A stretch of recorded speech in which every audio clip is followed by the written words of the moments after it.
In another world, an element is born.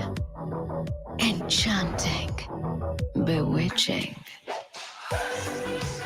Celebrating 10 years of Nexa. Introducing the Phantom Black Edition by Grand Vitara. Nexa.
तो 1947 में हमारे independence का सपना तब पूरा हुआ जब हम साथ मिलकर लड़े।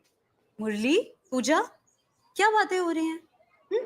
मैम, 1947 में इंडिया के इंडिपेंडेंस का सपना तो पूरा हो गया, मगर हमारे सपनों को पूरा करने का इंडिपेंडेंस मतलब? मैम, मुझे तो एस्ट्रोनॉट बनना है, पर पापा कहते हैं हमारे यहाँ से चांद को सिर्फ देख सकते हैं, उस तक पहुँचना थोड़ा मुश्किल है। मैम, मुझे भी इंडिया के लिए मेडल्स और ट्रॉफीज जीतनी है, बस हमारे यहाँ स्पोर्ट्स एकेडमी और बड़े ग्राउंड्स होते तो।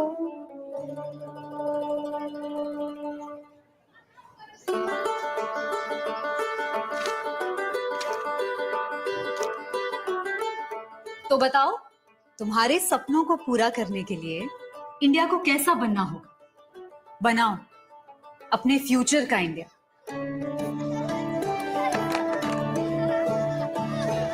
घर के पास ही होगा कैप्टन मुरली का रॉकेट पैड।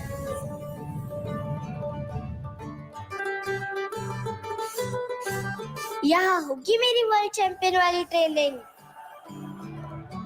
सुपर हाईवे से हर कंट्री की सैर करूंगी।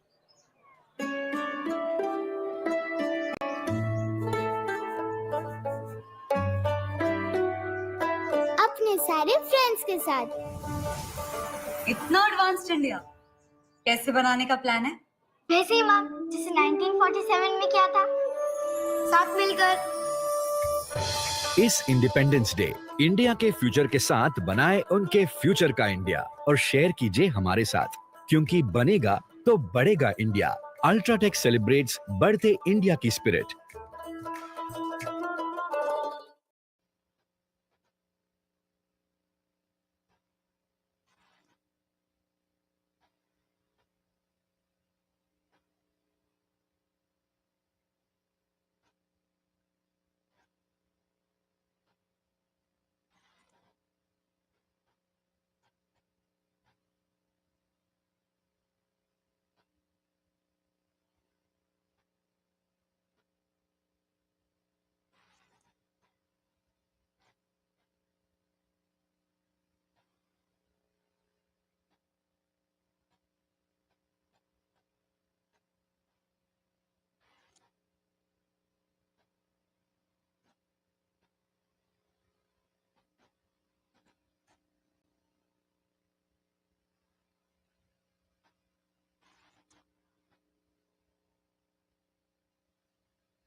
Gillette, the best a man can get. The best is a beard look. Nope. Smooth look. मेरे Gillette Fusion 5 के 5 blades they perfect shave. और मेरा styling back blade they perfect shape. Gillette Fusion 5, one razor for a perfect shave and perfect shape.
We ask you to abide with us in all the needs of our lives. Enable our caring to be wise, our support honest, and our concerns thoughtful. May our loves as well as our fears be accurate. May our spirits be so open to your guidance that we will become faithfully daring, expectantly patient, and responsibly hopeful with each other and with your people. In our neighborhoods, our state, and our nation, we ask this in your name. Amen. Members, please join me in the Pledge of Allegiance to the flag. I pledge allegiance.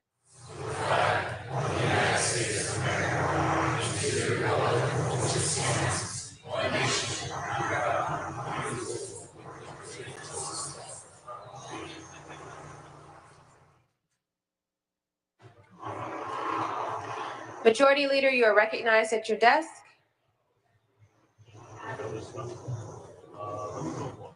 Thank you, Madam President. We'll be calling a Democratic caucus in the Maddie Lounge immediately. Senator Sayarto, you are recognized.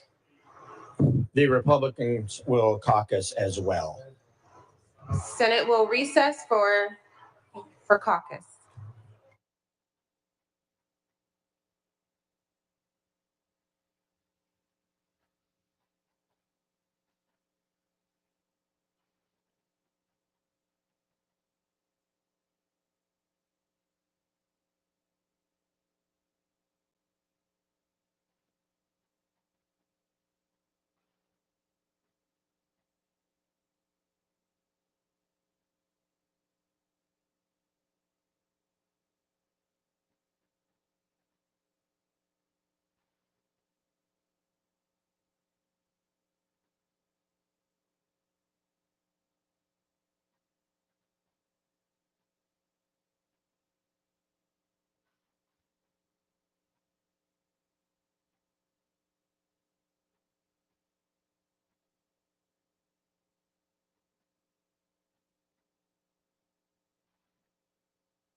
Ready for UPSC journey? The Indian Express brings to you the biggest discount of the year.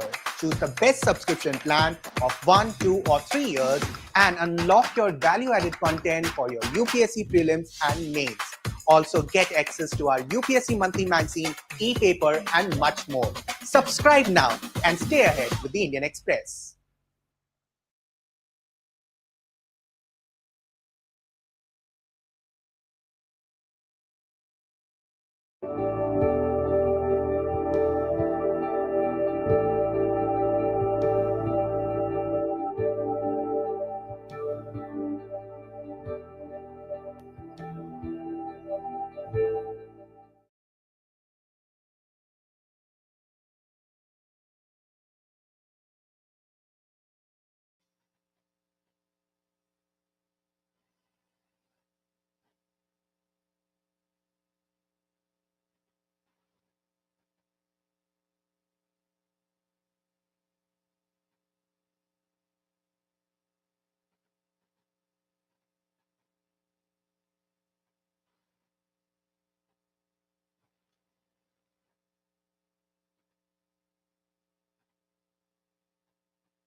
when we all join our hands together and give whatever little we can give, it is possible to achieve the impossible. And all of us today should have one goal, which is to get our children back to school and learning. Thank you so very much for joining us, and it would be wonderful if more and more of you could come and join our movement for children.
Our Citizens Redistricting Commission was born from voter demand for fairness and transparency.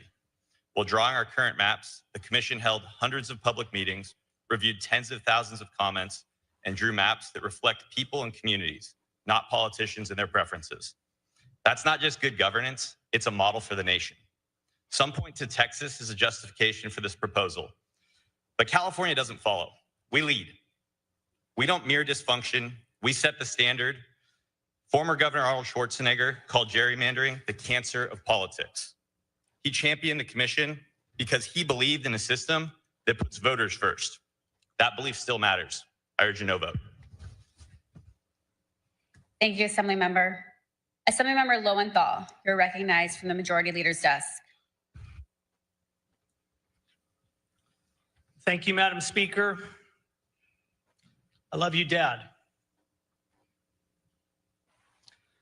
I've been deeply torn by the national redistricting debate that has engulfed California. Beyond its vastly consequential political implications, this issue has been profoundly impacted me personally, because indelibly seared in my consciousness is the memory of my father working tirelessly over decades to create the independent redistricting system about which we now debate. By way of background, my dad, a community psychologist, was elected to the California State Assembly in 1998. He ran for public office with the principal goals of restoring public trust in political institutions and ensuring that elected officials listen to their constituents. To effectuate those ideals, he believed that the independent redistricting system was necessary. So in 2002, on this very floor, he introduced a constitutional amendment, ACA 19, to create an independent redistricting commission. But his attempt received no support, and it died. Undeterred, he reintroduced the independent redistricting commission concept once again in the Assembly, but that effort too failed. And then in 2006, as a state senator, he reintroduced the concept as SCA 3, and for the first time ever, the concept of independent redistricting passed one of our bicameral bodies. However, as described by Common Cause, quote, somewhere in the 1-minute walk from the Senate clerk's office to the Assembly clerk's office, SCA 3 was lost for just long enough to miss key deadlines to keep the bill alive. The SCA's failure was devastating, but my dad's unwavering effort paved the way for the electorate to adopt an independent redistricting commission 2 years later. But his work did not end there. Upon going to Congress in 2012, the first piece of legislation he introduced was H.R. 2978, the Let the People Draw the Lines Act. This legislation would have required that all states establish independent redistricting commissions. Tragically, the legislation was met by political headwinds and died. But despite that, my dad pressed forward on his quixotic request to establish reform on a national level because he knew that a system in which some states had districts drawn independently and others don't was fundamentally unfair. Because Congress refused to hold a vote on his measures, he commenced advocating for reform in the courts. In 2015, he led an amicus brief in support of Arizona's right to form an independent commission. And then in 2017, he led an amicus brief in Gill versus Whitford, which he asked the Supreme Court to declare political gerrymandering to be unconstitutional.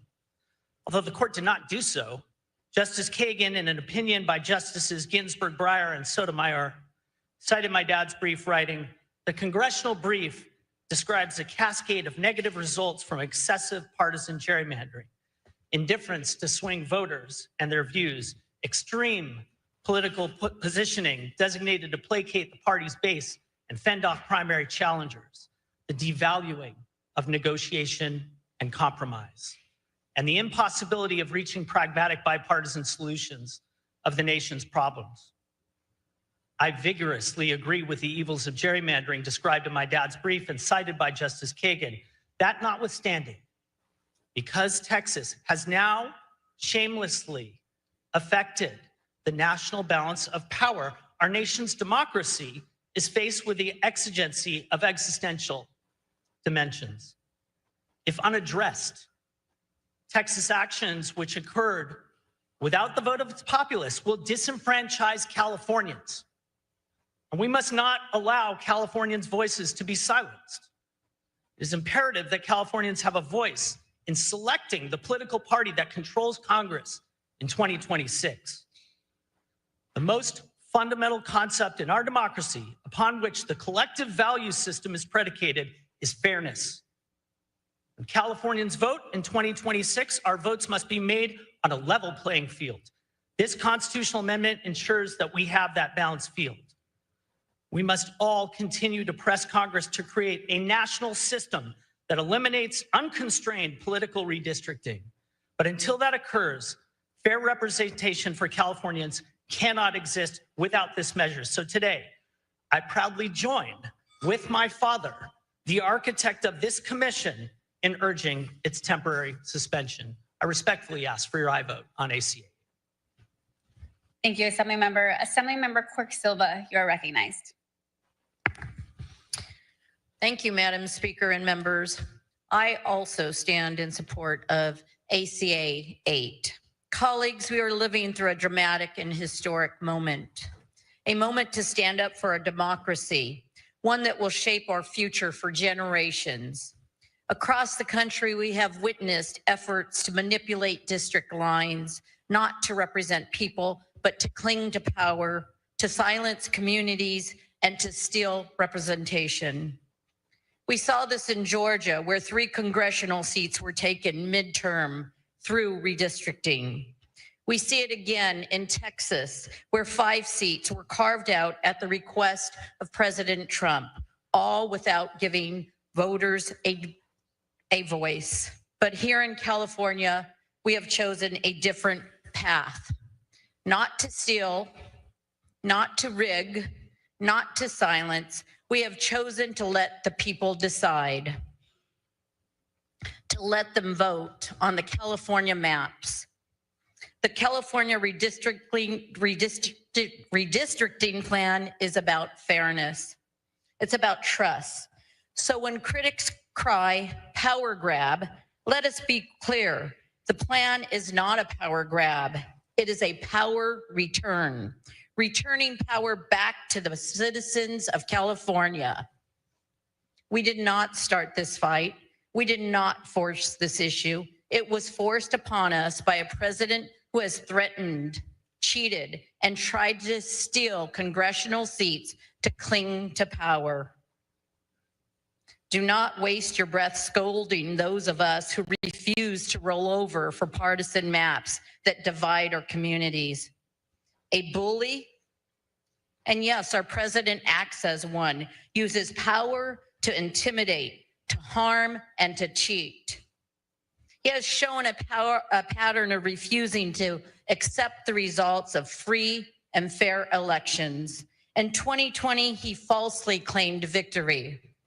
When he does not get what he wants, he shouts, he insults, and lashes out like a spoiled child.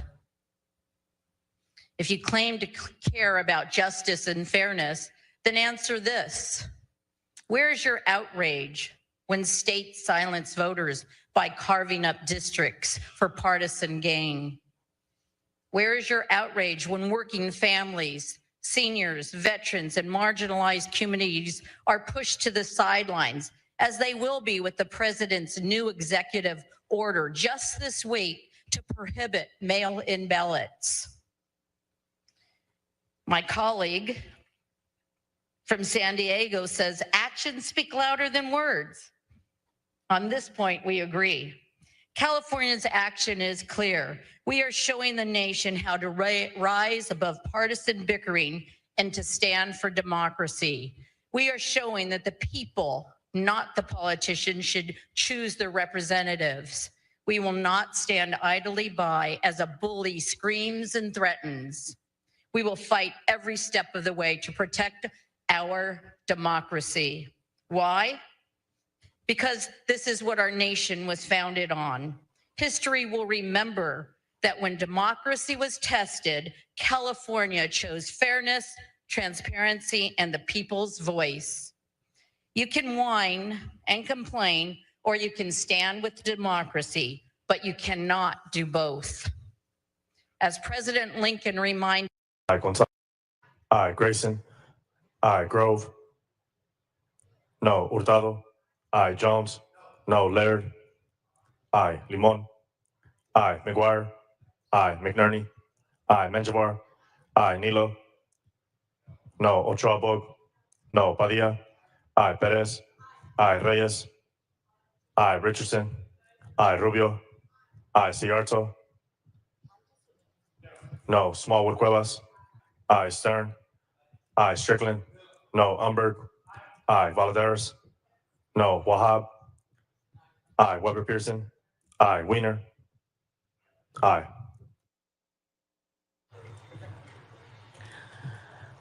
Ayes 30, noes 9. The rules are suspended. Senator Gonzalez, you are recognized at your desk. Thank you, Madam President. There is a resolution at the desk requesting that Joint Rule 10.5 be suspended as it relates to Assembly Constitutional Amendment 8. Secretary, can you please read the resolution? Resolve that Joint Rule 10.5 be dispensed with.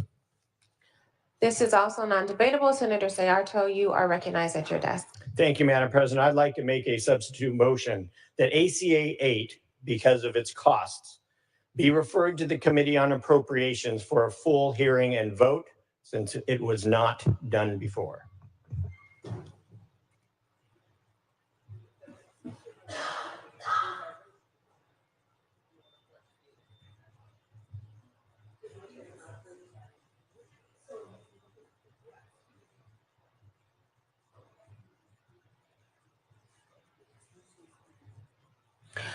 Senator, I apologize, but your motion is not in order. It does need to be approved by the Rules Committee.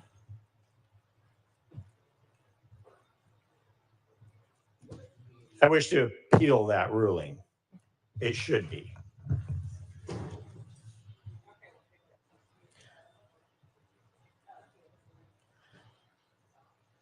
We will now vote to appeal the ruling of the chair. I put the question to the body. Shall the ruling of the chair be upheld? Secretary, please read. Call the roll.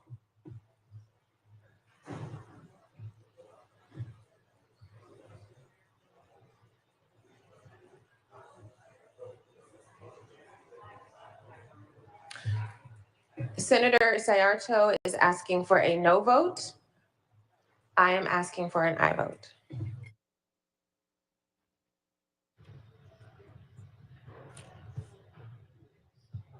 Allen. Aye. Alvarado Gil. Archuleta. Aye. Harrigan. Aye. Ashby. Aye. Becker. Aye. Blakespear. Aye. Cabaldon. Caballero.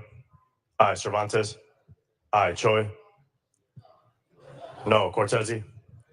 Aye. Daly. No. Durazo. Aye. Gonzalez.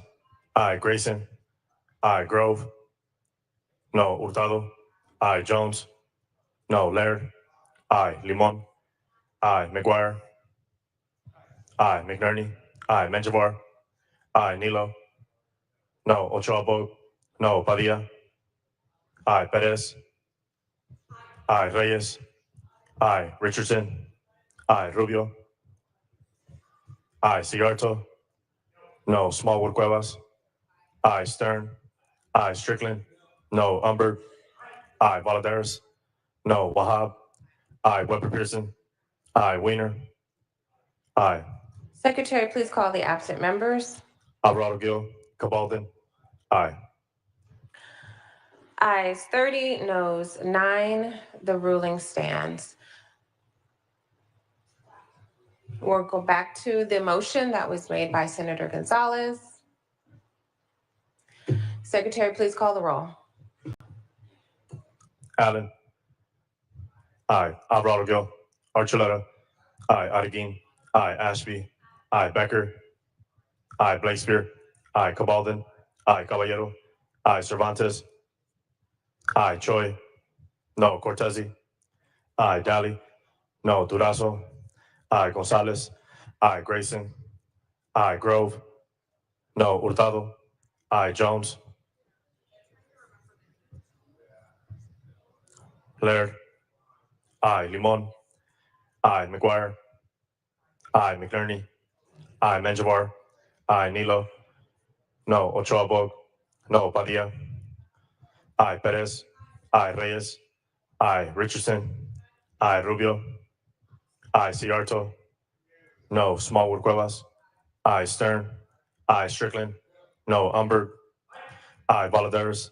No, Wahab. Aye, Weber Pearson. Aye, Weiner. Aye. Ayes. Jones, no. Ayes 30, noes 9. Joint rules are suspended. Senator Valladares, you are recognized. Thank you, Madam President. I move to remove AB 1214 from the consent file at the request of the author. The desk will note.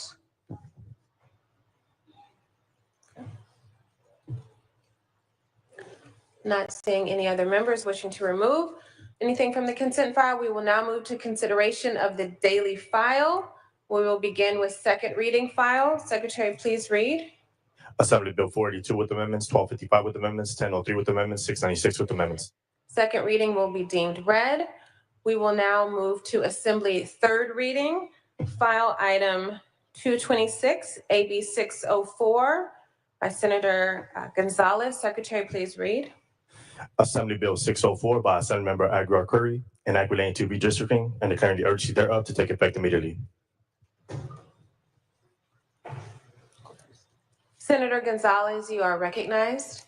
Thank you, Madam President and Senators. I rise today as a proud joint author to present AB 604, which is a reasonable and rational response to the anti-democratic actions of the Republican Party as they attempt to rig our congressional elections. AB 604 contains the census block data that will define the temporary congressional districts that we are being forced to adopt through the actions of the president and his complicit party leaders. Just yesterday, the Texas House passed an aggressively partisan map, giving President Trump the gerrymander he requested to produce 5 new Republican seats in the U.S. House next year. These undemocratic actions are a betrayal to the values of our great nation and to the people we all swore to represent, defend, and protect. Unlike Texas's actions, the decision to approve the temporary maps outlined in this bill will ultimately be in the hands of California voters. This bill gives voters a choice to keep the current districts or adopt maps to counter the actions of MAGA extremists in Texas who are obediently working to tip the scales for President Trump. Despite the minority party's hypocrisy and their attempts to confuse the narrative with sound bites and tweets, the truth is clear, that the maps are based on the work, comments, and hearings of the Independent Citizens Redistricting Commission, which is a bipartisan commission. In hearings over the last few days, I was actually very shocked to learn of the minority party's well-timed epiphany, that independent redistricting commissions are actually beneficial to voters and democracy. Well, what do you know? This timely awakening of the Republican Party is actually very surprising, given that members of the party have voted against redistricting bills and reform bills for independent redistricting on at least 30 different occasions over the last 14 years in this state. I'm hopeful that my colleagues across the aisle will use their newfound enthusiasm for redistricting reform to reach out to their colleagues and to the president in DC. If you have his number in your phone book, please call him and demand that they adopt these commissions nationwide and stop the president's illegal gerrymandering efforts so we can shelve the bill and get back to serving our constituents and the daily needs that they have. As this body is now on the same page on the value of the Independent Redistricting Commission, I think it's important to highlight how the temporary maps described in this bill are grounded in the commission's work. The adjustments in the maps are as follows. Again, they were supported by maps and testimony submitted by the public, commissioner testimony, and draft or completed commission maps. They also include 8 districts that will be identical to the lines drawn by the commission. And as I mentioned over and over again in committee, over 76% of Californians will actually be in their same congressional district. 58% of the maps in this bill are changed by less than 20%, and 37% are changed by less than 10%. The Redistricting Commission that completed the work and was rooted and the maps that are rooted in this work was comprised of 5 Republicans, 5 Democrats, and 4 no party preference individuals who did the hard work to create over 76% of the maps you see in this bill, demonstrating the real independence and nonpartisanship that informed the original maps and guided these temporary maps. Members, the greatest consequence for us today is inaction. Today, the decks are stacked against us. So what we have to do is fight back. We know that right now, President Trump is gutting vital programs and increasing economic uncertainty and chaos to some of our most vulnerable Californians. Medicaid cut $1 trillion over the next decade, with California at risk of losing $28 billion in federal funding. That puts 3.4 million Californians at risk. 3.1 families will lose SNAP food assistance benefits, mostly children. Billions will be cut from classrooms and institutes of higher learning. UCLA is being ransomed by President Trump now for $1 billion. This is what we're talking about here. California stands to lose so much more. Over $7.8 billion in lost tax revenue due to the Trump tax tariffs. And the list goes on, and our communities absolutely deserve better. What do we do? Just sit back and do nothing? Or do we fight back and provide some chance for our Californians to see themselves in this democracy? And while the minority party will continue to misdirect and misinform the public today with dramatic ties and cries about transparency, process, and rushed timelines, the truth is that they hold the power to stop all of this. It's very clear. You all hold the power to stop this today. And again, actions do have consequences. And if the Republican Party truly wanted to stop these temporary maps, again, you have the power to do so. And by voting against this today, that means you are unwilling to stand up against a dictator, a leader that has taken so much from our most vulnerable constituents, regardless if they live in Republican or Democratic districts. Again, I will close by sharing that AB 604 is a temporary solution that provides California voters with the final say so that we don't tip the scales and allow this unchecked power to continue. This is how we fight back and protect our democracy. I respectfully request an aye vote on this bill. Thank you. Senator Blakespear, you are recognized.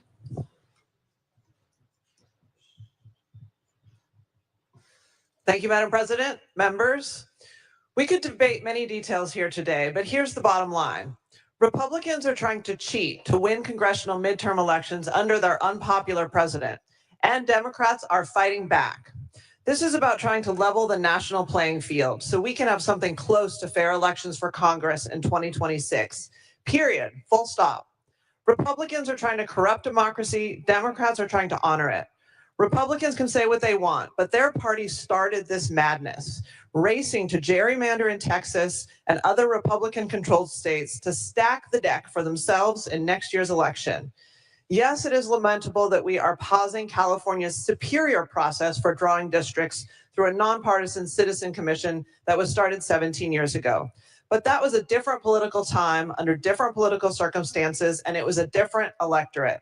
We're giving the voters a choice to be politically relevant. It would be naive and foolish to stick to an old model, an old set of rules, when Texas and likely other Republican states are rewriting the rules to rig the game.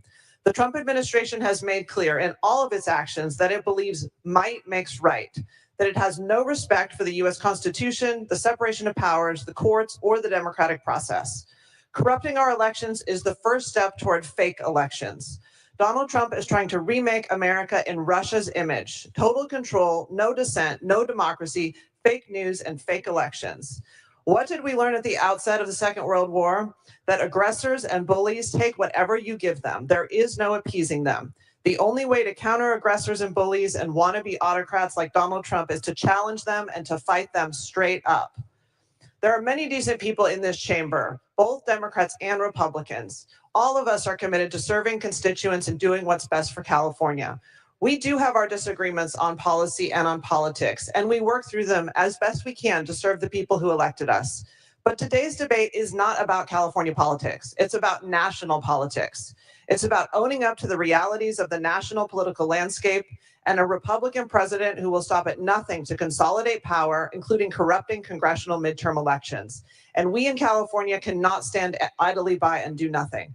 And with that, I am proud to be a strong aye for this measure. Thank you. Senator Strickland, you are recognized at your desk. Questions for the author? Will the author take a question? Absolutely. It was stated that Governor Newsom announced that this legislation and ballot measure has an explicit goal of electing more Democrats in response to Texas redistricting. Would you therefore agree with Governor Newsom that the predominant purpose, why we're here today, of this constitutional amendment is to redraw these maps to elect more members of the Democratic Party to the House of Representatives? Through the president. Thank you, Madam President. Thank you for the question. I would say again, Texas started this. It is very clear. And when our democracy is at stake, has been mentioned, when there are millions of people in California that will be kicked off of Medicaid and kicked off of SNAP benefits because of your party's control, we absolutely have to react. And that means doing this bill today, AB 604. And that means ensuring that the voters of California in November have a say. They will have a say ultimately. Okay, so it sounds like the answer is yes. Another question for the author. Just a moment, excuse me. Will the author take another question? Yes. You may proceed. Did you use the 2020 census to draw these maps? Through the president, thank you for the question again. Over 76% of the maps that you see here today are based off of the 2020 Redistricting Commission, which is a bipartisan commission that we all like to praise. And I'm hopeful that at the end of this, that we actually get your side of the aisle to support a nationwide independent redistricting commission plan. Provisions of that are included in the ACA 8, which will be taken up later today. And that is the hope, is that we can do that. But yes, absolutely, it's over 77%. There's minor tweaks to this bill, as been mentioned, or to the previous maps has been mentioned. So it sounds like the answer is yes. They used the 2020 census because I found it interesting. I'll get to that later. Another question for the author. Will the author take the third question? Under current law, the legislature cannot draw the lines, but it's been reported this week that the legislature draw the lines, but no member of either body of the Senate or Assembly has said that he participated in drawing these lines. One, did you draw these lines or had any influence on these lines? And two, what member of the legislature participated in drawing these lines? You may proceed. Thank you. Again, the legislature has the constitutional right to send an amendment to the voters, which will be doing later today. And the voters will have the ultimate say. The maps have been online since Friday evening, a very public process, which in the Assembly and the Senate both had portals. Thank you to the election chairs, the good senator from Riverside, as well as the good Assembly member from the Central Coast, providing a ton, the maps online on Friday, and soliciting thousands of responses, which folks can do even today. And in fact, what was stated in the committee as well is that the voters now will have over 70 days to actually, before they make a vote, hit the ballot box on November 4th, will have over 70 days to view these maps, which is incredible. It's actually many times more than the current redistricting process we have through the Independent Redistricting Commission, which only allows 14 days. So that is the current process as it stands now. Okay, thank you for an answer. Because under the current Constitution, no member is allowed to adjust these lines. So my next question for the author. Will the author take a fourth question? Who has seen these maps in the legislature before they were introduced in the legislature? And when did you see them the first time? Again, Friday, they were all available publicly online. The Assembly, the Senate provided opportunity for the public to see these maps. And you have what we have now. There were slight tweaks made and amendments this past Monday, which we all debated. And now we're in the midst of continuing to view those maps and solicit input from the public. And again, ultimately, the California voters will vote on this. A follow-up question on that same. So is your testimony or your statement here today that no member of the legislature saw these maps before they were public? Again, I will reiterate that these maps were available publicly on Friday, and we had the ability, all of us, to solicit our residents and provide additional, they had the ability to provide additional input. And so that's what we're doing today. And what we're not talking about, unfortunately, is the fact that, you know, Texas has continuously gerrymandered mid-cycle. Texas has every single year since 1965.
Veer! What's taking so long? Looking for next camping site.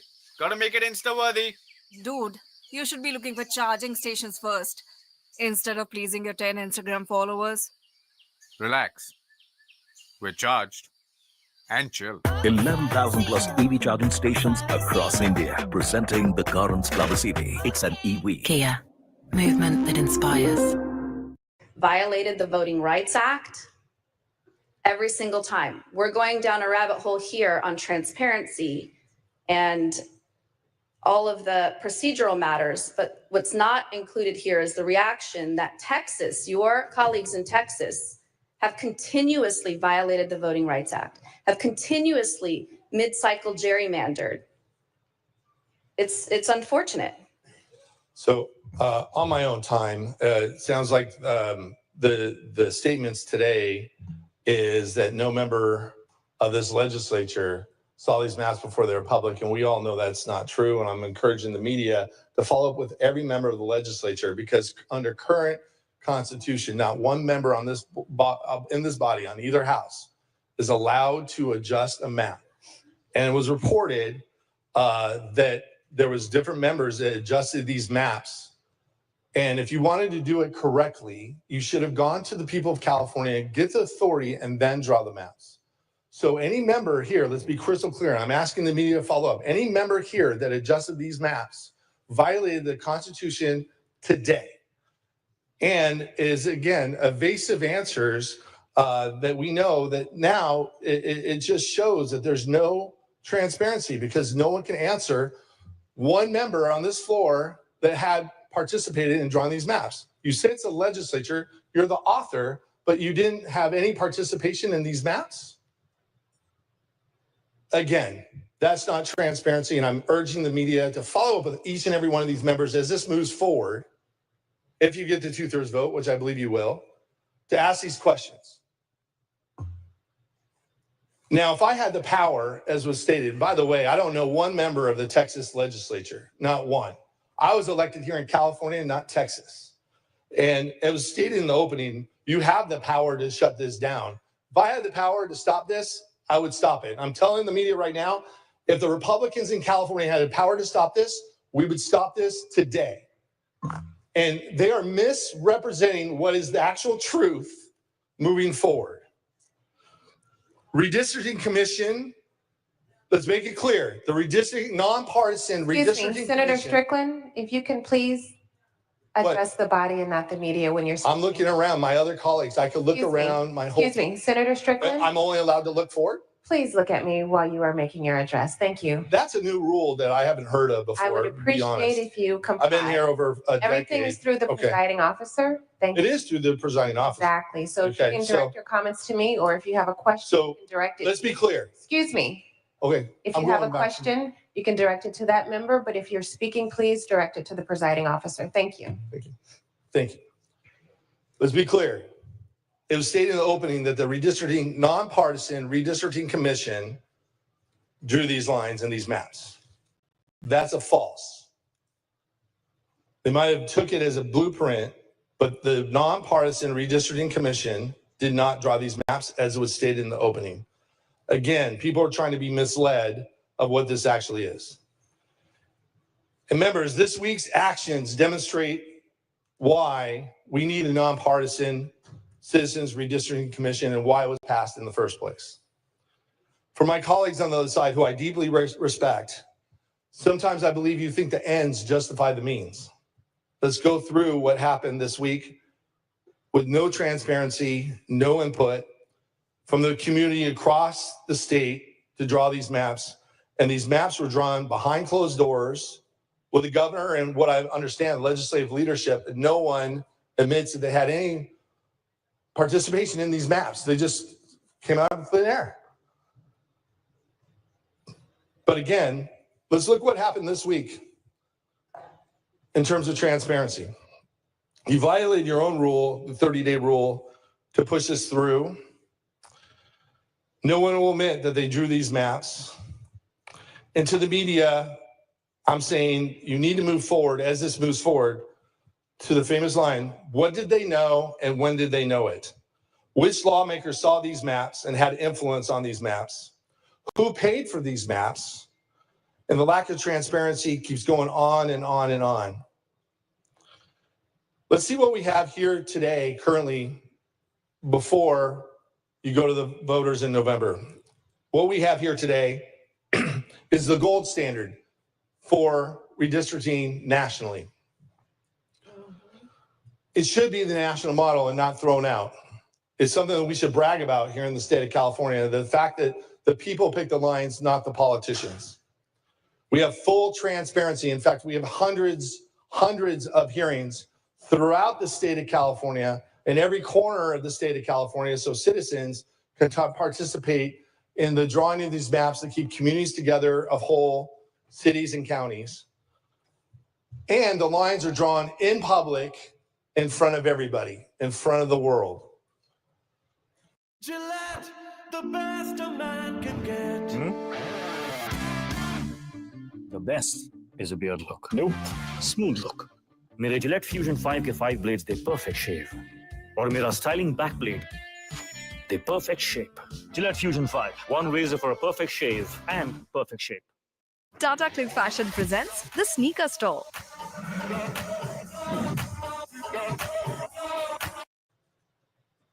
Members, fair districts lead to fair representation. And if you pass this bill moving forward, and if it passes in November, which I don't believe it will, but if it does, what you're striving for is predetermined elections, meaning that there won't be one competitive race for Congress in California for the next 3 cycles.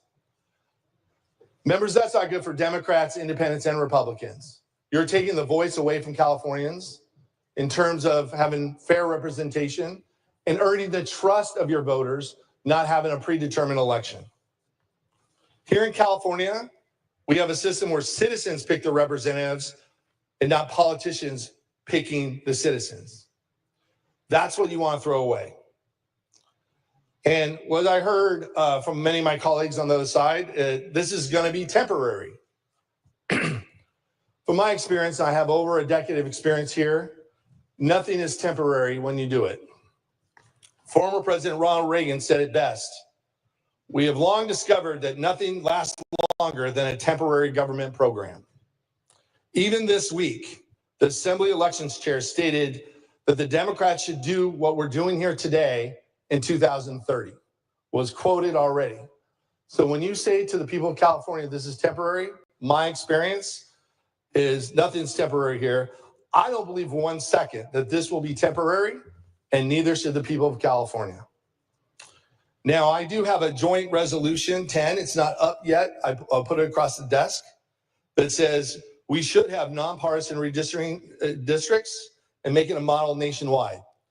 I do believe it is wrong for Texas to do this. I do believe it's wrong for Illinois to do this. I do believe it's wrong for every other state where the politicians pick their citizens. It is wrong, both on the Democrat and Republican side. We should be promoting what we do here in California, not throwing it away. And that's what you're going to do if this is successful. You're going to take what is the national model for redistricting and put power in the people, and you're going to take it back to put in the power of the politicians so you don't have to really earn the vote of your constituents because the election will be predetermined. I also support Congressman Kevin Kiley's legislation that bans mid-decade redistricting nationwide. Members, I heard that Speaker Pelosi and other Democrats from the DCCC from California were here. What would be more constructive is that you jump on board to Kevin Kiley's bill, pass it on the national level, and therefore we won't have mid-decade redistricting. So members, again, going back to the census, 2020, there's been massive population shifts since 2020. And when you look at these maps, for example, Los Angeles has lost representation in the last 5 years, but under these maps, they pick up a seat. The Inland Empire has gained population over the last 5 years, but they lose a seat. And it's very clear in federal law that these districts have to be equal in representation. So if you use the 2020 census, as was stated here before us, this will be thrown out by courts because it is very crystal clear that the deviation that you have when you draw congressional districts is very, very small. And members, you know this is wrong. You know what you're doing today is wrong. You know it's not good for democracy in California. And you weren't elected by anybody. You weren't elected by the people of Illinois. You weren't elected by the people of Texas. You weren't elected by the people of New York or North Carolina. You were elected by the people of California. And you were elected to defend the Constitution. The Constitution, again, I believe my colleagues, whether you knew it or not, violated the oath of the Constitution that you swore to. And I do believe, I understand, but the ends don't justify the means. You know this is bad for independents, Democrats, and Republicans throughout the state of California. I want you to look deep inside your soul, and you know this is wrong moving forward. You know this is not good for democracy in California, and I'm urging your no vote. Thank you. Thank you. Madam President, may I respond? So, Would you like to respond in your close? I can do that too, but I just wanted to make sure that it was known, if I may, just to refute some of the misinformation that had been put out. Can you hold on for just one moment? You're going to respond to every speaker?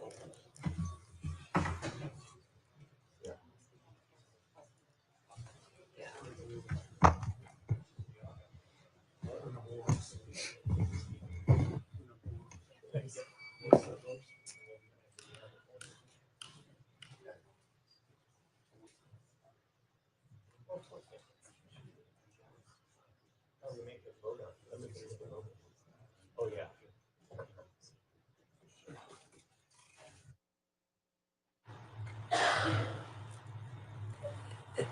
Senator Gonzalez, unless someone has asked you a specific question, which there was not a question, we're going to have you use those in your close. Okay. Senator Nielo, you are recognized at your desk.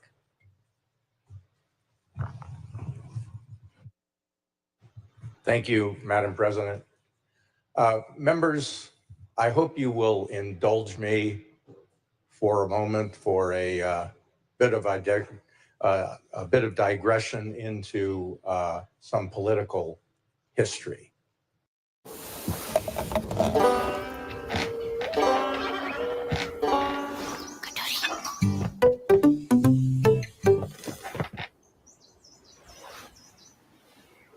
माल ले आया इनको छत पे रख देना आज रात बर्फ पड़ेगी और कल सुबह मैं लाऊंगी चीनी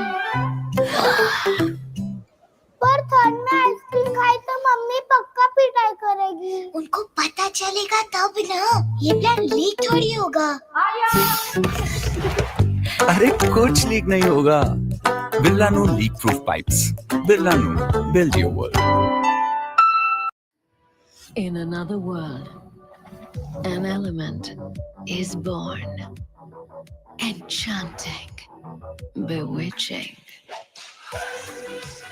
Celebrating 10 years of Nexa, introducing the Phantom Black Edition by Grand Vitara.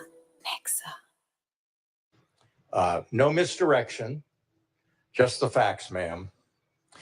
In 2008, Proposition 11 was put on the ballot to establish the Commission for Redistricting for state legislators, and I think also the BOE. And my friend from West Sacramento was correct in I think the Assembly Elections Committee yesterday when he said that bill barely passed. It was definitely a squeaker, maybe less than 1% over 50%. That's correct. There is a rest of the story, though, which I'll get to in a moment. Importantly, one main opponent to that proposition was the California State Democratic Party. Well, what do you know? Now, fast forward, 2010. Proposition 20 was placed on the ballot to perhaps correct an incompletion of the previous Proposition 11 to add congressional districts to the commission's responsibility. That's what we're talking about here, congressional districts, not what Proposition 11 did, only state offices, but congressional districts. Now the rest of the story. That proposition passed overwhelmingly, over 60% of the vote.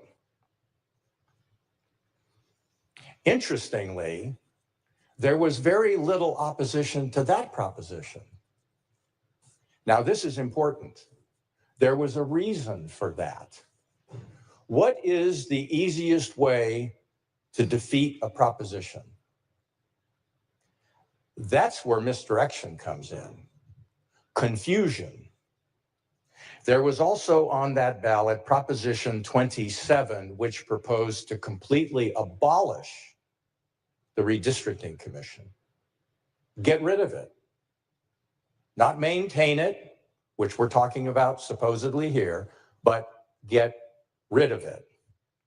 The ostensible proponent for that in the literature was UCLA professor and former chair of the Fair Political Practices Commission, Daniel Lowenstein. But he said the real sponsors were Democratic members of Congress. Well, what do you know? The contributors to that campaign,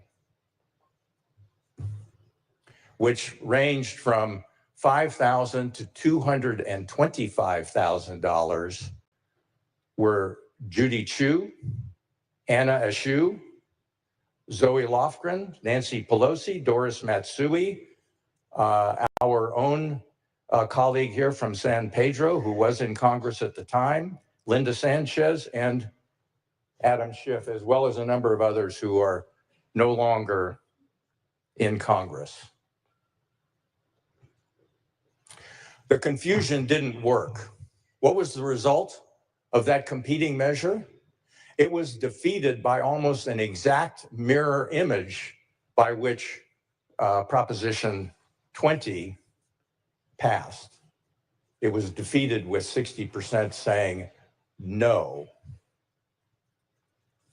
So now comes a convenient opportunity, very convenient opportunity. Governor Newsom wants 5 more Democratic congressional seats, and Democrats see an opportunity for California taxpayers to pay for what they could not get with Proposition 27 in 2010. It has, after all, been reported that the DCC has been involved with the current effort. $250 million, or whatever the amount is, to fund this partisan effort to thwart the will of the voters is absolutely unacceptable. Members, just history, not misdirection. Those are just the facts, ma'am. I urge a no vote.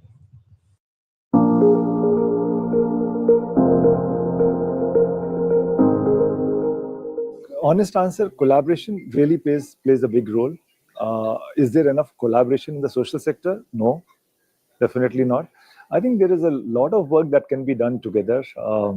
I think it's sharing of data, looking at collective impacts with organizations working on the ground can actually have. And I'm sure that 1 + 1 is not equal to 2. It will be actually, more than 5 if there is good collaborative efforts amongst different stakeholders.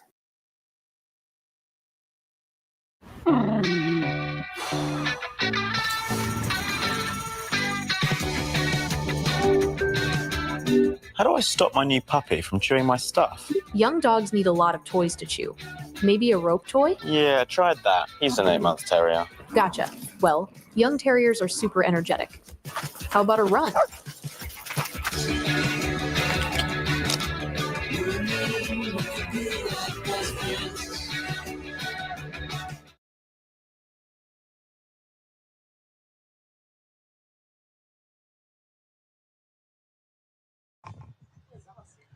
Thank you. Senator Grayson, you are recognized at your desk.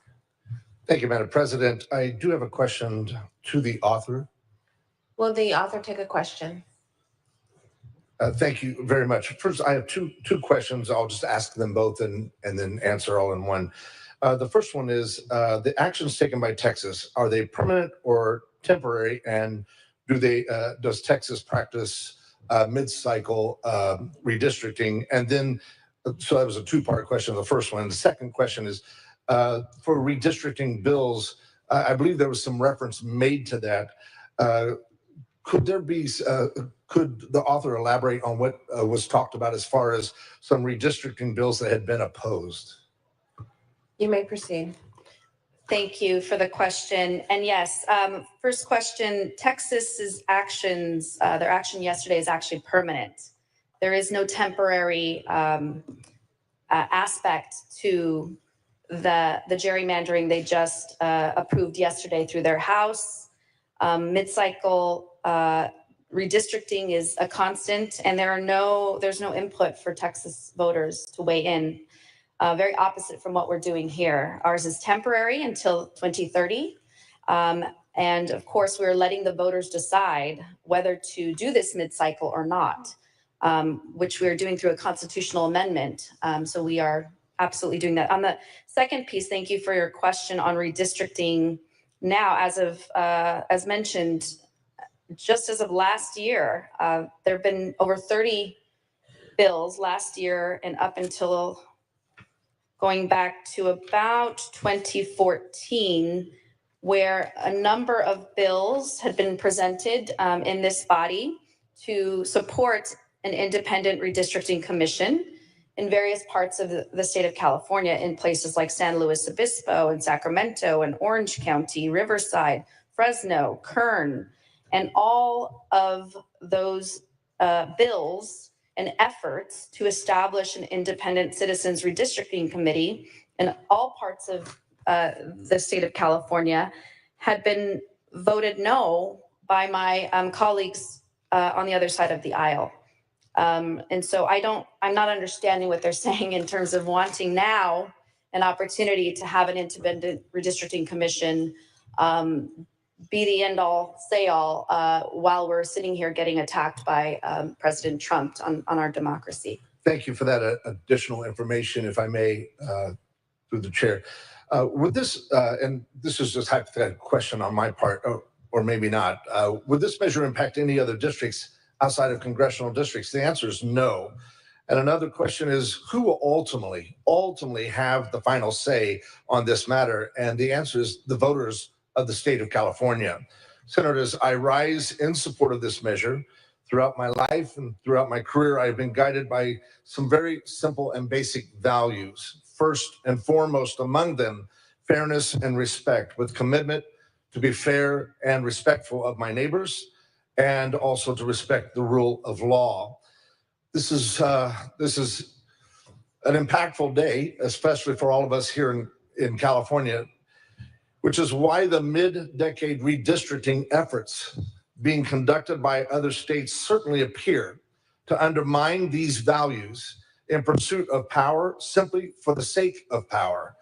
And what is most troubling to me is that these efforts appear to be equivalent of changing the rules of a game after it has started. Imagine a football game that is tied at halftime, and one team comes out for the second half declaring that for the rest of the game, their touchdowns are worth twice as many points. Is that just? Is that justice? Is this not the situation we face here, where a number of states have decided to change the rules of redistricting at halftime? Senators, we are literally at halftime in this redistricting match that we now find ourselves in. 5 years in to a 10-year cycle, facing the same situation as the hypothetical football game that was just described. Fairness would dictate that either all the touchdowns are worth twice as many points or none of the touchdowns are worth twice as many points. Justice would dictate that we all abide by the same rules regardless of the game, which is exactly why we're here today. Thank you. Thank you.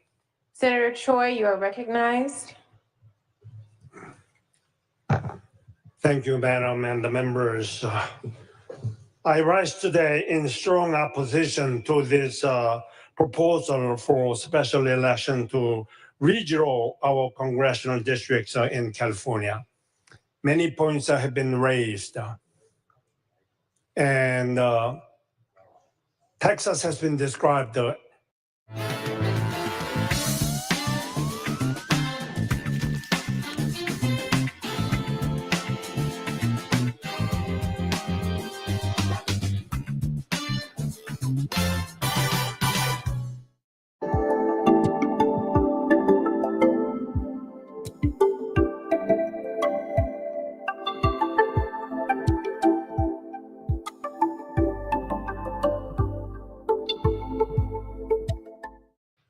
as a bad actor.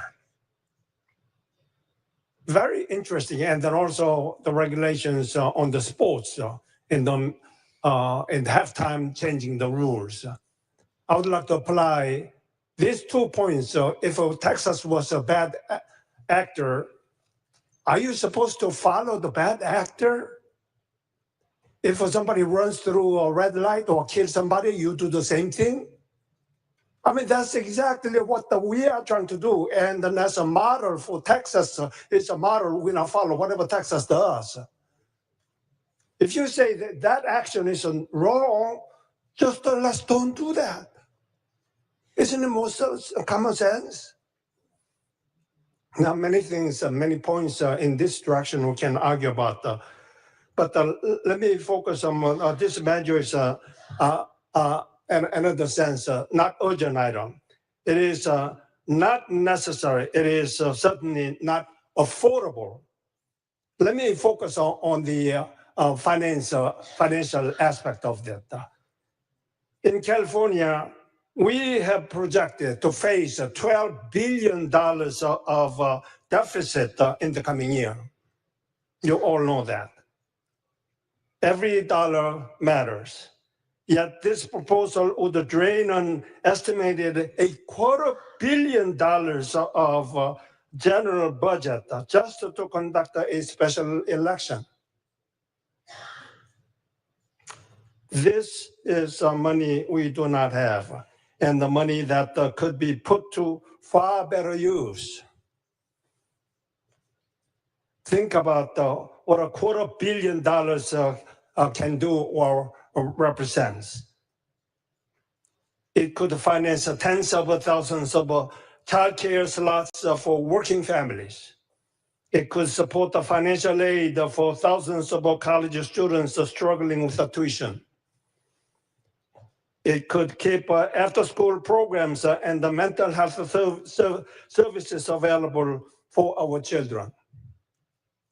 It can fund the public safety and the wildfire prevention programs at a time when California depends on them most. In order to help close the $12 billion state budget deficit, the supermajority decided to cut California peer-run Womb Line in Orange County, a key program that has provided a free 24/7 mental health service to millions of residents. That was only $5 million. I was hoping that you would agree to that, but it was cut off. And here, $250 million is just pocket money to spend on this unnecessary special election and a special redrawing in the mid-decade. As a result, Orange County, where I represent the county Womb Line program, has laid off 127 staff members and is now facing to end operations completely. Think about the victims, the customers who have used this warm line and then also unburdened all the burdens that the 911 system is getting.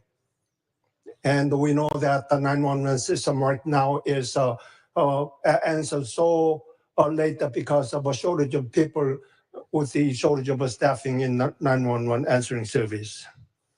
Instead of funding critical programs like these, we are being asked to throw these dollars away on a political maneuver. This is not about the fairness. This is not about the people.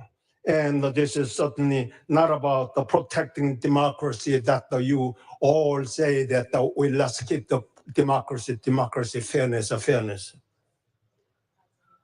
This is a partisan power grab, and it comes at the expense of Californians we are here to serve. So I ask you, my colleagues, will we tell Californians that their child care, their education, their health care, their public safety programs don't matter as much as a rushed and unnecessary special election redrawing? Gillette, the best a man can get. The best is a beard look. Nope. Smooth look. मेरे Gillette Fusion 5 के 5 blades they perfect shave. और मेरा styling back blade they perfect shape. Gillette Fusion 5, one razor for a perfect shave and perfect shape. Or we will stand with them and say no to this reckless use of taxpayer dollars. Senators and colleagues, let us show some fiscal responsibility and common sense. Please vote for no on this wasteful proposal. Thank you. Thank you. Senator Laird, you are recognized. Thank you, Madam President. In 2021, a particularly egregious gerrymander was done in my district in San Luis Obispo County.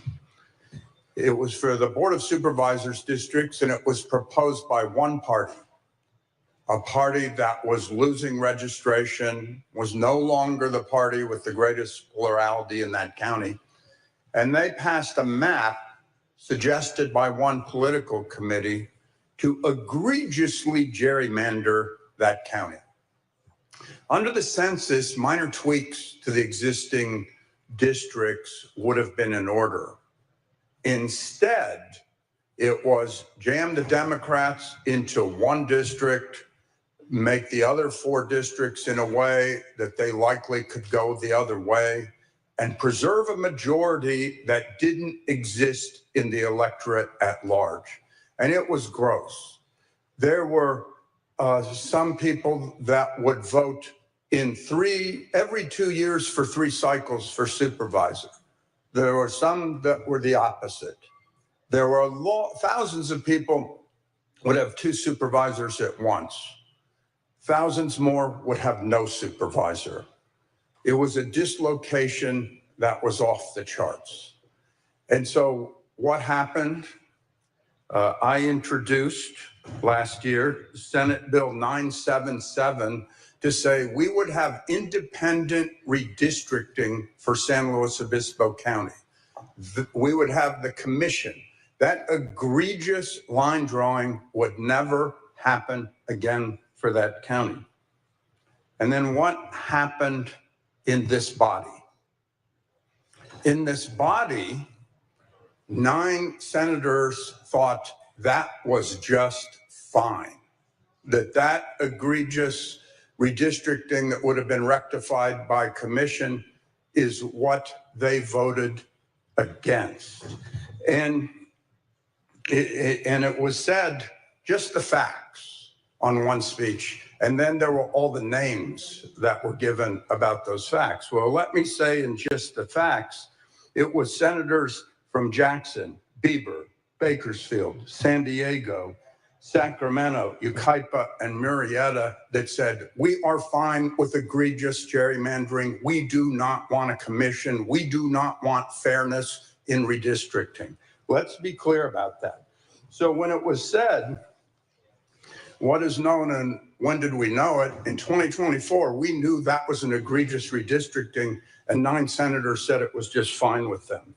It was said fair districts lead to fair representation, but 9 senators said not in San Luis Obispo County. It was said that politicians should not pick their voters, but was fine for 9 senators in San Luis Obispo County. It was said that we are witnessing a partisan power grab. We witnessed one there, and it was fine for 9 senators in San Luis Obispo County. So let's just call that what it is. We have born-again commission lovers here. They had a chance to have the fair redistricting in different parts of the state, and it was rejected. And so I just think it's fair to expose that level of partisanship, because that's what's going on. And I think now we have a national crisis and we are responding, and I ask for an aye vote on AB 604. Thank you. Senator Grove, you are recognized at your desk. Thank you, Madam President. Colleagues, I rise in opposition of this redistricting package, all 3 bills that are coming before us today to redraw congressional lines. The move undermines the will of the people. LRVE, LRVE, 2, 3, hey! And the voters of this state.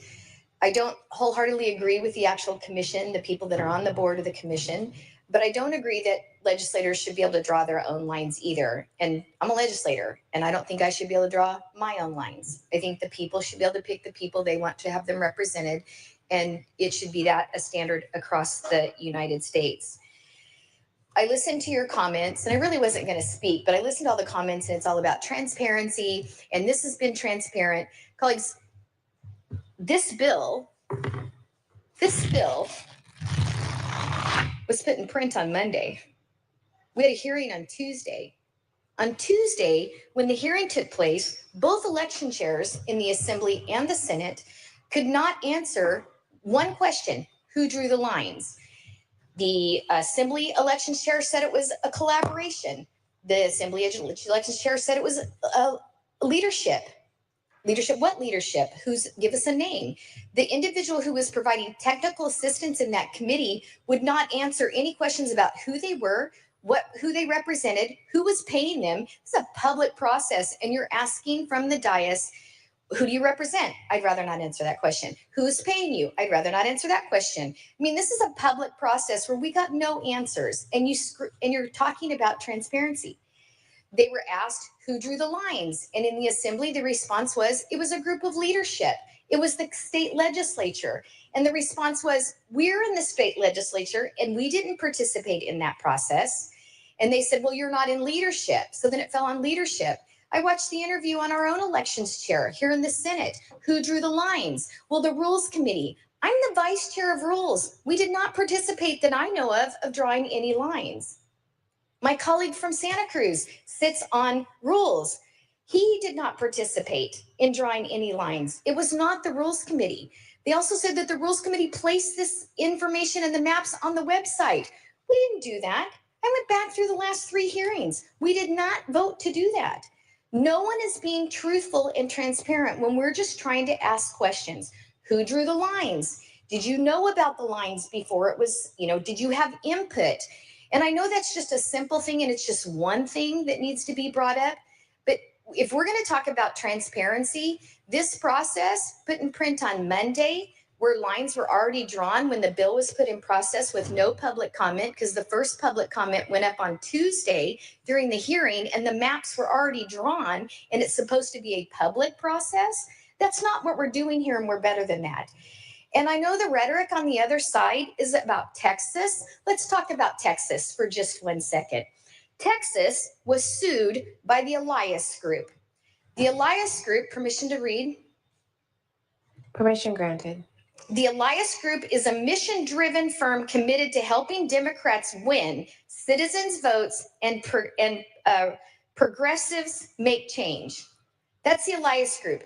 The Elias Group won a lawsuit against Texas. Like it or not, Constitution says we have 3 branches of government: the executive branch, the judicial branch, and the legislative branch. The judicial branch ordered the state of Texas to redraw their lines. The state of Texas complied with the judicial order, the judge's order. That's it. Now, because of the way the lawsuit was structured, Texas did take it in a way that, nobody really expected it to happen, but they did. The bottom line is that the response that California is having because of a lawsuit from a Democrat activist lawyer group in DC, and then California jumps on this bandwagon. We're not involved in that lawsuit. We are not involved in Texas legislation, contrary to my colleague's statement. He knows no Texas legislators. I know several. They're under a judicial order to redraw the lines. For us to engage in that process, I think sends a bad message across the nation, because that old adage, so goes California, so goes the nation. There is no doubt in my mind that other states will look at what we are doing to offset Texas, which is a judicial directive, a judgment against Texas to redraw those lines, and looking at what we're doing. And again, their policy is different. Legislators can redraw those lines. Our policy is separate. It's a constitutional amendment where we have a citizens redistricting committee, and we as legislators can't draw the lines, and no one in this body will answer the question, including the author that's presenting or the presenter this morning, the majority floor leader. It was asked by my colleague 3 different ways, who drew the lines, and there's still no response. Why is that such a hard question? If you look at what's happening, so goes California, so goes the nation. And I'm telling you, you guys have not thought this all the way through, because you don't have the votes. You just don't have the leeway that we do on our side of the aisle from a national experience. Pittsburgh can't help you. He's got 3 Republicans out of 17. Massachusetts has 0. New York, very few. This is not going to go well for your side of the aisle coming the midterm elections. And I just don't think that you've thought that through. I can tell you that, if people did participate on the lines, and you can make an assumption that you have forever congressional seats here in the state of California, and you're making those decisions because of the congressional lines that are going to benefit you for the rest of your life, it still doesn't help the voters in California, or all of the people that we represent. We have serious problems to solve in this state. We have a potential of refineries closing. We've got a potential of cement businesses going out of business. We've got LA wildfires where only 4 permits have been issued. We don't need to get involved in this nonsense. The people of the state of California voted in a citizens redistricting commission. I didn't like that idea either. I did vote against it, but that's what we have. And unless that is changed in a process that is not like this, if you want to work on this next year, and I realize that you probably run out of time for the elections, but the bottom line is that this bill was put in print on Monday. The people of the state of California had Tuesday and 1 committee hearing to comment on it. That's not transparency. And in that committee hearing, no one would answer those questions. That's not transparency. And that's not the way this body should operate. I've been here since 2010. I came in the Tea Party district, and I was that rant and raving individual on the assembly floor that got my mic shut off several times. I get it. But there is a collegiality, whether you agree with policy or not, that you have on this floor, and that we have to be one of 40, right? 40 representatives of the state of California. And I'm just telling you that the way this is put together is not right for the voters. It's not right for California. And this thing is going to backfire on you. So next year, when all this goes down, I want you guys to say, just like you're saying right now, gosh, Groves has been screaming from the rooftops for 10 years regarding our oil and gas prices going up and the avenues that we're taking. And next year, you're going to go, wow, Grove was saying this is going to backfire us. Mark my words, they will pick up almost 25 mid-state congressional seats. The way this process is working is not good for us, our party, your party, or the people of this nation and this state. I support Kevin Kiley's bill that says no midterm redistricting, and that we should abide on the census every 10 years, just like it's set in place. Respectfully ask for a no vote based on the voters in this state and across our nation for this redistricting passage that has zero transparency. And even if you did have a hearing, you won't answer anybody's questions. Thank you. Senator Valladares, you are recognized. Thank you, Madam President. And I too want to raise my mic in opposition. So I want to raise an issue that I think has been overlooked in this process, and that is communities of interest. Our Constitution is really clear. When we draw districts, we're supposed to keep communities together.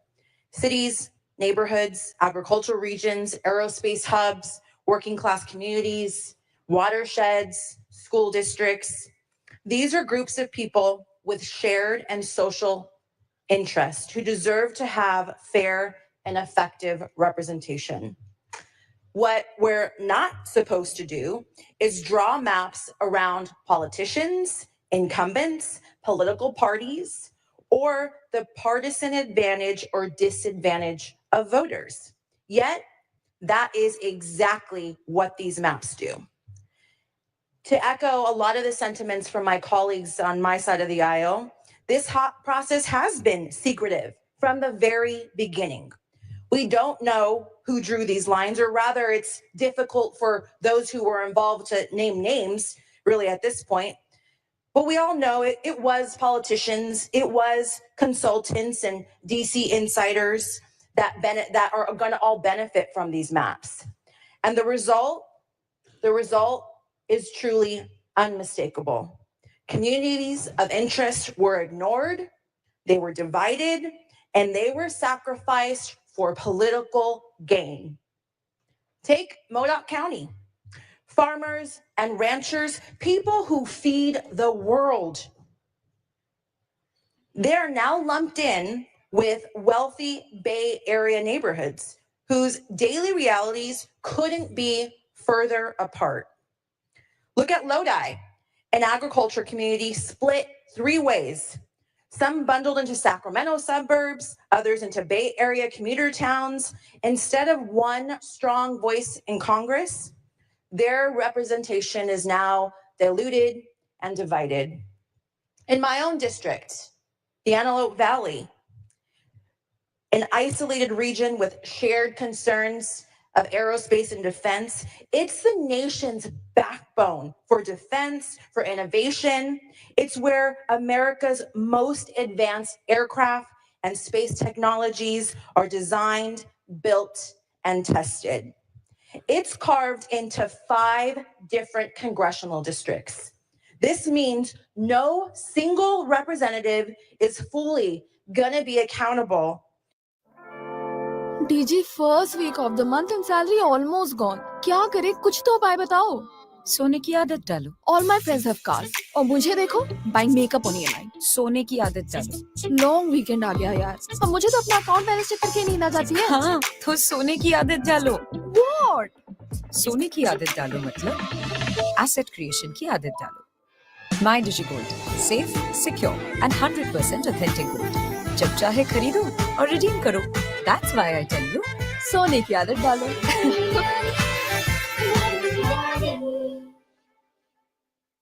To the needs of my community in the Antelope Valley.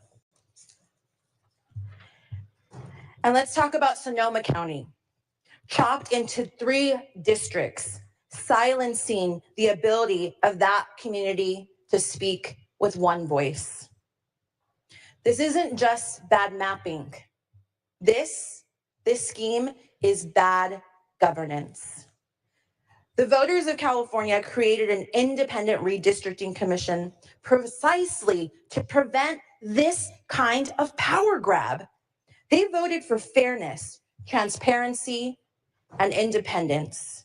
The Constitution says maps are not to be drawn for politicians, for incumbents, or for parties.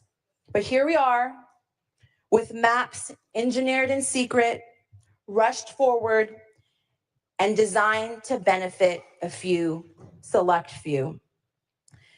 This is in clear conflict of interest, and it undermines public trust in our elections. It tells voters that their voices matter less than political insiders. And it confirms every fear they already have about Sacramento. Colleagues, this isn't about Democrats or Republicans.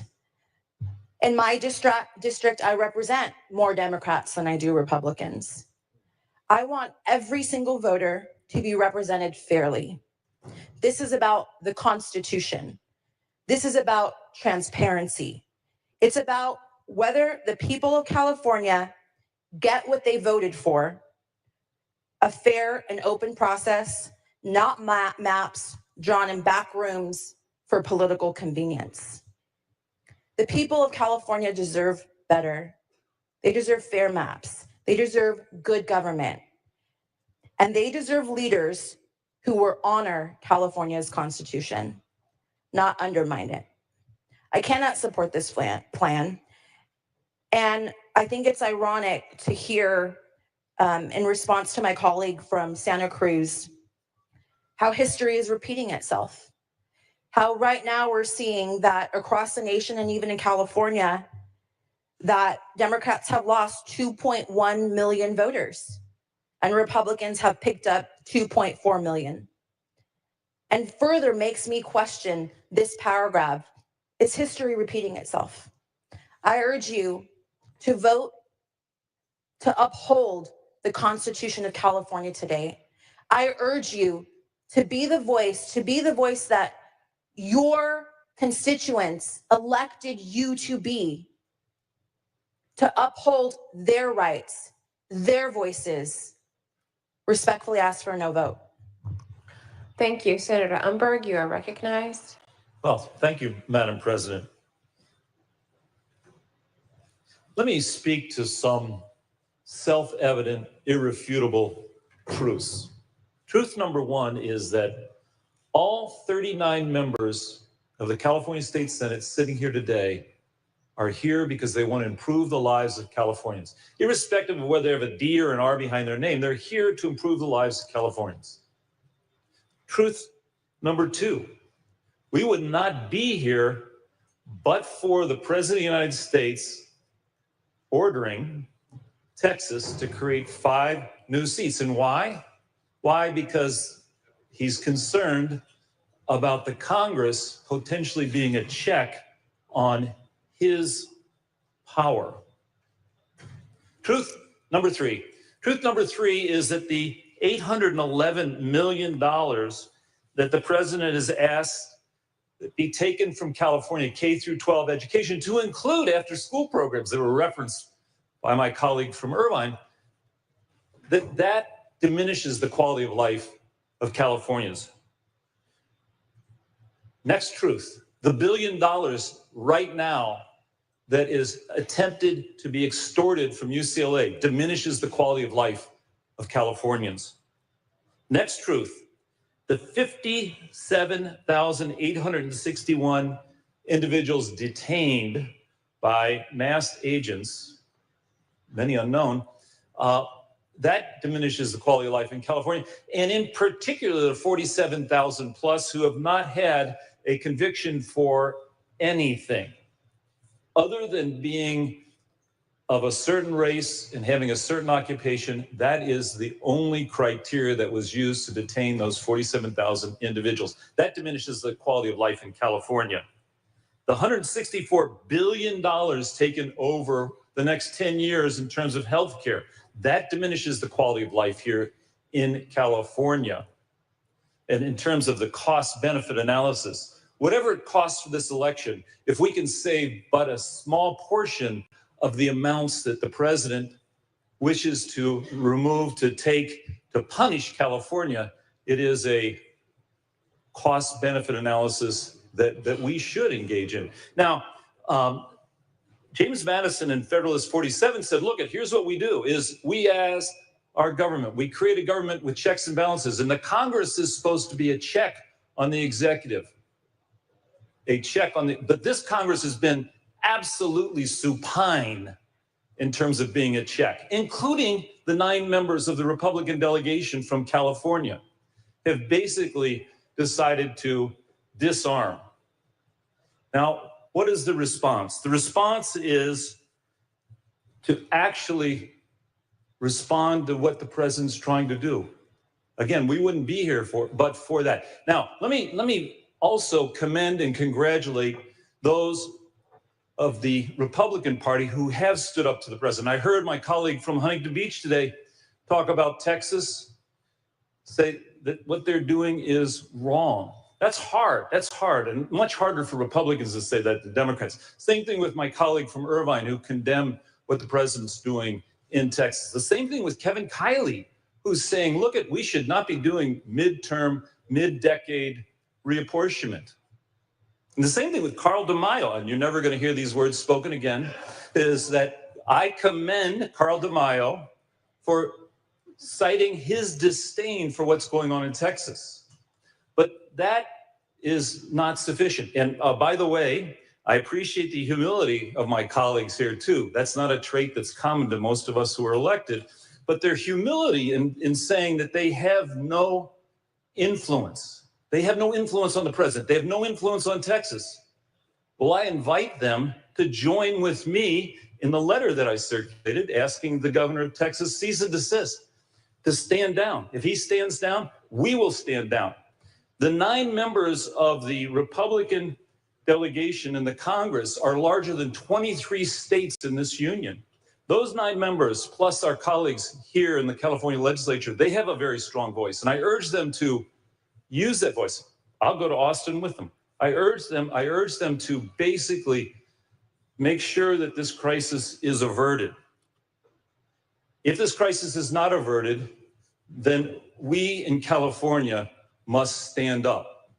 We in California must stand up for the quality of life of Californians as we see it being assaulted. We must stand up and vote aye on AB 604. Thank you.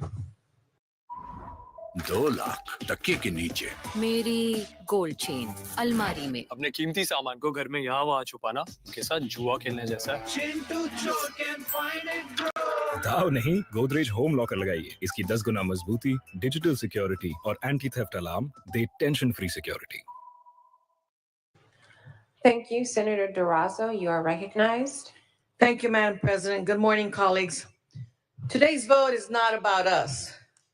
Today's vote is not about politicians. Today's vote is about people, working people living ordinary lives. Today's vote is about whether Texas and Trump have the right to water down what is right for the people who elect us. California's average hourly wage is $7 an hour more than Texans make. Our minimum wage is $9 more than theirs. And before any of you knee-jerk to, yeah, but everything is more expensive in California, consider the facts for working people beyond wages.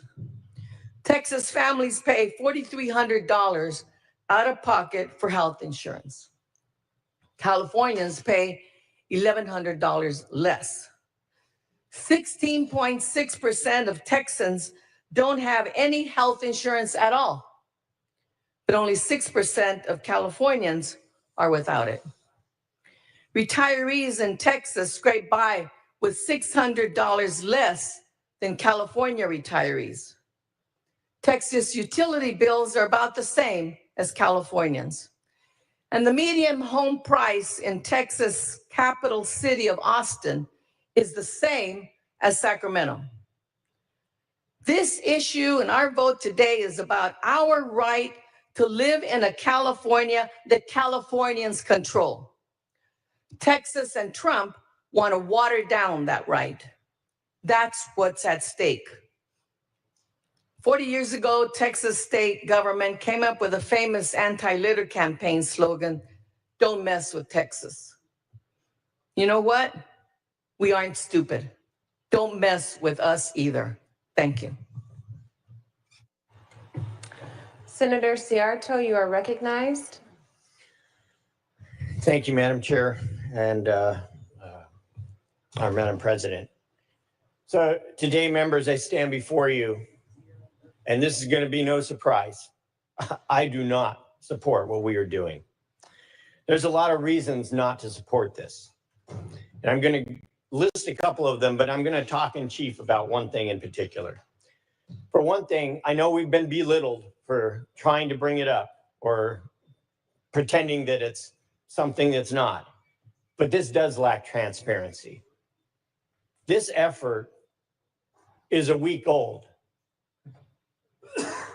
for us, for the people out there that got to see maybe if they knew to get on the thing. The reason it lacks transparency is because there hasn't been an opportunity for the public to be able to get engaged enough to look and see what these three bills that we're going to be doing are doing. A lot of the public, there's a lot of people out there, they don't even know what a senator is.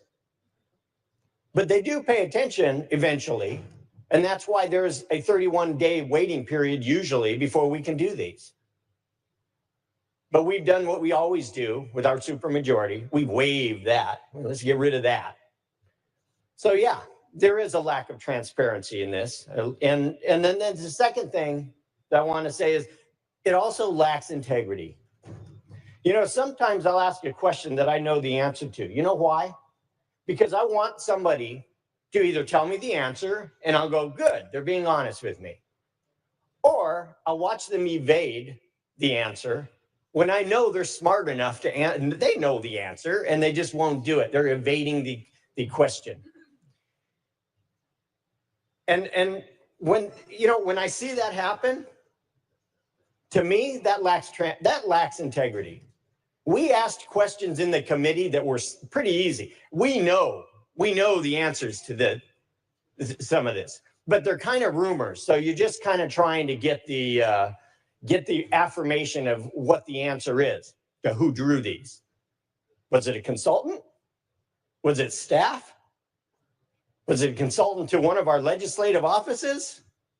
Because none of those are eligible under our Constitution in California to be drawing maps.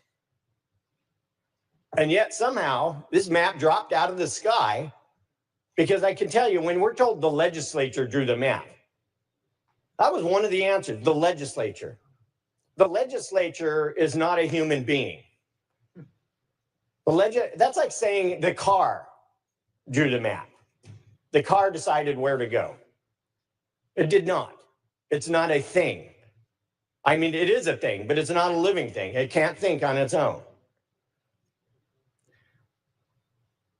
So we didn't get the answers that we wanted in our committee. And I was told, you already got the answer. No, I've asked the question. I just never got the answer. But I knew the answer, and I didn't get the answer, which means people are being evasive, which in this body and what we do up here, that lacks integrity. It also flies in the face of the wishes of voters to make drawing of districts the sole responsibility of the Citizens Redistricting Commission.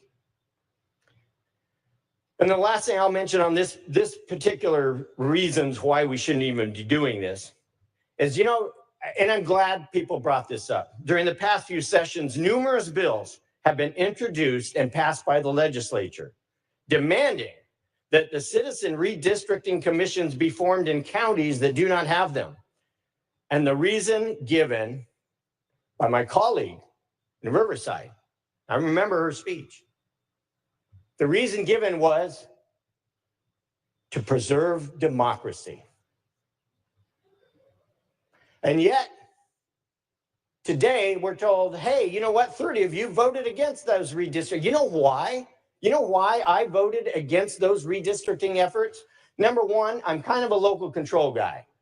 I think counties, cities, they need to weigh in on how they operate. But more than that, it's because all of those reflected what a supermajority will do when they're passing a bill. They set it up for their party to be successful in this in the redistricting effort.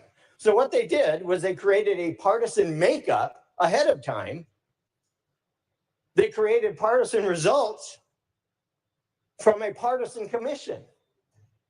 So heck yeah, I am voting no on that. You want an independent? Don't tell us what the makeup is of it, other than we have to find independent people to be able to be on a commission like that. If you're going to tell me it has to be this many Democrats and then 2 Republicans and the Republican votes don't count, we're not going to vote for that. That's why. That's why we voted against that. It's not because we are against the concept of an independent redistricting commission.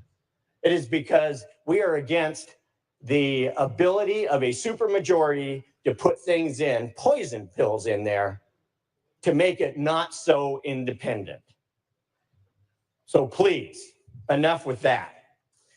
But those are just a few reasons we have to scrap this plan and move on to dealing with the real problems in California, because guess what? And you guys should be really proud of this. We have a lot of real problems in California, and they are not getting solved. We have water problems, energy problems. We have affordability problems. We have housing problems. None of those are being solved while we sit here trying to debate about what Texas did. And I want to mention this. I do know a Texas legislator, Congressman Carter, really nice dude. He really is. But you know what? I'm not going to call him and tell him, Congressman Carter, this is Senator Ciard, I need you to stand down. You know why? Because they have different rules than we have. That's their process. They don't have a constitution that says this is the process. Their process is, hey, if they're going to do it that way, they're going to do it that way. It's not for us to call them and tell them, no, you have to do this because otherwise California. I think my colleague from Bakersfield laid it out really well, what's going to happen. You want to bite your nose to spite your face? Hey, whatever.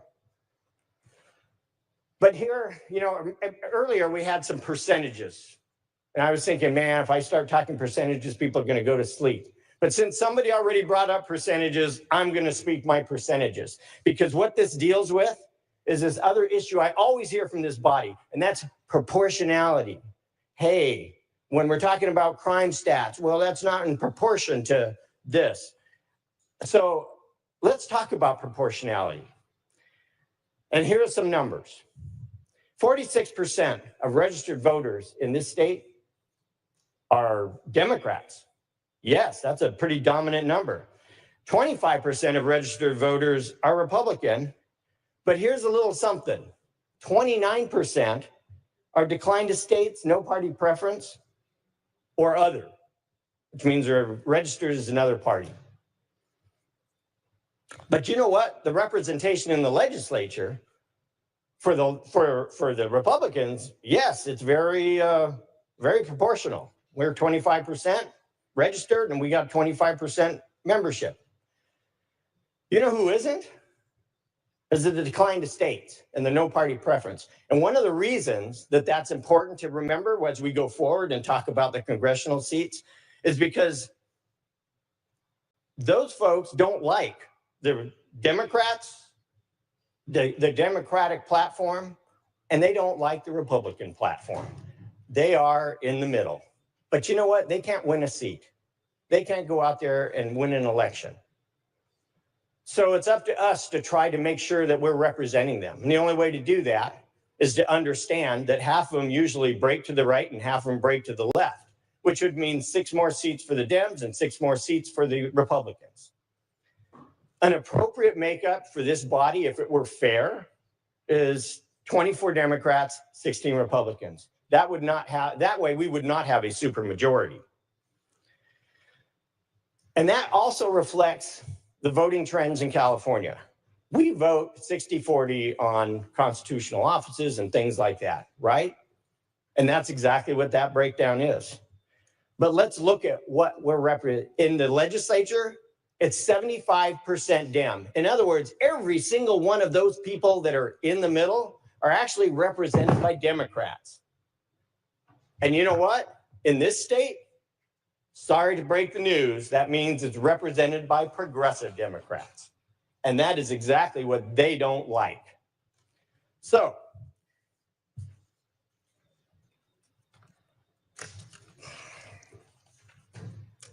let's move on to the Congress, congressional seats. We have 52 of them. So let's talk about democracy. 52 seats. You know how many are Republican seats? 9. You already have 43%. That's 83%. 83% of our population, our voters in this state, are represented in the congressional level by Democrats. That means zero people in the middle have representation other than from a Democrat. And then when you look at what we want to do, we want to push that number to 92%. Already we got 17%, or we have 8% of Republicans at that point being represented by Democrats. That's your democracy? As Democrats represent 93% of our population in Congress? You guys, that's absurd. That is absurd. So this effort to save the nation at the expense of democracy in California, it doesn't make sense. And you know what? I have more confidence in you guys. I know you're smart enough to know that. And I know some of you don't like this bill. And I know some of you would really like not to have to vote for it. But that's how it works in California. We got a supermajority. With the supermajority comes a lot of power. And with that power comes no power for the other side. So this notion that somehow the 10 Republicans are going to spring to this position of influence and power over all of the other states is absurd. We can't get anything done here, and you know it. So this effort is reckless. This effort is ridiculous, and it needs to be abandoned so we can start working on the real problems that California has. And maybe, just maybe, we can start working together to make some real bipartisan solutions, not just one Republican vote on one of the bills. That's not bipartisan. So I urge a no vote on this. I urge us to move on. And so thank you for indulging me today and allowing me to explore and talk about the real issues with democracy in California, not Texas. Thank you. Thank you. Senator Becker, you are recognized.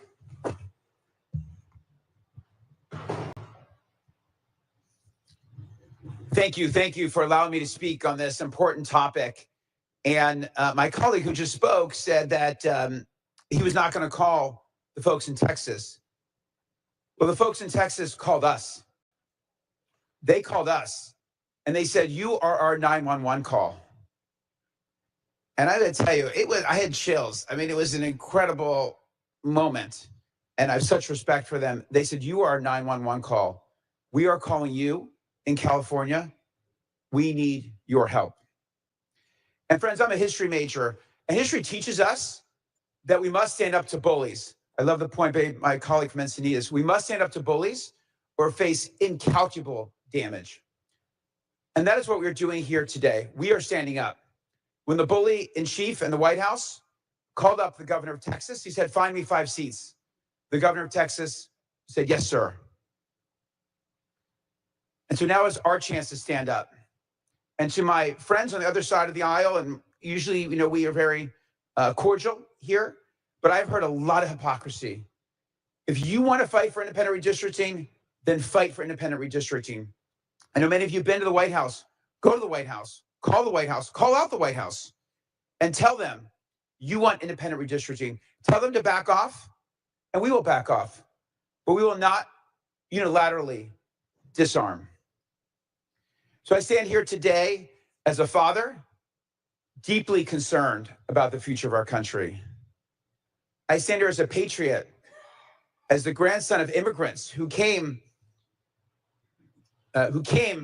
through Ellis Island. Senator Becker, I'm sorry. Can you please address your comments to me? Oh, thank you. Presiding officer. You turn around? Yes, thank you. Okay, I often do this way. Camera.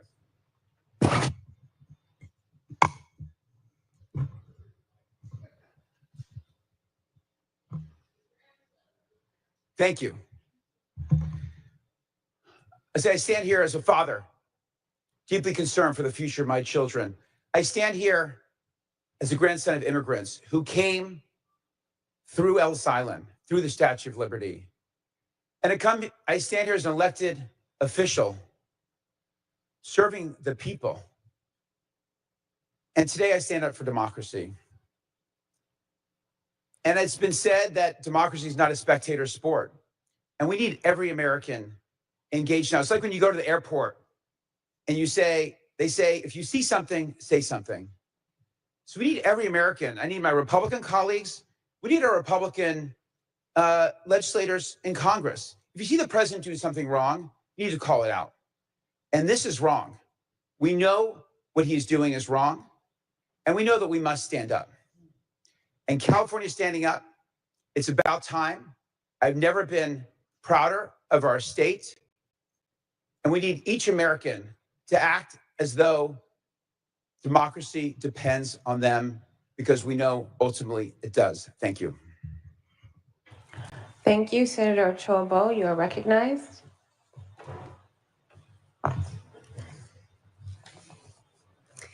Thank you, Madam President. California deserves a redistricting process that is fair, transparent, and free from political gamemanship. It was mentioned the fact that as Republicans, we haven't supported such measures in the past.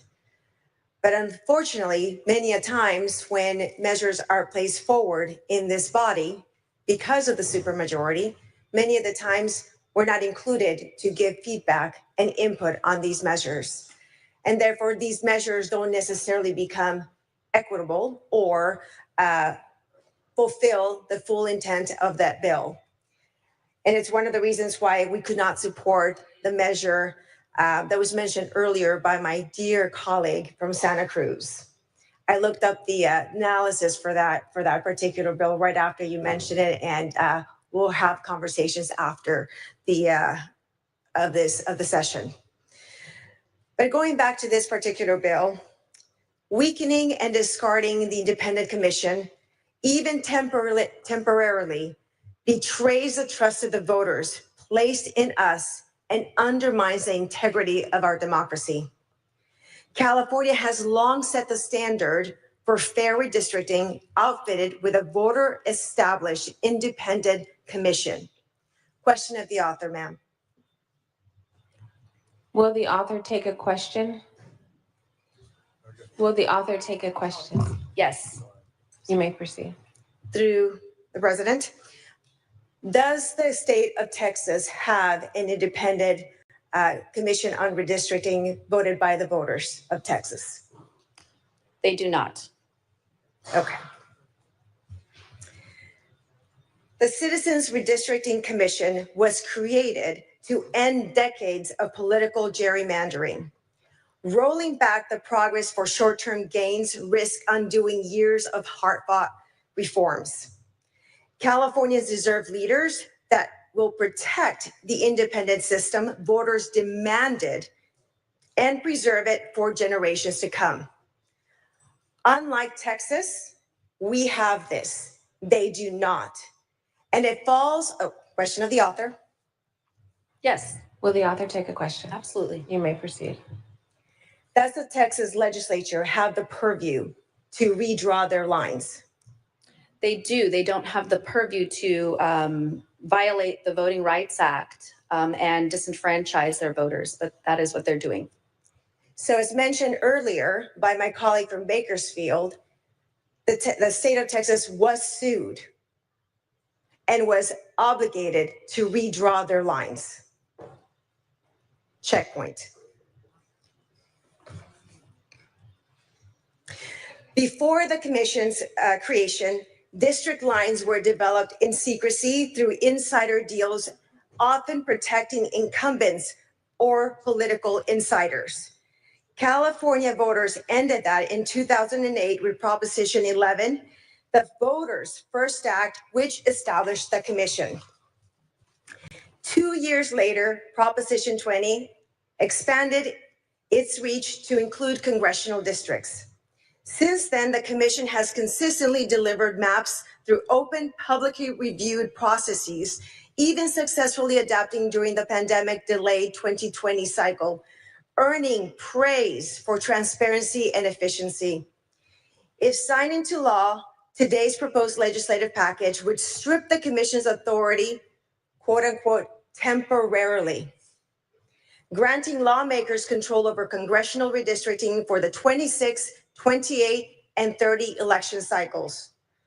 While framed by some as reactive to nationwide redistricting trends, critics warn that it compromises California's voter-approved safeguards and damages its leadership and electoral fairness. This proposal undermines the voters' trust, since the Commission was created by the voters to ensure fairness, transparency, and accountability. Repealing it would feel like repudiating the voter intent. AB 604 was drafted without constitutional safeguards intended to promote fair and representative district maps. Stated that these maps are intended to elect 5 additional Democrat congressional seats. Let's register that. This mid-cycle redistricting plan undermines the state's constitution by seeking a voter-approved amendment that would temporarily waive the key provisions of the California State Constitution's Article 21, allowing politicians to redraw lines for partisan gain rather than adhering to established democratic principles. First, the plan ignores the constitutional mandate that redistricting occur only in the year following the year in which the national census is taken under direction of Congress at the beginning of each decade. By pushing for changes mid-decade outside the post-census window, this proposal disrupts the every 10-year rhythm that's designed to ensure districts reflect accurate, updated population data. This could open the door to arbitrary manipulations whether political winds shift. Second, it waives the rigorous criteria outlined in the state constitution that prioritizes geographical and social considerations to promote fairness. These include requiring districts to be geographically contiguous, criterion 3, respecting the integrity of cities, counties, neighborhoods, and communities of interest by minimizing their division, criterion 4, and ensuring compactness where practicable, criterion 5. And I know that it was stated that 76% of these congressional districts fit the Redistricting Commission's criteria, meaning these. But the additional and the remaining do not, therefore violating the very intent and the guidelines of the Constitution. The legislature's secretive, and secretive meaning no one can divulge where they came from, and rushed map drawing processes discards these standards. And secretive meaning that no one knows how they were drawn, but yet they've appeared secretly by an unknown hand online. And now they're transparent because they're there. But no one knows who placed them there and who drew them in the first place. Potentially fracturing cohesive communities and creating convoluted districts that prioritize electoral outcomes over logical boundaries, as stated on this body in this floor today. Finally, the plan flouts the Constitution's explicit prohibition against partisan gerrymandering, which states that districts shall not be drawn to favor or discriminate against an incumbent, political candidate, or political party. And yet, once again, on this floor today, it was mentioned that it was due to the reasoning of electing 5 Democrat congressional districts. Stated on this floor. By suspending the Citizens Redistricting Commission and empowering the legislature to redraw these maps, this legislation invites blatant favoritism, eroding the impartiality voters enshrined in the Constitution to prevent self-serving power grabs. Folks, this is serious. Ladies and gentlemen, this is very, very serious. When we are elected, we swear an oath to uphold both the US and the California Constitution. Regardless of what any other state does, that is what we do when we stand on this floor, this red carpet, and we raise our hand. Two wrongs don't make it right. And when it says to join our colleagues in repudiating other states for what they're doing, folks, we're elected to represent the state of California. I had a podcast I was listening to just this morning talking about whether or not term limits should exist. And one of the arguments that were stated in this podcast was whether or not, we should have term limits. And the gentleman speaking said, well, people get what they elect. And if we have an electorate that is uneducated and they can continue to pick someone to be elected, then that's what they get. If Texas has not changed their constitution, if they have not created a redistricting commission, then folks, who are we to direct the autonomy of the legislature of that state? What authority do we have to influence another state's legislature elected by their people? I think it's humbling to think that we should do that. If we have relationships, great. Have those conversations. But as a body, to go to another state as elected and think that we have the authority to tell them how to run their state, I think it's ridiculous. I think it's disrespectful to them and to the people who elected those to represent them. I respectfully ask for a no vote. Thank you. Senator Caballero, you are recognized. Thank you, Madam President. It's been interesting listening to the comments today. Senators, California didn't start this fight. We've always had an amicable relationship with our president. And amicable because the president understands that California is a donor state to this great country. And we've lived with it for years. We pay more in taxes than we get back. We all know that. So why come after California? Why make us an example to the rest of the country by attacking our immigrants, by putting tariffs that have hurt our farmers and that now is going to start to hurt our residents, by taking away benefits that are really important in our state as we've tried to meet the needs of our country. So California didn't start this fight. And my party didn't start this fight either. Let me be clear. I don't shy away from a good competition. I love sports, soccer, football, baseball. I love it all. In my family, we have our favorite teams that we watch and we follow and that we support. And I can tell you they are raucous games when we have people on different sides supporting different teams. So I don't have a problem with opposition or with conflict. But what I do insist on is that the game be fair.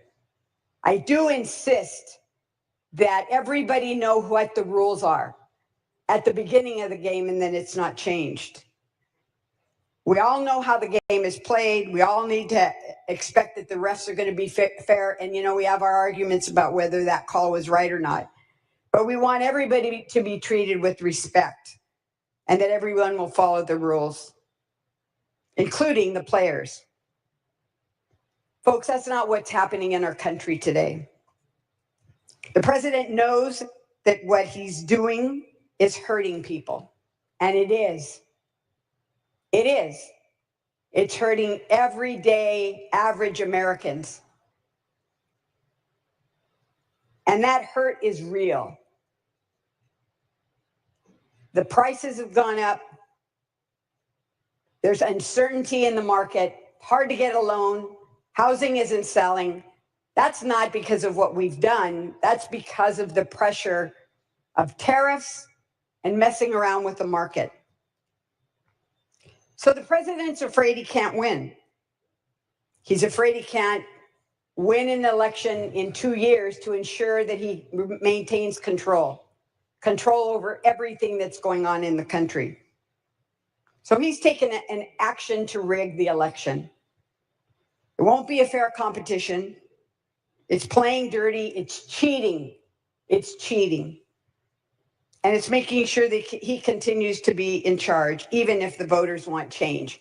Even if the voters want change, he's rigging it. It's a power grab. We didn't pick this fight, but my residents have asked me to take action, to do something to relieve the pain caused by the president's attack on California and on our families. And some of that attack won't be felt until after the midterm elections, which is really cynical. Look, it didn't have to be this way. We all could have worked together, all of us on this floor, across party lines, to denounce and condemn the president's attempt to rig the next election. We could have done it together, to put public pressure as leaders and as elected officials, to say we want a fair game, no shenanigans, no cheating, no dirty games. But listen, my good friends on the other side of the aisle, you haven't said a peep. You've said nothing to condemn the president's attacks on California and on our residents. Nothing, nothing, nothing. And I get it. You don't want to contradict your presidents. And so you've taken sides. Well, I choose the people in my district. I choose to defend Californians. I choose to fight for a fair election. I choose to listen to the people who say, we need you to take action. So I ask you for your aye vote today. Thank you. Senator Cervantes, you are recognized. Thank you, Madam President and members. As we know, the proposed maps in this bill are not wholly new. They build upon the year-long process undertaken by the California Citizens Redistricting Commission after the 2020 census. About 75% of Californians will remain in the same district that they reside in currently today. These maps do a better job of avoiding splitting counties and cities than those created by the commission. And let me just say, how is it okay when their party adopts redistricting, but when it's the other party, it's a problem? Please, spare us the hypocrisy. That said, I am puzzled by the admiration that our colleagues on the other side of the aisle are showing for independent citizens redistricting commissions. Except for our colleague from Huntington Beach, who has not been present for any of these bills, every Republican of this Senate body has voted against bills creating county citizens redistricting commissions. The legislature is entitled to propose amendments to the state constitution. And unlike Texas, we are taking it to the voters. We are acting now to save our future. I respectfully ask for an aye vote on AB 604. Thank you. Senator Jones, you are recognized. Thank you, Madam President. Members, A couple of fine points first, Madam President, regarding the comments from our colleague from Santa Ana mentioning that if Texas goes forward with their redistricting, we will continue with our redistricting. My understanding is that the constitutional amendment has been amended to take that language out, and California is moving forward regardless. But I will clarify that when the ACA comes over and ask a question of the author on that. On this particular bill, AB 604, I do have a quick question of the author if she would be willing to take it. Will the author take a question? Are you familiar with, or can you cite for us any lawsuit in California of somebody suing the Redistricting Commission for the lines that they drew either in 2012 or 2022, arguing that those lines were unconstitutional? You may proceed. I am not personally familiar with any lawsuits. Great, thank you. Neither am I. And that's because our process isn't unconstitutional. Now, many of us had problems with the lines with 2022 when they came out. Both Democrats and Republicans got a little gripey about some of the lines. Legitimately, I believe so. But we didn't sue. We kind of, went with it and made the best of it that we could. One of the things I want to share this morning is I'm very proud of my Republican colleagues for their demeanor this morning and their professionalism in their comments, regardless of the incendiary and accusational comments of the open on this bill, AB 604. And I will share that compliment with my Democrat colleagues as well. I think that the debate has been very professional and moving us along. One of the things I'm very concerned about in the debate this morning that I want to raise attention to is some terms that were used this morning on the floor. Rigged, dictator, unchecked power, period, full stop. That one cracks me up when you all use that one, because I know the governor uses that all the time. So I don't know if you're trying to get in his good graces by imitating him or whatever, but period, full stop. There's usually a lie behind that, by the way. Bully, autocrats. Permission to read, Madam President. Without seeing any objection, it is granted. While this was all going on, a term came to mind, projecting or projection. So I looked it up to make sure that I had it right. Projecting refers to a psychological defense mechanism where an individual unconsciously attributes their own unacceptable feelings, thoughts, or traits to another person. Why did this come up in my mind today as you've been standing on this floor railing against Republicans in Texas, railing against Republicans in Washington, D.C. for not having any courage to stand up to the dictators of the governor of Texas and the president of the United States? Where's the courage for the Republicans? Let me ask you this. Every single year, we pass off this floor and the assembly floor a handful of bills that pass on unanimous votes. Unanimous. Every Republican, every Democrat votes for these bills. Some of these bills are authored by Democrats, and some of these bills are authored by Republicans. One bill in particular comes to mind. It's a very simple bill authored by the incoming pro tem. She's attempted to pass this bill, has passed the bill 4 times, and has been vetoed 4 times. Where's the courage when a bill has unanimous votes to conduct a veto override? You don't even need us for a veto override. You can do it by yourselves. But we've come to you over and over and over and over every single year. We will support you in a veto override. We will help you in a veto override on a simple bill. Just pick the simplest one. Let's just do it. And prove that you have the courage that you're accusing us of not having.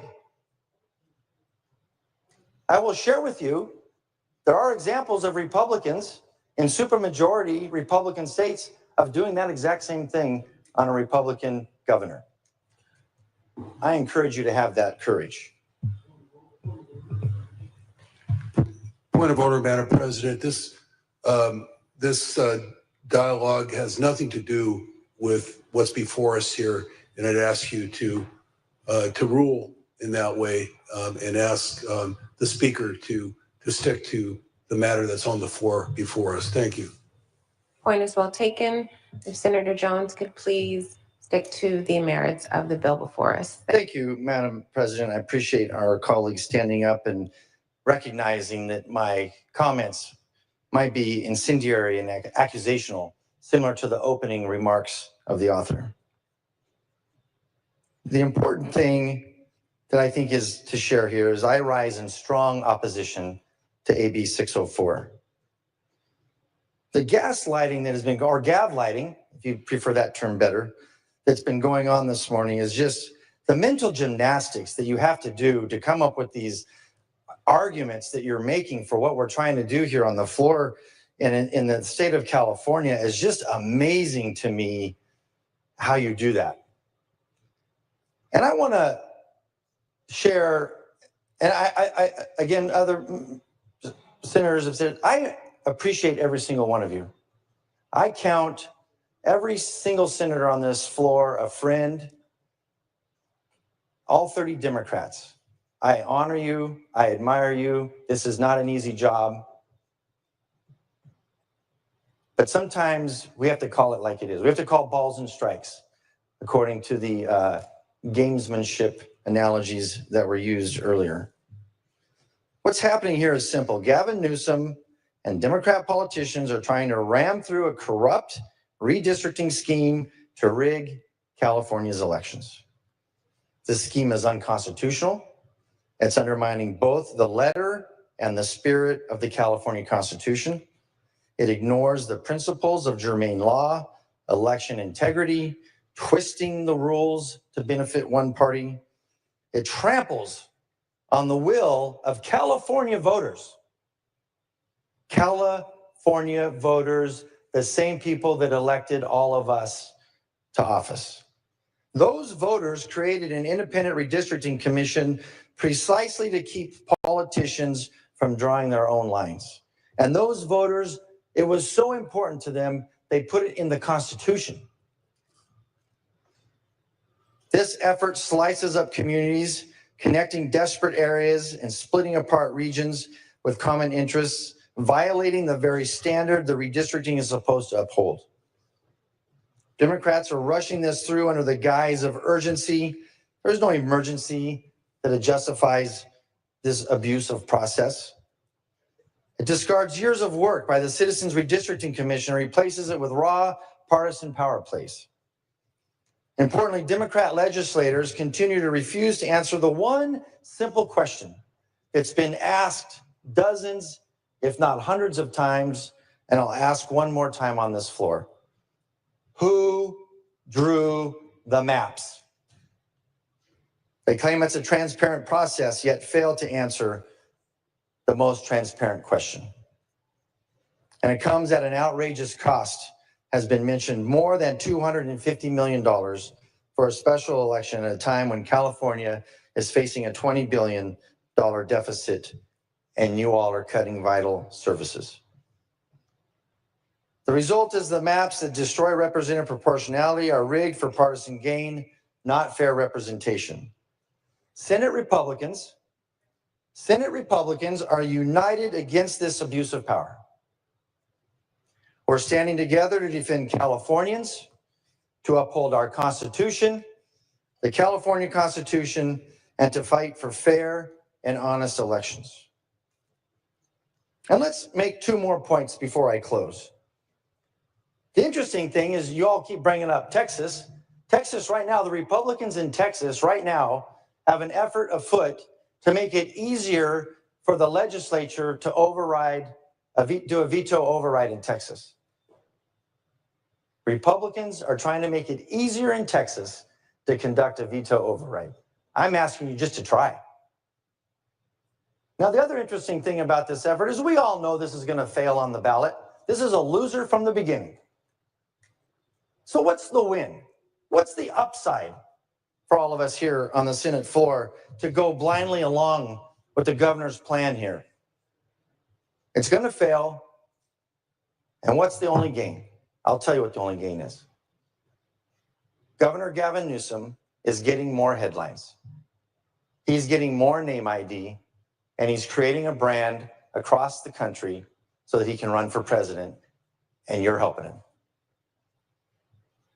To my colleagues across the aisle, I strongly encourage you to stand against this self-serving governor with courage rather than acting like a march of the lemmings. I urge a no vote on AB 604. Thank you. Seeing no further discussion or debate, Senator Gonzalez, would you like to close? Yes, thank you so much, Madam President. And I do want to say to my colleagues on both sides of the aisle, thank you so much for this very robust debate. This is exactly what democracy means and what we want the public to see, the discourse. Even if we agree to disagree or we disagree and disagree beyond measure, that is exactly what we're here for. We were all elected to take an oath to defend our democracy and to ensure that the folks that we support and represent all can see a better quality of life. And that's why we're here today. And as my colleagues on the other side of the aisle, except for one, I think of one missing member from Jackson, you know, what I will say is I hear you on integrity. I hear you on transparency. I hear you on all of that. And this is where I'm really confused because with all due respect, it is very hypocritical to say that you believe in all this, but yet when you've been offered the opportunity to talk about what is the egregious actions by this federal government, the egregious actions by Texas legislators to disenfranchise voters, to additionally split counties and cities, to continue to violate the Voting Rights Act, to just completely ignore communities of interest, and to continue to safeguard the Trump presidency, because guess what? It doesn't just stop after 2028. Let's be real here. He wants a third term. So what does that mean for Californians if we don't do this? Well, I'll tell you what it means. It means that, again, it means that there's going to be unconcern for a ransom of $1 billion to our UC system. There's going to be silence when it comes to SNAP benefits for children who are disabled. It means there's going to be additional unconcern for the kids that won't have after-school programs and school lunches. And it means that every budget that we put out here, because we've continued to put state budgets out here, and everyone's talking about wildfires. If we're so concerned about wildfires, why didn't the other party, why didn't you all support the wildfire package relief of $2.5 billion for Altadena and Pacific Palisades residents? Why didn't you do that? So we can't sit here and talk about transparency and integrity and we want democracy, and all of a sudden now we have an epiphany about an independent redistricting commission and we're going to stand, you know, strong for that. Well, let's do that today. And today, again, AB 604 is an urgency measure, contains the new proposed congressional maps that will ultimately be the decision of California voters on November 4th. This bill will be in print for over 70 days. The maps will be available for insight from our voters, and ultimately they will have the say, and would remain in effect only until the Citizens Redistricting Commission certifies a new map of congressional districts after 2030's census maps. So these maps are temporary, again, for the elections of 2026, 2028, and 2030. Then the Redistricting Commission, which is still in effect, will then take will then take the helm in 2032 to continue the good work that they've done. Again, the hypocrisy remains. Why are you so unconcerned? Why are you so unwilling? Why have you remained silent during this egregious overreach when Latino communities across California have been kidnapped? Why? All our democracy is being dismantled, and you want us as California legislators to just sit by on the sidelines and do absolutely nothing? Well, that's not good enough. And if you want to support my Republican minority leader, if you'd like to support a diversity, equity, and inclusion bill by the incoming pro tem, we are happy to provide that opportunity for you to do that again. So again, Californians will have the final say. I appreciate all the debate here. I respectfully ask for an aye vote. Thank you. Secretary, please call the roll. Allen. Aye. Alvarado Gil. Archuleta. Aye. Adeguin. Aye. Ashby. Aye. Becker. Aye. Blakespear. Aye. Cabalden. Aye. Caballero. Aye. Cervantes. Aye. Choi. No. Cortezi. Aye. Daly. No. Durazo. Aye. Gonzalez. Aye. Grayson. Aye. Grove. No. Hurtado. Aye. Jones. Laird. Aye. Limon. Aye. McGuire. Aye. McNerney. Aye. Menjivar. Aye. Nilo. No. Ochoa Bog. No. Padilla. Aye. Perez. Aye. Reyes. Aye. Richardson. Aye. Rubio. Aye. Ciarto. No. Smallwood Cuevas. Aye. Stern. Aye. Strickland. No. Umberg. Aye. Valadares. No. Wahab. Aye. Weber Pearson. Aye. Weiner. Aye. Secretary, please call the absent members. Alvarado Gil. Jones. No. Ayes 30, noes 9. That measure passes. Members, we are now going to take a very brief 20-minute recess for lunch. Stay in the building. We will come back in 20 minutes. We are now on recess.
The Senate will now come back to session. We have a message from the Assembly. Secretary, please read. Madam President, I'm directed to inform your honorable body that the Assembly on this day adopted Assembly Constitutional Amendment 8. Sue Parker, Chief Clerk of the Assembly. We have a referral from Rules. Secretary, please read. The Committee on Rules has ordered the following bill to third reading, Assembly Constitutional Amendment 8. We will now move to supplemental file number 1, which is file number 262, ACA 8. Secretary, please read. 267.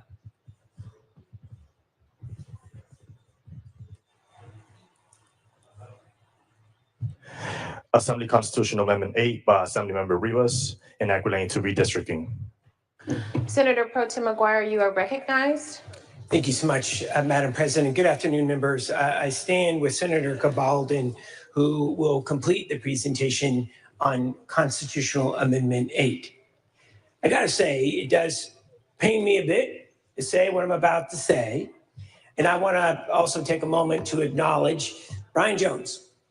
I have deep respect for Leader Jones, and I know this has been a tough week on all sides, and I do want to acknowledge him and say thank you for the partnership. And I also want to say I take this very seriously. I think that all folks know,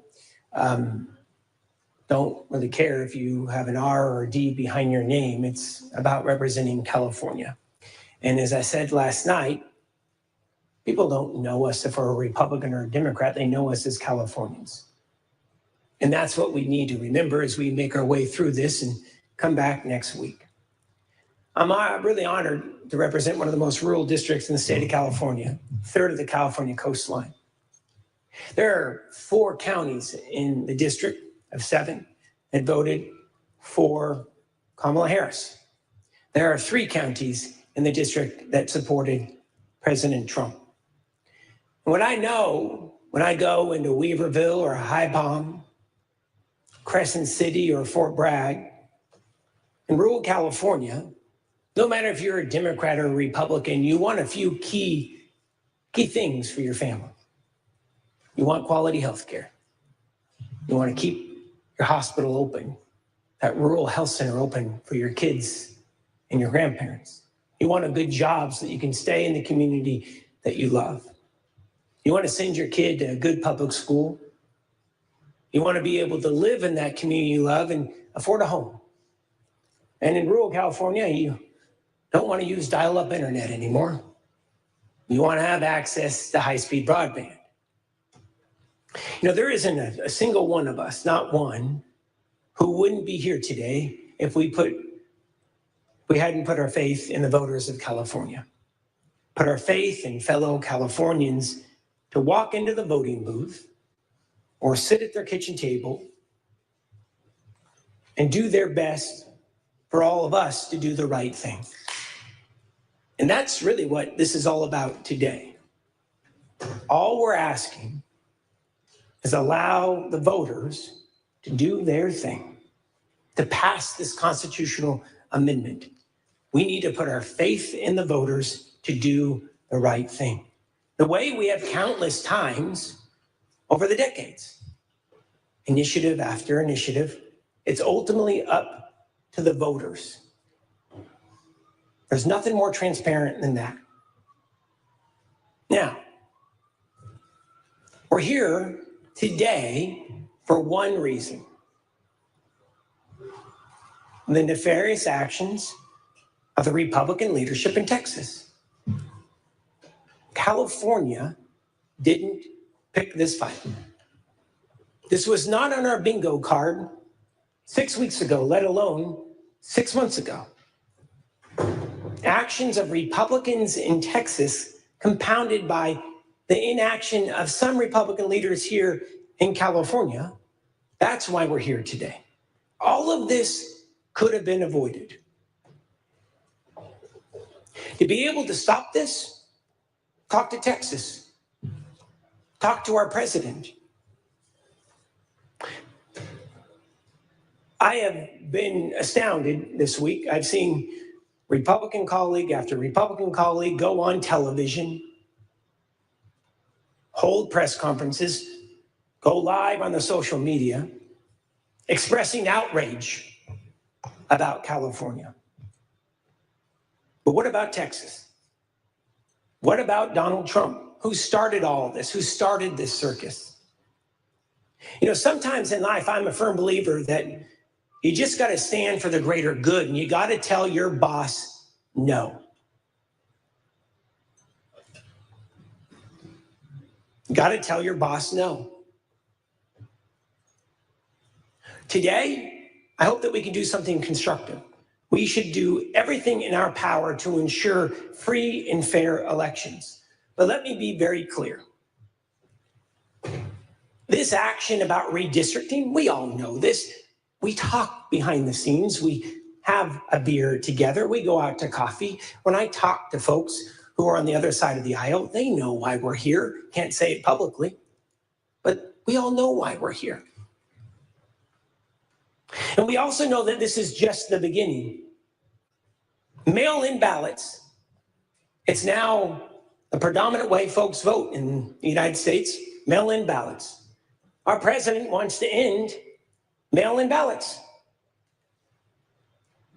Make it harder to vote. You know why he wants to be able to upend the census here? To rig it. In the United States Constitution, it says count all persons. The reason why Donald Trump doesn't want to count all persons is because it hurts Republicans. So then I hear members of Congress, some in the legislature say, I support independent redistricting.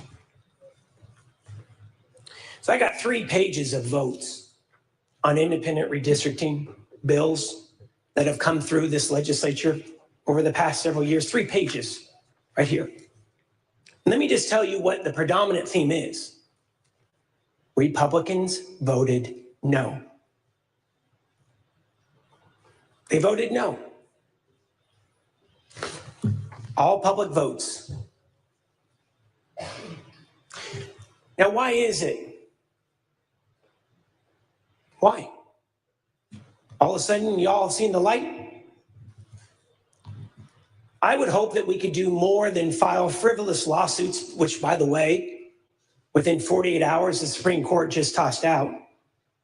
I would hope that we could do more than just file bunk court action when there are Republican leaders in this country that are having state troopers follow Democratic legislators. When the Attorney General of Texas and the governor say, we need the FBI to track elected members of a state house. What the hell is happening? And where is the outrage? You're outraged that California is responding? The only reason we are here today is because of Texas. And by the way, 2 nights ago on live television, state troopers drug out a Democratic female legislator out of the bathroom. Out of the bathroom because she did not have a pass to go. And I hear about how unfair California is. Can you imagine if the Democratic majority said to the California Highway Patrol, follow Republican leaders in the Assembly and the Senate?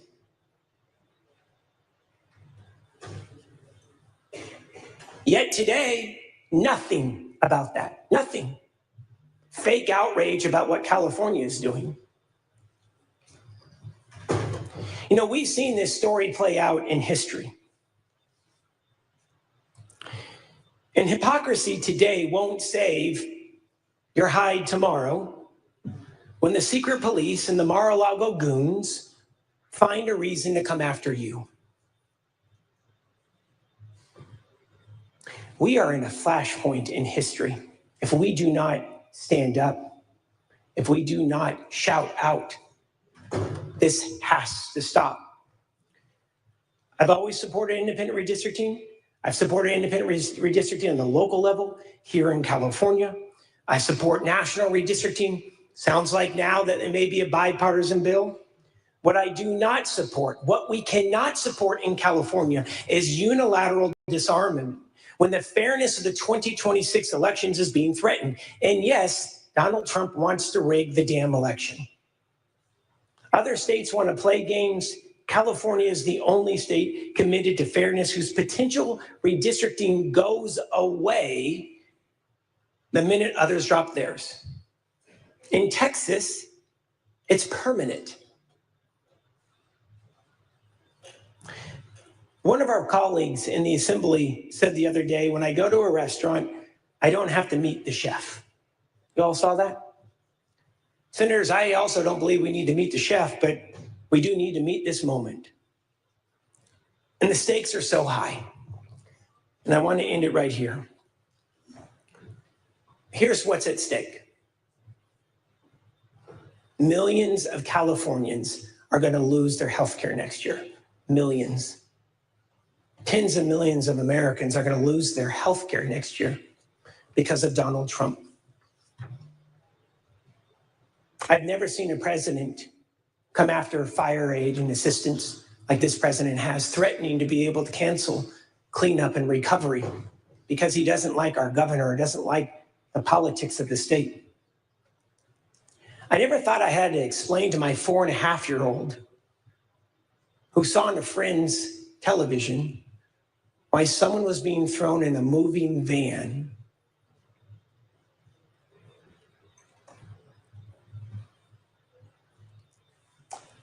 This is what we're fighting for today. One of the main reasons I believe that we should be voting for this constitutional amendment will be waiting for me this evening at our kitchen table to tell me about his first week in school. As much as some want to say this is about politics, this vote today is about people.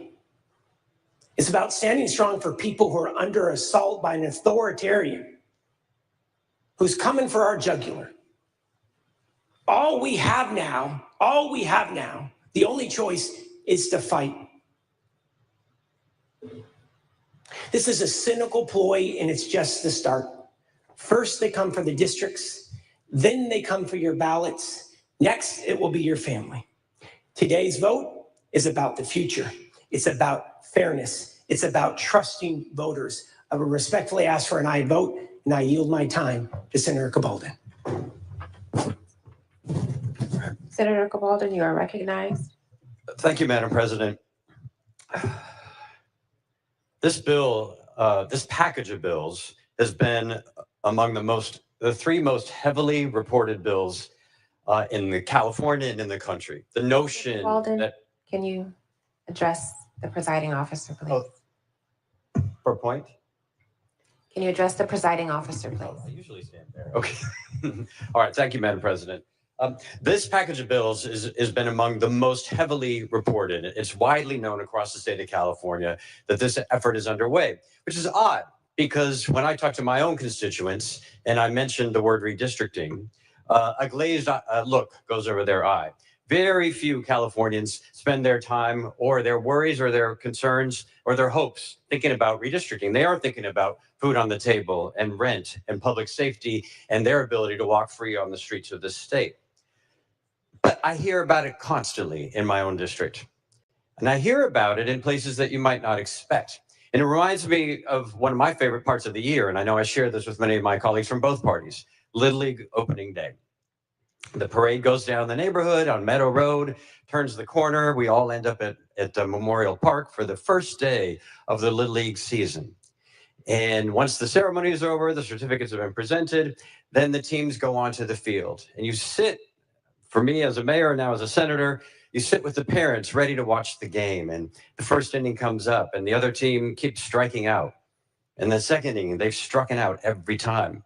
When they pitch, sometimes they intentionally hit our players and you're starting to get a little worried. By the fifth inning, though, something weird happens. You see that on their side of on the other team's players, the first base is now being taken over by one of the dads. One of the moms is subbed in at second base. Another mom's at shortstop. Another dad is at third base and another at catcher. And you look at the field, you say, this is not fair. This is Little League. Where are the kids at? You can't just sub in 5 adults to play a Little League game. That's not fair. It's also not safe. What you've created is a Little League I've never been a part of. We don't sit in the stands in that moment and argue with each other. You know what I'm going to do about this? I'm going to go to the next Little League board meeting in 2 months to complain, because what we really need is a policy that prevents this from happening. You don't pen a harshly worded letter to the other team. You stand up. You do something. In that moment, most likely, what most Americans are doing, we're sending 5 of our parents out there. We're pulling our kids off the field. We are taking action to assure that cheating, that endangerment does not happen. If when the Olympics are at the Rose Bowl here in California, the Rose Bowl in California, and the soccer team come on the field and we're playing against Russia, and they sub in 5 additional players onto their team, you can be damn right we'll be calling for our team to be doing the same. We won't be waiting to file a complaint after the game is over that we lost because someone cheated right in front of our eyes, right in broad daylight. That's why Californians every day, more and more Californians are like, I don't know that much about redistricting, but this ain't right. This cannot happen, and California cannot stand for it. That's what this is all about. And so what's different here is it's not a trophy that's on the line. What is on the line is everything that we've heard described by the pro tem and others on this floor.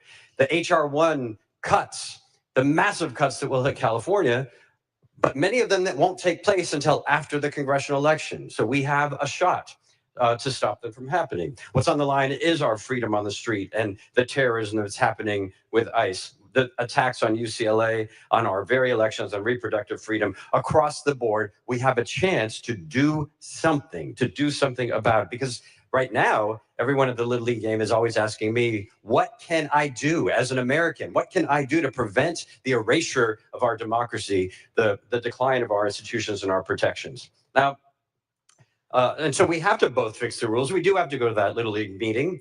And that's exactly what ACA 8 does. Its first provision is California calls upon the Congress of the United States to place a constitutional amendment before all of the states for a national independent redistricting system. That is number 1 in ACA 8. And so we are doing that. And we must also get on the field and protect our kids and our families and our communities. Now, it's ironic because we stand here today, 99 years after the very first redistricting initiative went on the ballot here in California. Redistricting is one of the most contested ballot initiatives over and over and over again that Californians typically face. And we've been doing it now for nearly for a century. And that ballot measure, which created an independent citizens commission to redistricting, was rejected almost 2-1. When it was proposed again a decade and a half later, it was rejected by 10 points. It was rejected and rejected and rejected and rejected and rejected. In the 1980s, it was rejected 4 times. 4 times. In the 2000s, it was rejected right before it barely passed. And so when we talk about the voters have enshrined this in the Constitution as something that can never change, the voters have been changing their minds about redistricting almost since the admission of this state into the Union. And in fact, in 2008, when the voters passed the initiative that the senator from Fair Oaks noted, there were 2 other ballot measures on that 2008 ballot that are noteworthy here. One was the voters' overwhelming support for high-speed rail, which we've heard previously on this floor, senators from the other side of the aisle, Republican senators saying we should toss that out. We should throw that one out. But this one that passed by less is somehow divinely inspired and can never be changed by the voters themselves. The second measure that was on that ballot was Proposition 8, the infamous Proposition 8, which said that we were amending the Constitution to prevent folks from marrying the person that they loved, marriage equality. That's what happened in 2008 by a larger margin than this commission. And yet last year, the voters of California overwhelmingly reversed that decision. Democracy is an ever-changing progress. It's a book that we are writing together. And the only ones that can tell us to respect the will of the voters are the voters. And the only way we can know what their will is in this critical time for the preservation of our democracy is by passing this Constitution to let the voters decide. I want to speak briefly to the notion of this mid-decade redistricting that we've heard about repeatedly this morning as well, and the outrage over the idea that we might do redistricting in the middle of the decade, as though this were the first time this idea has been considered. Republicans and their agents submitted mid-decade redistricting initiatives nearly every single year in the 1980s, and then again in the 90s and in the in the 2000s. The outrage, the hypocritical outrage here is palpable. The only folks who proposed mid-decade redistricting before today have been the Republicans of California. So the outrage that this is unconstitutional, how can it be unconstitutional to ask the voters of California if they choose to, if they decide to, if they elect to amend the Constitution to accomplish this? And also, Texas did not consider the 2020 census data or any updates. In fact, the chairman of the elections committee in Texas said, oh, well, I don't have that census data. I haven't looked at it. This process, on the other hand, has examined every available data source, the census from 2020 and all the data since, all of the testimony in relevant areas in California where the lines are changing to look to see what did regular people say about their communities of interest to the Redistricting Commission. And then finally, the notion that this is expensive.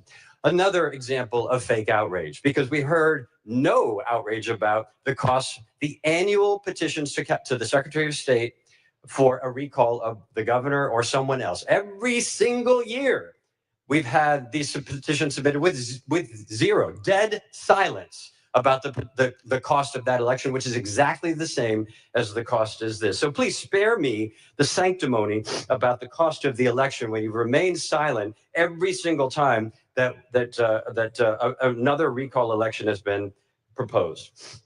Now, I also represent Sonoma County as a response to the senator from Santa Clarita and many other communities that have constantly been shifted from district to district over time. And Sonoma County will be doing just fine under this map. I can speak to my constituents. We can handle having 3 members of Congress. It's a feature, not a bug. But let's not think that today's redistricting map, it comes from a commission that did outstanding work, but it's not from some divine text, right? Let's go up to one of the closest districts from here. Maybe stop in Citrus Heights at the Jolly Cone, and just head up the freeway. That you've now met about 5% of the voters in this congressional district. Head up the Highway 50 a little bit. You'll end up in Folsom. Maybe stop at the auto malls or maybe the Old Town. Then head over to Roseville and to Rockland and Placer County. You've now met over half the voters of this district. But you got to keep on going, because in that district, you got to keep driving on Highway 80 up all the way to almost Mount Lassen. And then you have to turn around, get back on the freeway, get back on 12 freeways in order to get to Death Valley. Death Valley. So please don't tell me about splitting Lodi, which is a fan community of mine just nearby here, in 3, when the current map places all hundreds of thousands of people in Sacramento County, steps away from this building, in the same congressional district as Death Valley itself.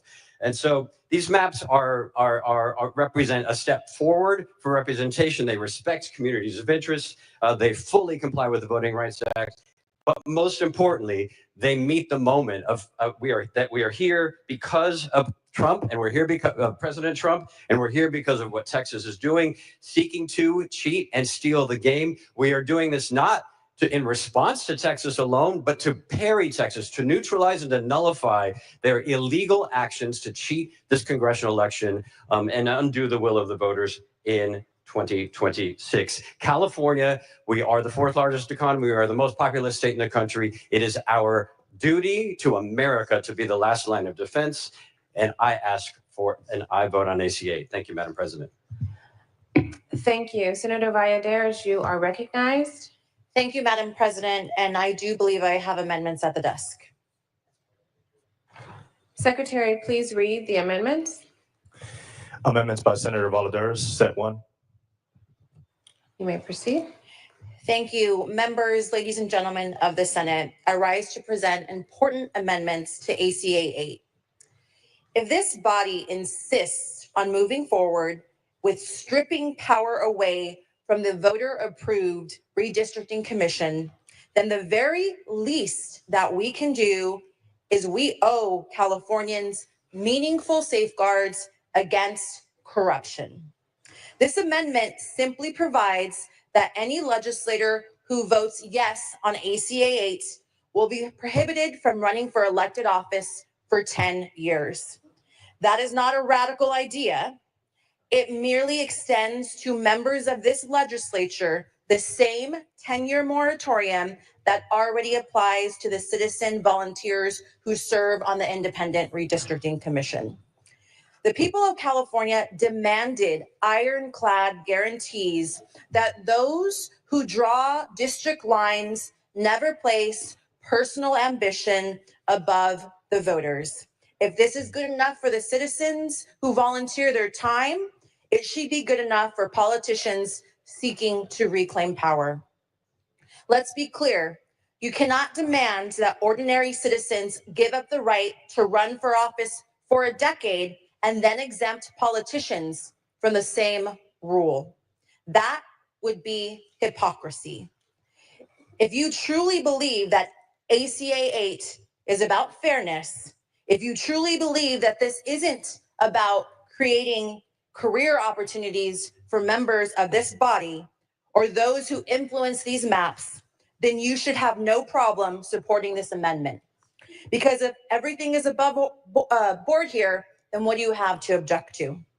60% of Californians voted to give redistricting power to an independent commission because they were tired of tortured lines drawn to serve those in power.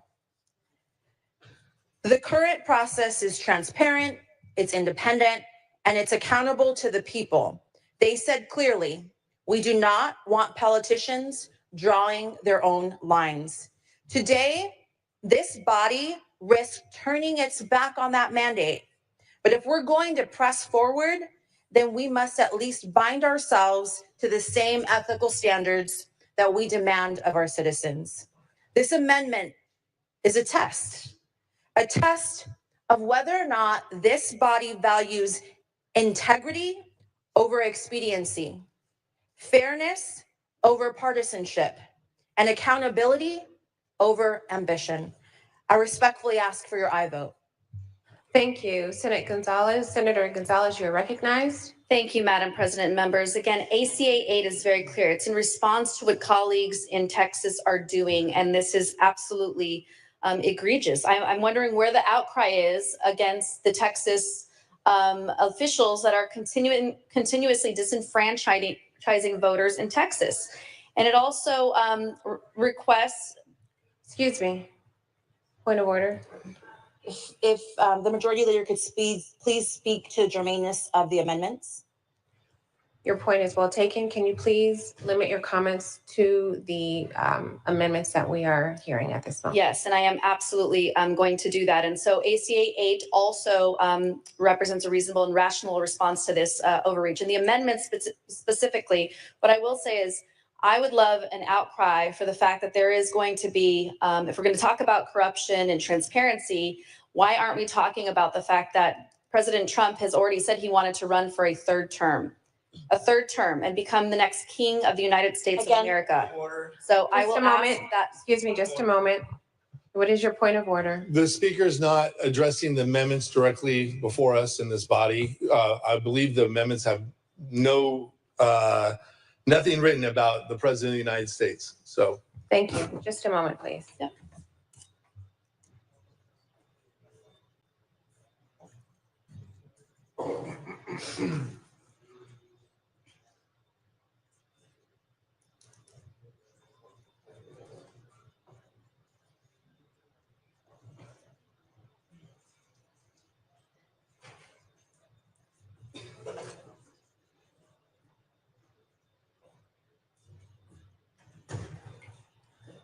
Senator Gonzalez, the amendments that we have before us are dealing with whether or not the members of the legislature will be able to run as a candidate for 10 years. Your comments must stick to the amendments that we are voting on or that have been presenting before us. Thank you.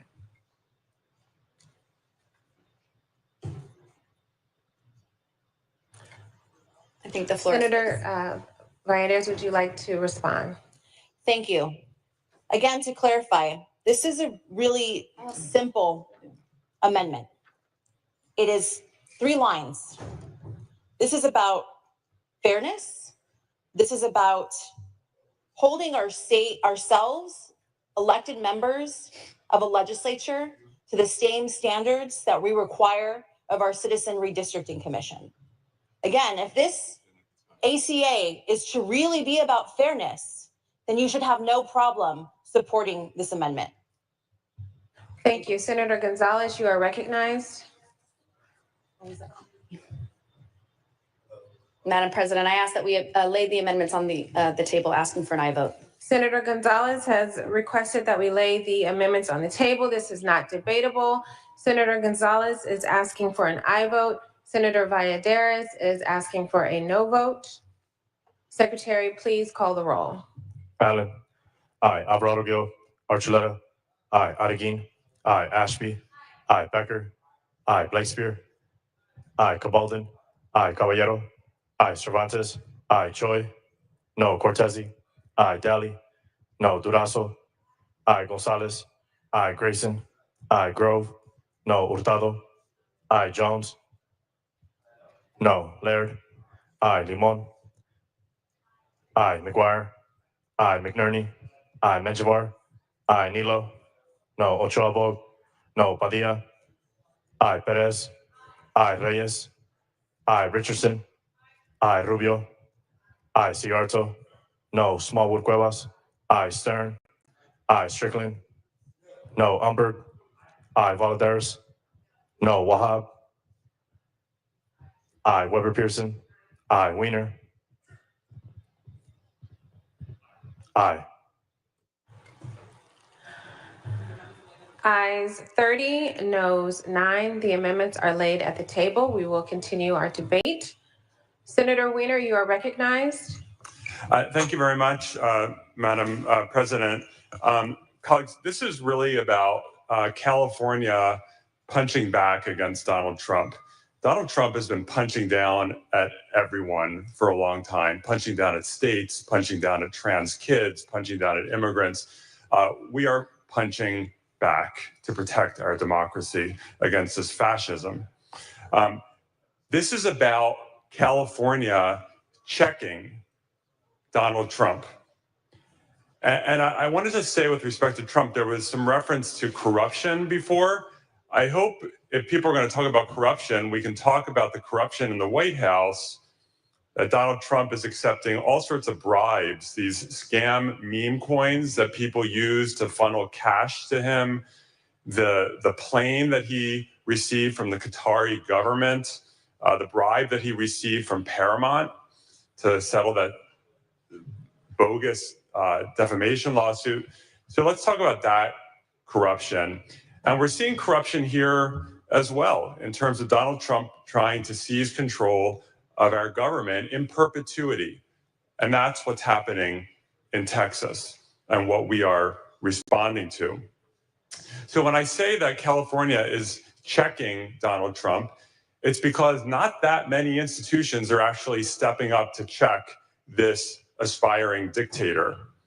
The Republicans in Congress are not checking him. They just give him whatever the heck he asks for. The Republicans in Congress voted to kick their own constituents off of health care and food assistance and to close hospitals in their own district at the request of Donald Trump. The Supreme Court is not checking him. The Supreme Court basically rubber stamps whatever the heck Donald Trump wants to do, whether it's illegally deport immigrants or tear down the government illegally. The Supreme Court just rubber stamps it. It's not red states because Donald Trump called up the governor of Texas and said, hey, I want 5 more seats in Congress. Can you do a scam redistricting. And instead of saying, you know what, Mr. President, like mind your own business, we're going to handle our own stuff here in Texas, the governor of Texas just said, yes, sir. Whatever you want, sir. We'll do whatever you need, sir. Universities aren't doing it. They're caving in one after the other, adopting his MAGA policies. Most recently, even Harvard, which it was so depressing. Harvard was standing up, and then even Harvard caved in. It's not the media. Some media are standing up, like the AP, which is still banned from a lot of things because it refuses to say the Gulf of America. But other media are even paying bribes to this president. So California is not going to do that. We are going to check this fascist's overreaches. We're going to check him. We're not going to back down. We are the fourth largest economy in the world. We are the largest state by far. We have the wherewithal to be able to fight back and punch back against this despicable human being who is trying to tear down so much of what is good in this country. And Trump knows that we have the ability to punch back and that we will punch back. And that's why he is targeting California so severely, why he is demanding $1 billion in extortion from UCLA. Otherwise, he'll kill off Alzheimer's and cancer research at UCLA. He's doing it by targeting, especially Southern California, with these horrific immigration raids, grabbing people from their front yards and from bus stops and from work sites and disappearing them. Just a moment. Point of order. Just a moment. What is your point of order? I deeply respect my colleague from San Francisco and his passion about a lot of different issues throughout the state of California, but I would encourage this body to talk about the bill that's before us. And I gave a lot of leeway before my point of order, but it seems like it's going into a lot of different issues. And I would Thank you so much, Senator Strickland. You've stated your point of order. Just a moment.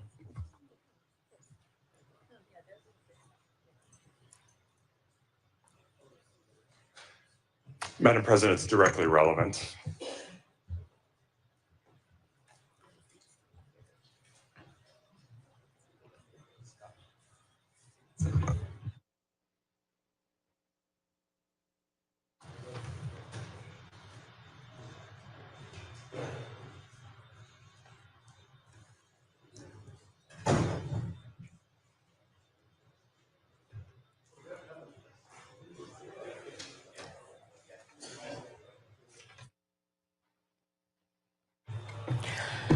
Thank you so much for waiting. We have allowed during this debate for people to give outside context on both sides to their arguments for whether or not they support or oppose the measure that is before us, and therefore your point is not well taken. Senator Weiner, you may continue.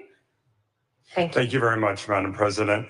In addition to targeting UCLA, in addition to these horrific fascist secret police immigration raids, he is directly targeting California with his unconstitutional plan to upend the census and to do a new scam census so that he can move even more seats out of California and other states that don't support his fascism.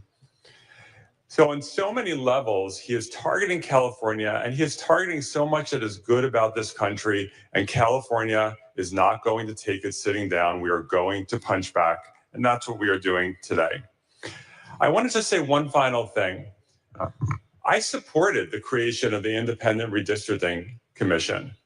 I have been an admirer of the work of this commission. And I understand that there are some folks, people I know and respect, who want us to keep the Independent Redistricting Commission, and we are keeping it. But we also have to be clear that this is about so much more than whether we are taking a particular approach to redistricting. That all becomes irrelevant if we lose our democracy because we have a fascist who freezes himself in power and continues to tear down people's access to health care and destroy civil rights for so many communities and destroy our ability to engage in scientific research. Senator Weiner, let's go back to the bill before us. Yes. And so it is about the bill. It's about the Independent Redistricting Commission. And so as much as we all want to have the best redistricting possible, this is the right approach right now in response to what Texas is doing and what this president is trying to do to our country. And I respectfully ask for an aye vote. Thank you. Senator Reyes, you are recognized.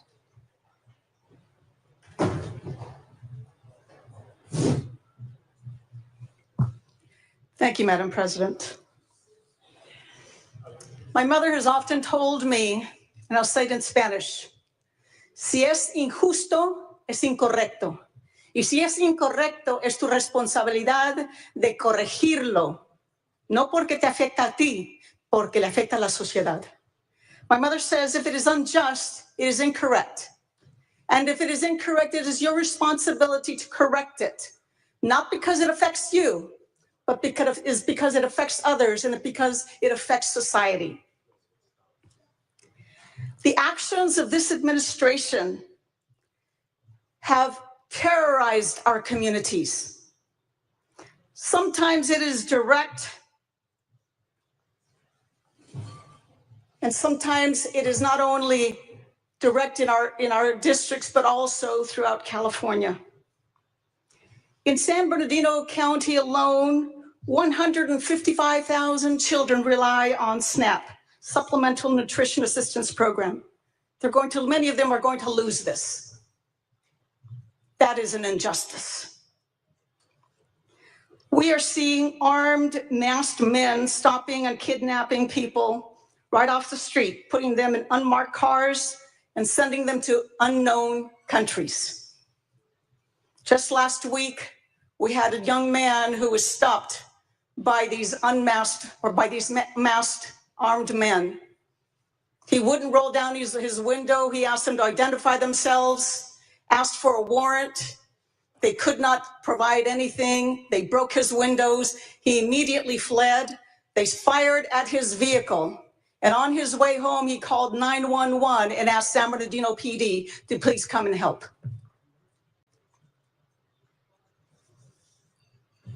We've lost due process, which is a fundamental right of Americans. We have lost it under this administration. The fear in our countries is unacceptable, especially for our children who are no longer going to school. We have superintendents now concerned in sending the teachers out to welcome the students, to make sure the students feel that they are protected in their schools. This Trump big, ugly bill has taken $1 trillion that was for Medicaid. In every one of our counties, every one of our districts, our people, our constituents are losing their benefits. And who benefited under that big, ugly bill? Billionaires. They can write off their jets now under this bill, in addition to so many other things. Because of the president's failure, he went to Texas, as has been talked about. He went to Republican states to do what failures do best when they don't get their way. Cheat. Found a way to cheat. He's cheating because he knows that he will have to fairly answer to the consequences of his actions and to the American people who will wholeheartedly reject him. This is why we're here on the floor, to hold him and others accountable, and to show that when you pick a fight with California, California will fight back. It's been mentioned so many times, we didn't start this fight, but we cannot back away from it. Extraordinary times call for extraordinary measures.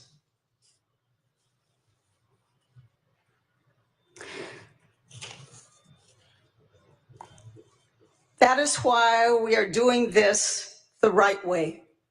We are taking this fight to the voters to ask them to join us in offsetting the partisan hostile acts of the Trump administration. If California truly leads the nation, as is often said on this floor, then it has to be us that shows the rest of the country democracy is what is at stake.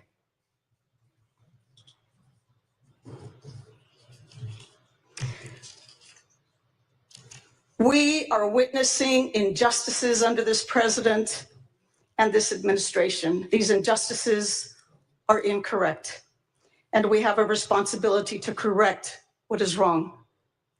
If it is unjust, it is incorrect. We are here to protect democracy, and I've got to tell you that we take this responsibility, I take this responsibility very seriously. And I am so proud to have returned to this floor at this time to exercise my right to join with my colleagues in exercising this responsibility and to correct something that is so wrong and so unjust. Thank you, Madam President. Thank you. Senator Strickland, you are recognized.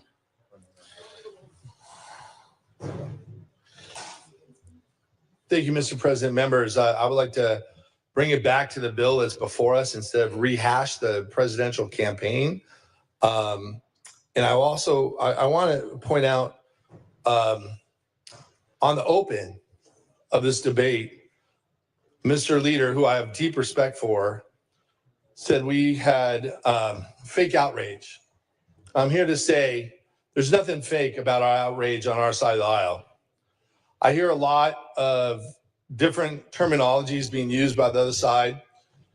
The word authoritarian came up very, very frequently. Well, it's authoritarian to have a predetermined election. And that's exactly what will happen if we pass and the people pass ACA 8. We will have predetermined elections where there's no competition in California, and that is authoritarian. I do trust the voters of California.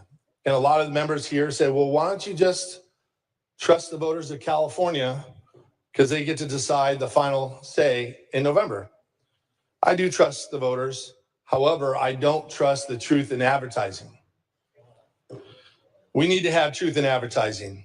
And when you look at this, what's going to be called the title and summary with the Attorney General, the first lines are going to be, do you want to keep the Nonpartisan Citizens Redistricting Commission? Members, you know that's not true. You know that's not truth in advertising.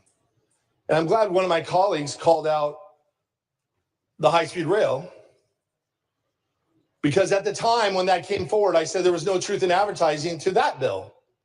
Because I said it won't be $33 billion, and it won't go from San Francisco to Los Angeles. Point of order.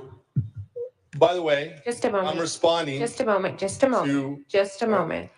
What is your point of order? Point of order. There's nothing on the floor before us today that has anything to do with high-speed rail and the arguments that our colleague from Huntington Beach has made in the past about high-speed rail. And I just ask that he stick to the matters on the floor. Thank you. Madam President, I'm responding. Just a moment. Just a moment.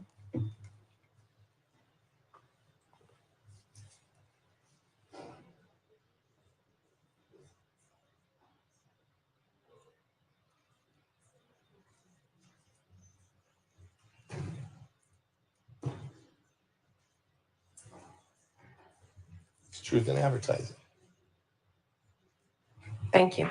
So seeing that a senator did mention high-speed rail earlier, we are going to allow for latitude to allow Senator Strickland to include those in his remarks. However, please try to keep your remarks as close to the measure that we are debating as close as possible. Thank you. Thank you, Madam President. Again, I have faith in the California people and the California voters, but when they're misled in terms of what they're actually voting for, like the high-speed rail and like what's before us here today, when you're telling the people of California you're preserving the Nonpartisan Citizens Redistricting Commission, You're not being truthful to the people of California.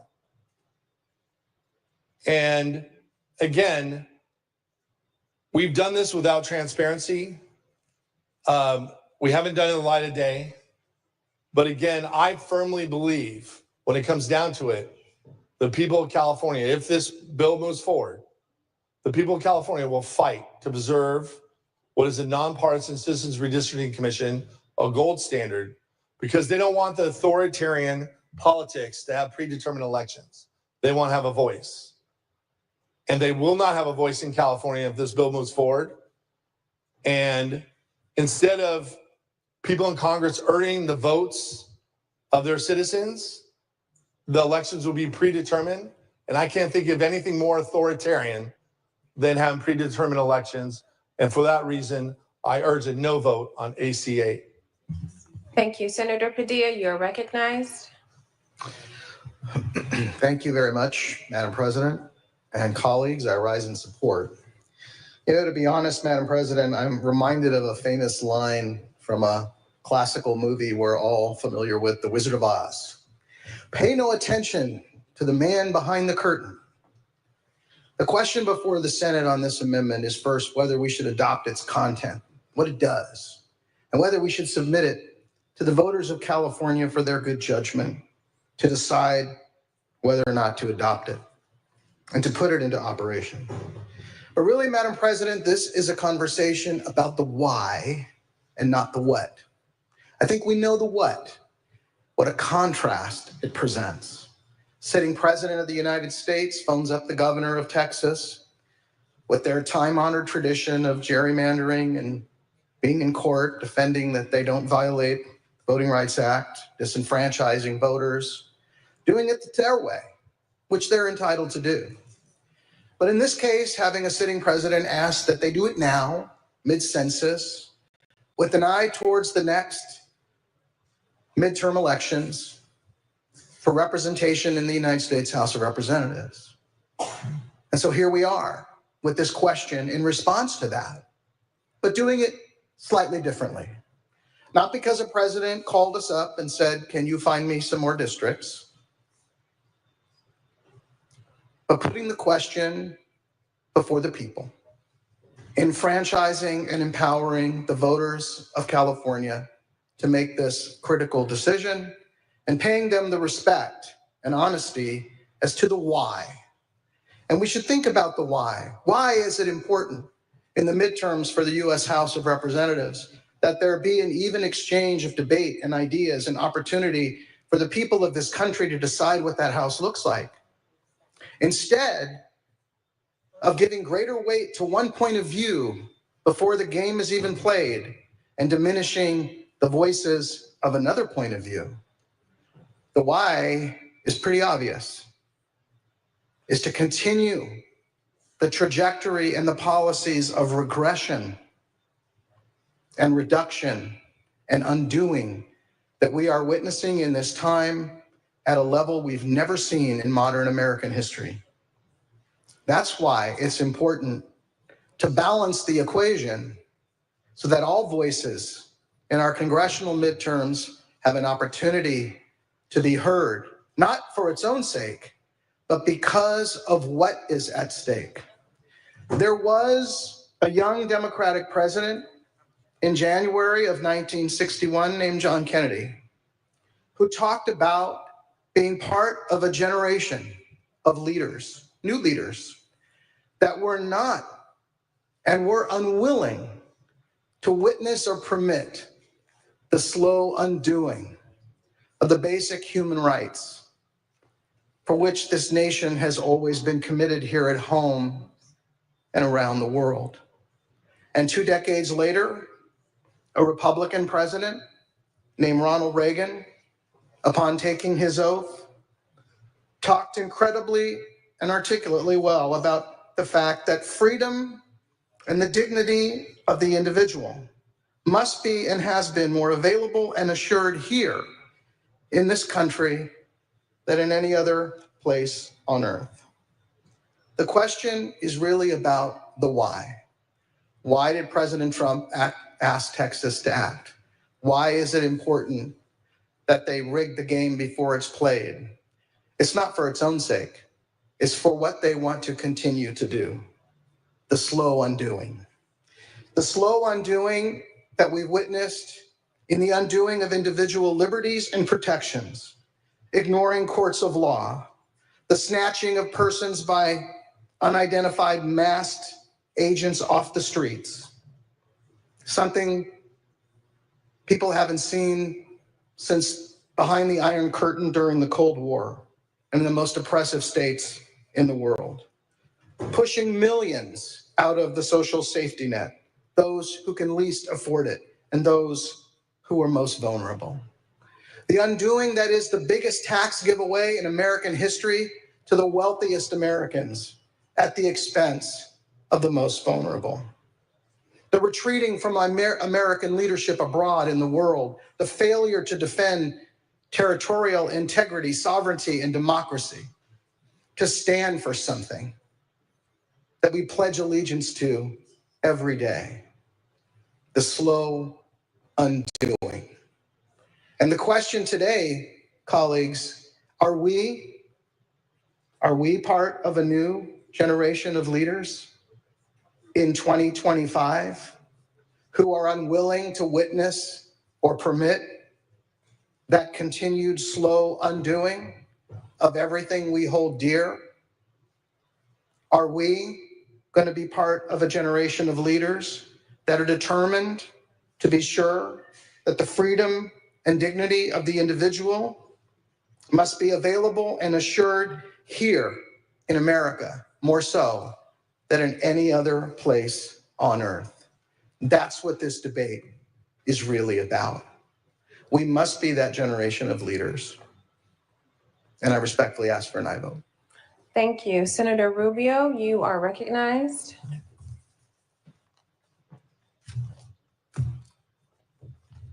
Thank you, Madam President. Ladies and gentlemen of the Senate, today I rise first and foremost as a teacher, just thinking about what this moment means to my students. As a former council member, just thinking of how this moment is going to impact my community.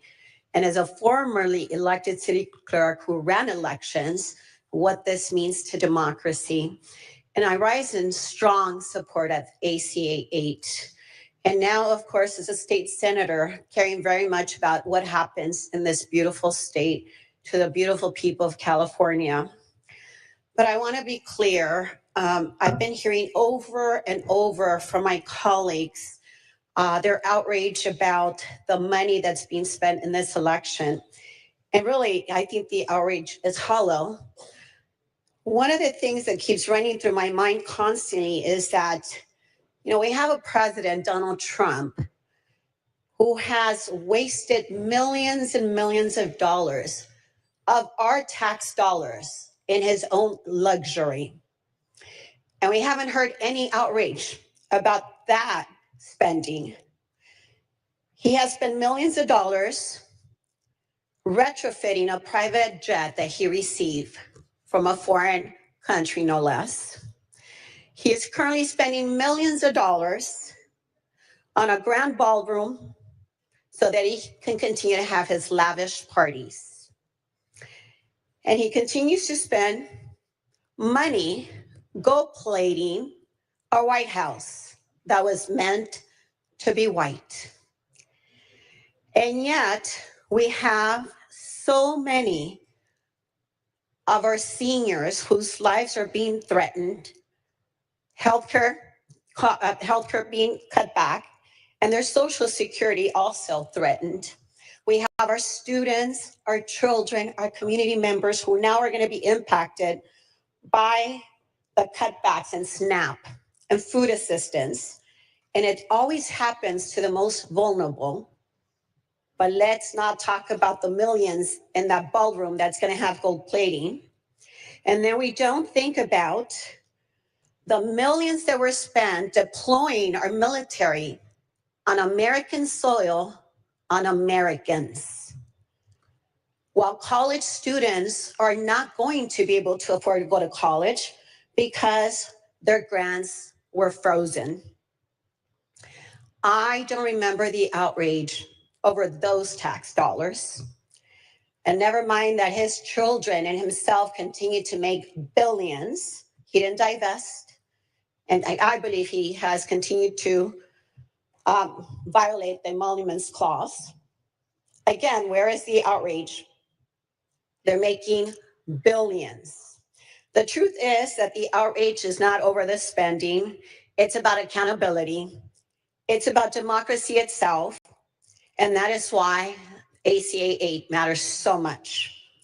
Because we need to give Californians the power to decide if it matters to them as well. And I believe that the way this is set up, it does. We're giving Californians the power to decide in November for themselves if this is fair and it's in the hands of the voters. And if we don't protect democracy now, then when? When it's gone? And history is looking back. History will look back on us. Future generations will look back on us. And I think this is the right time to do the right thing. Government should always be about service and not self-indulgence, as we have seen from our president. It's about feeding children, not feeding egos, as we have seen from the president. It's about protecting seniors, not protecting golf outings, as we have seen from the president. ACA 8 is our chance to say enough, to put power back where it belongs, and that is in the hands of our Californian people. The maps are already online. They will be printed on official voter guides. Voters will have plenty of time to review them and cast their vote.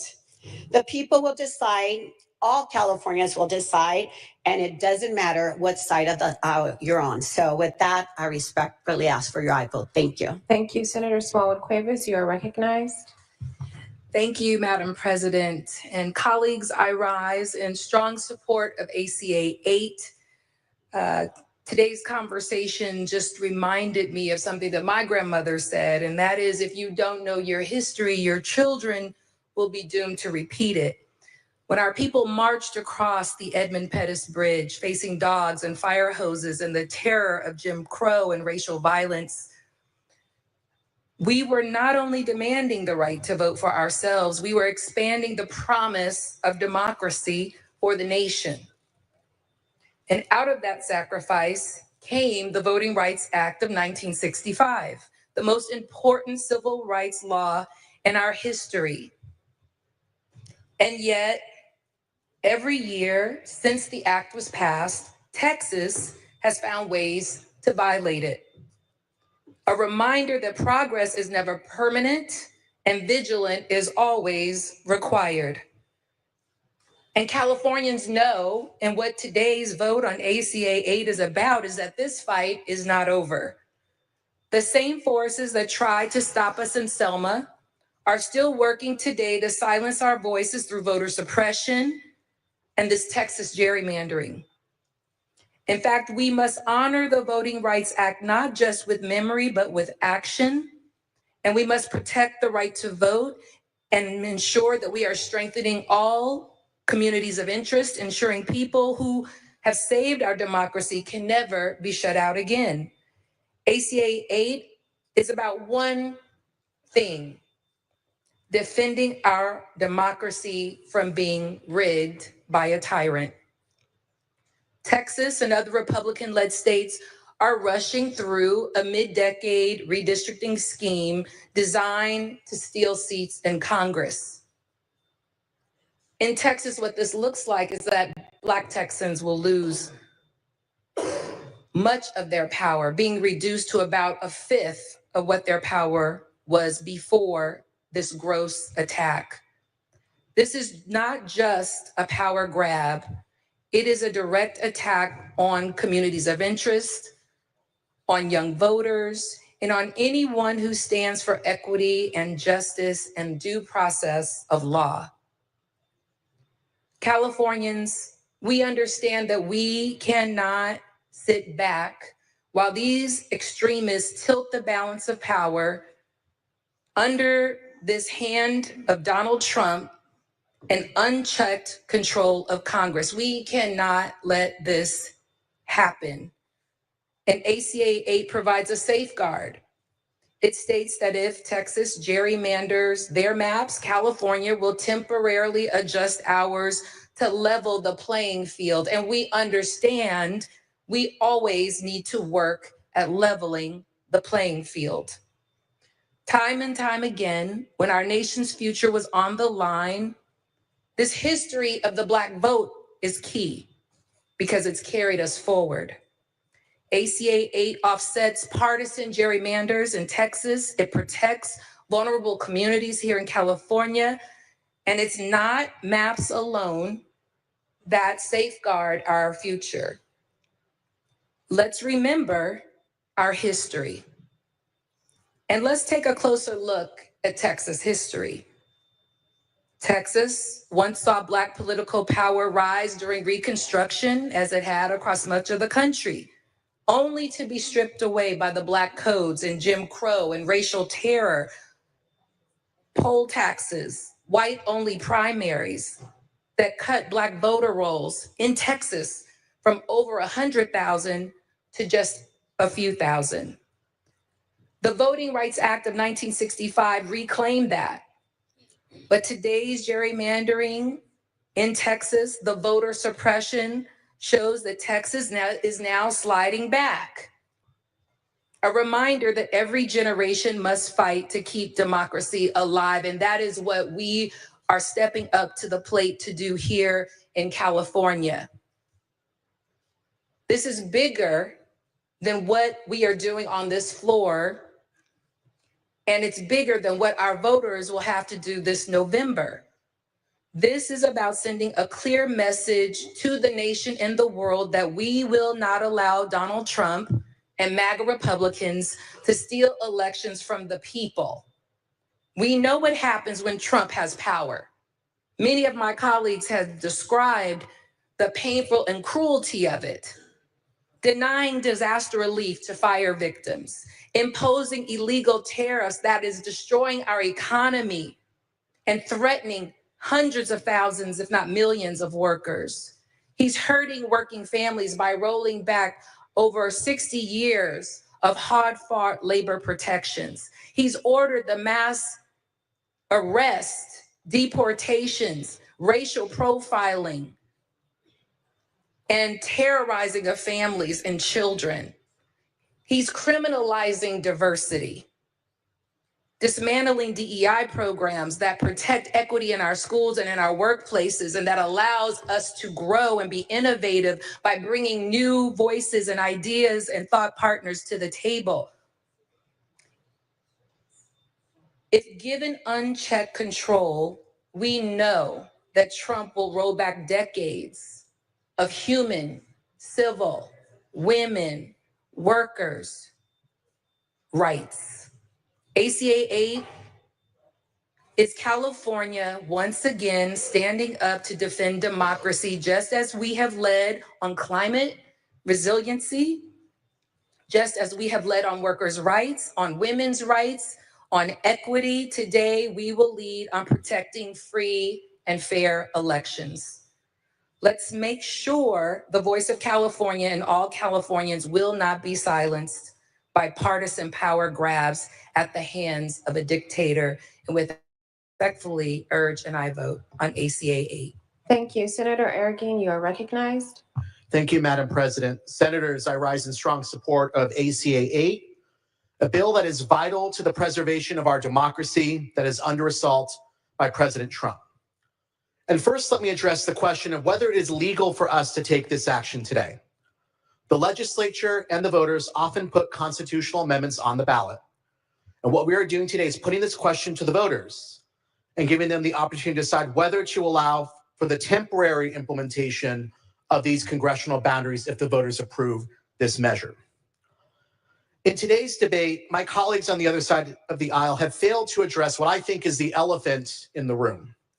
Their party's leader, President Trump, and the Republicans in Texas who are gerrymandering Democratic and majority districts to give Trump 5 new Republican seats in Congress. And why? The president is afraid that he can't win an election in a fair fight. So he has to rig the process to give his party an unfair partisan advantage. That is not fairness. So we wouldn't be here today if it wasn't for the president's actions and the actions of the governor of Texas and the Texas legislature. I wish we weren't here today, but we are. And I would agree with my Republican colleagues. We have a lot of important business to address for our state. But this is probably just, if not more important than that business that we have to take up over the next few weeks, because the impact of Trump and the Republican congressional majority have had in our state has been so significant. So much of what has impacted our state over the last 8 months has been directly in response to the devastating policies of this administration. I've also heard concerns about the costs of this special election. But let's put this in the context of what's at stake. Potentially billions of cuts to state grants and funding by the Trump administration. Within the first month, the Trump administration tried to freeze federal funds to California. And let's also remember that we are the largest donor to the federal government. 1 in 4 taxes are paid by Californians. Thanks to the actions of Democrats in this legislature by providing emergency funding and the actions of our Attorney General, we unfroze $168 billion in federal funds, approximately a third of our state's budget. We also took action to prevent $11 billion in health and human services cuts and $7 billion in transportation cuts. That doesn't even account for the devastating cuts that will be realized by the passage of H.R. 1 to our federal Medicaid budget, which will kick millions of Californians off of health care coverage, the cuts to SNAP, which will mean that children and families will starve in our state, the threatened cuts to education funding and other essential programs. This will further crater our state's budget. What's at stake is also our state's economic prosperity. This administration's trade policies are having a direct impact on our state's budget and are wreaking havoc on our state's economy. So when we talk about budget deficits, where do we think they come from? My constituents in Senate District 7 in the East Bay and people across the nation are outraged seeing the federal government destroying their livelihoods, from dismantling our safety nets, eliminating health care coverage, reversing the progress that we've made on civil rights and on environmental protections, and the kidnapping of our hardworking immigrant neighbors. Our constituents call on us to take meaningful action during these unprecedented times, and ACA 8 is that action to give voters an opportunity to take a stand. Now, I'm a proud supporter of independent redistricting, something that our state will retain even if the voters approve this map. And I believe that all states should have independent commissions, something that congressional Republicans have long opposed.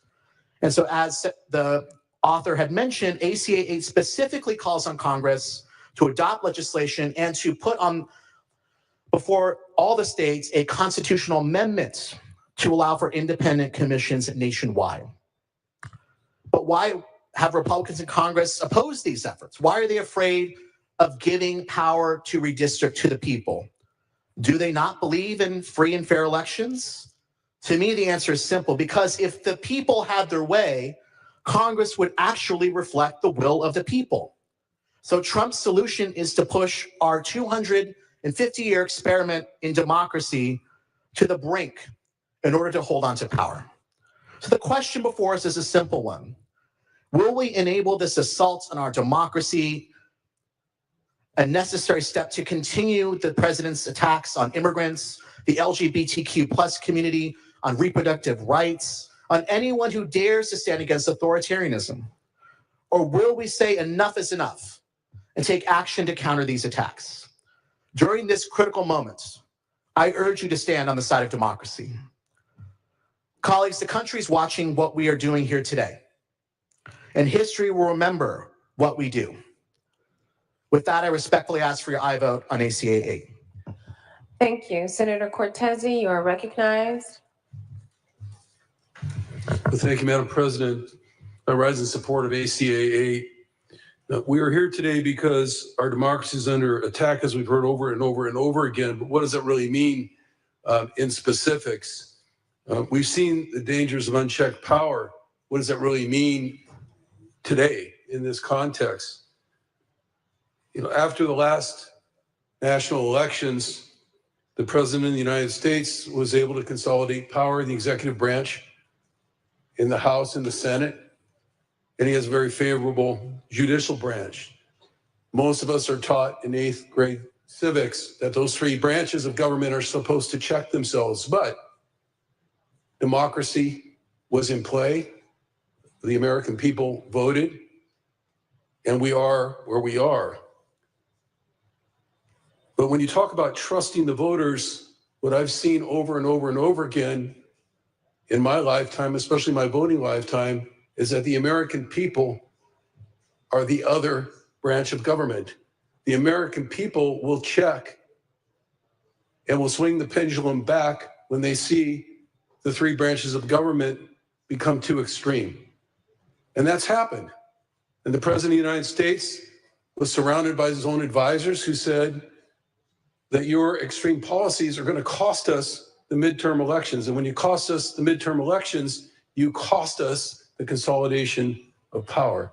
Just as my colleague from Berkeley and others have said here today, you're going to cost us unified power for the Republican Party in this country, but more importantly, for our extreme policies.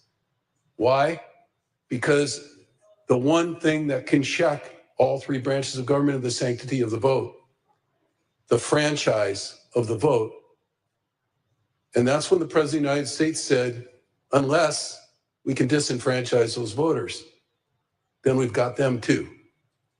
And that's the decision that was made. And that's why this president and this administration is such a powerful threat to democracy, because he's no longer consolidating power among three branches of government. He's disenfranchising and literally taking away the right to vote for whom people want to vote. That's manipulation of democracy and the vote. But we're doing it differently here under ACA 8. Here in California, we're saying, as our governor has said, we can counter what's going on in Texas. We can counter what's going on in the administration. But here, because of the way that we operate, we're going back to the people of California. We're respecting the sanctity of the vote. And we're going to ask the voters of California, what do they choose? Do they choose the methodology that we have in place now for selecting our congressional representatives?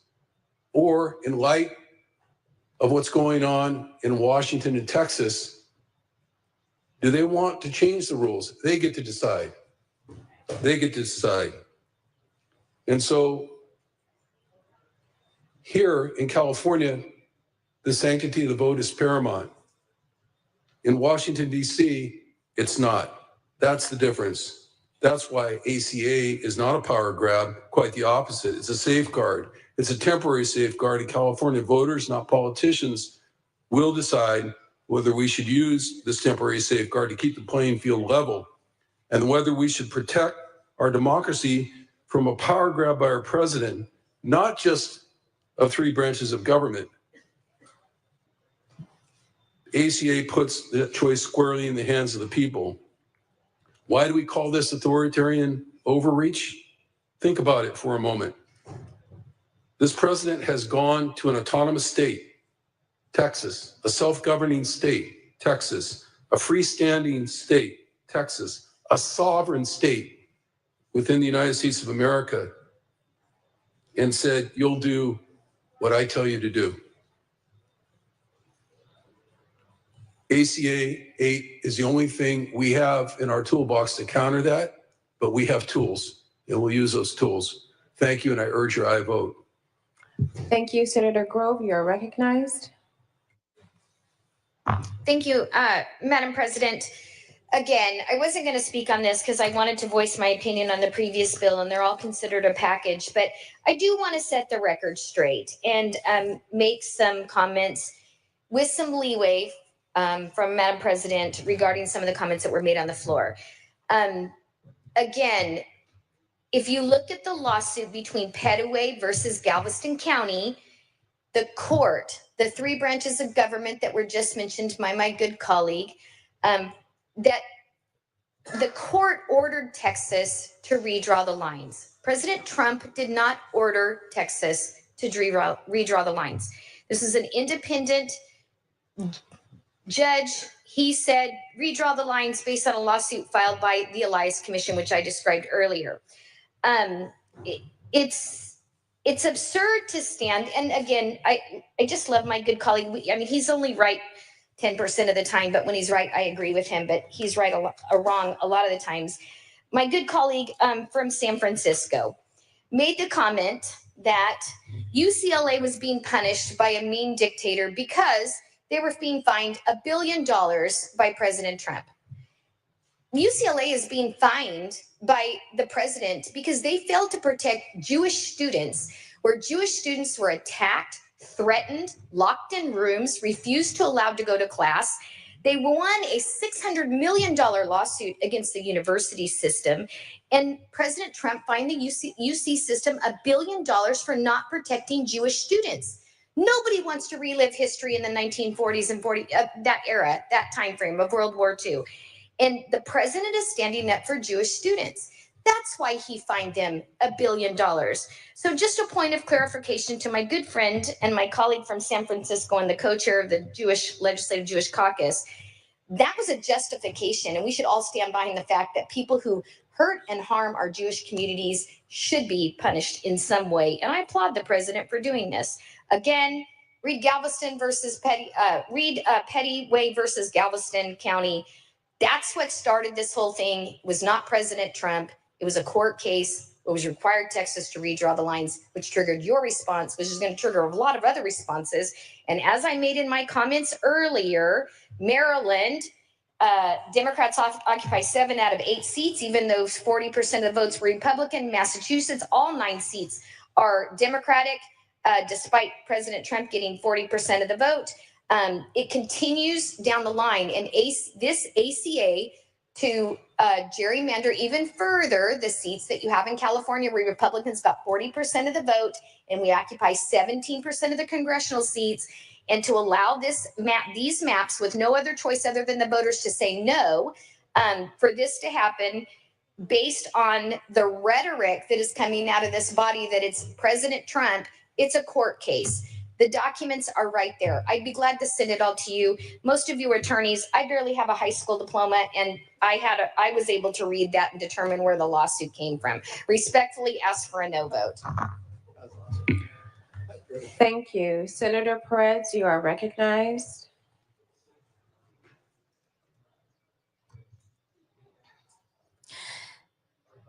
Thank you, Madam President. I'm proud to rise in support of ACA 8, as well as a co-author of the Election Rigging Response Act. You know, I think it's really important that we articulate why we are here today and why we are even taking up ACA 8.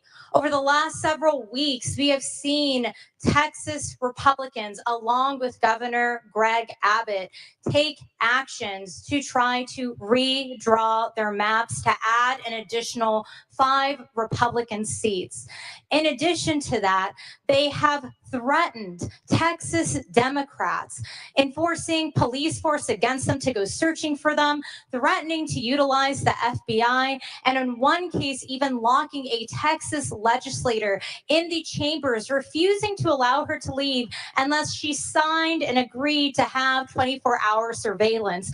We have Texas members of the legislature, Democratic members, that are being followed by police officers in the grocery store. This is complete absurdity and complete madness.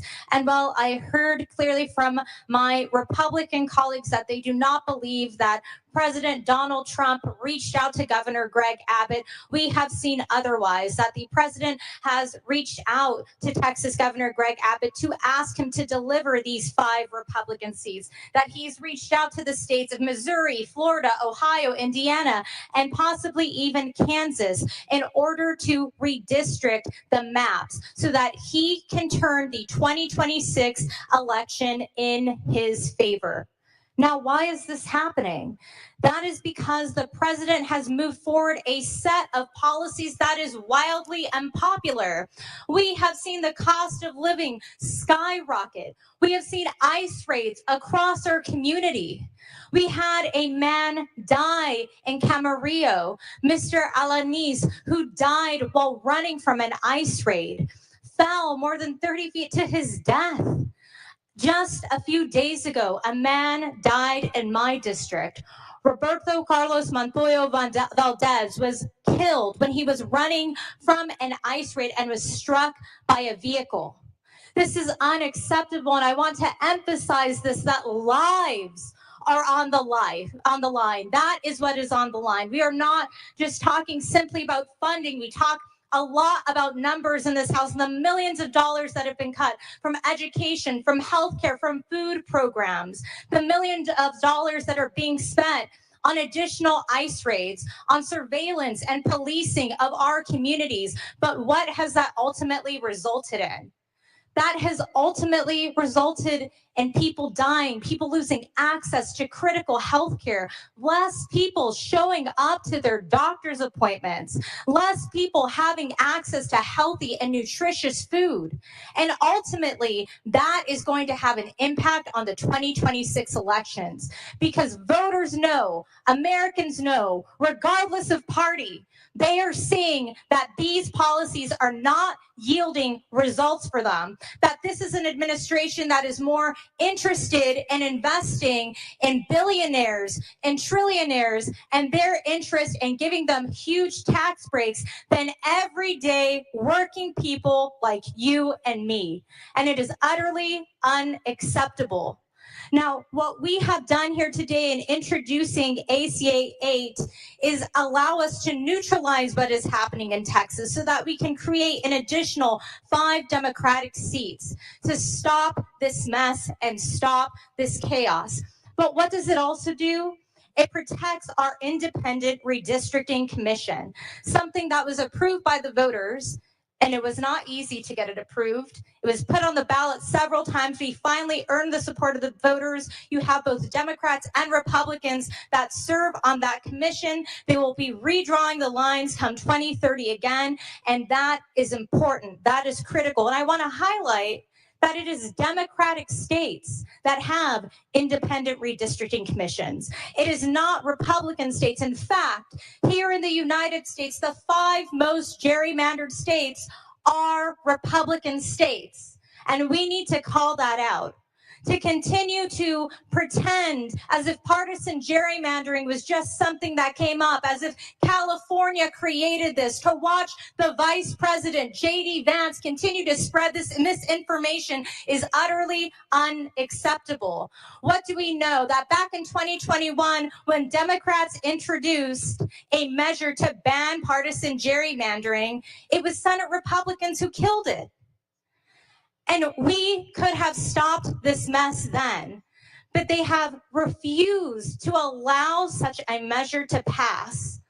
And we know that come 2026, voters are going to turn out and they're going to send a message. They're going to send a message that they do not support cuts to food stamps, that they do not support cuts to Medicare programs, that they do not support ICE raids in their communities, robbing their neighbors in broad daylight and causing deaths left and right of hardworking people, farm workers, day laborers, blue-collar workers that look like my father and my grandfather, that they do not support Republicans leaving session early in Congress to prevent the release of the Epstein files. We are going to hear loud and clear come 2026. And that's what this moment is about. California is stepping up. We did not want this battle. And I want to make very clear, and folks that have worked with me know, I have been very invested in independent redistricting. We have moved measures like this forward at the local level. But unfortunately, this is a moment that requires us to respond. California didn't pick this battle, but we can end it. And that is our job here today. I urge an aye vote on ACA 8, and I'm so proud to be supporting and co-authoring this message. Thank you so much. Thank you. Senator Nielo, you are recognized.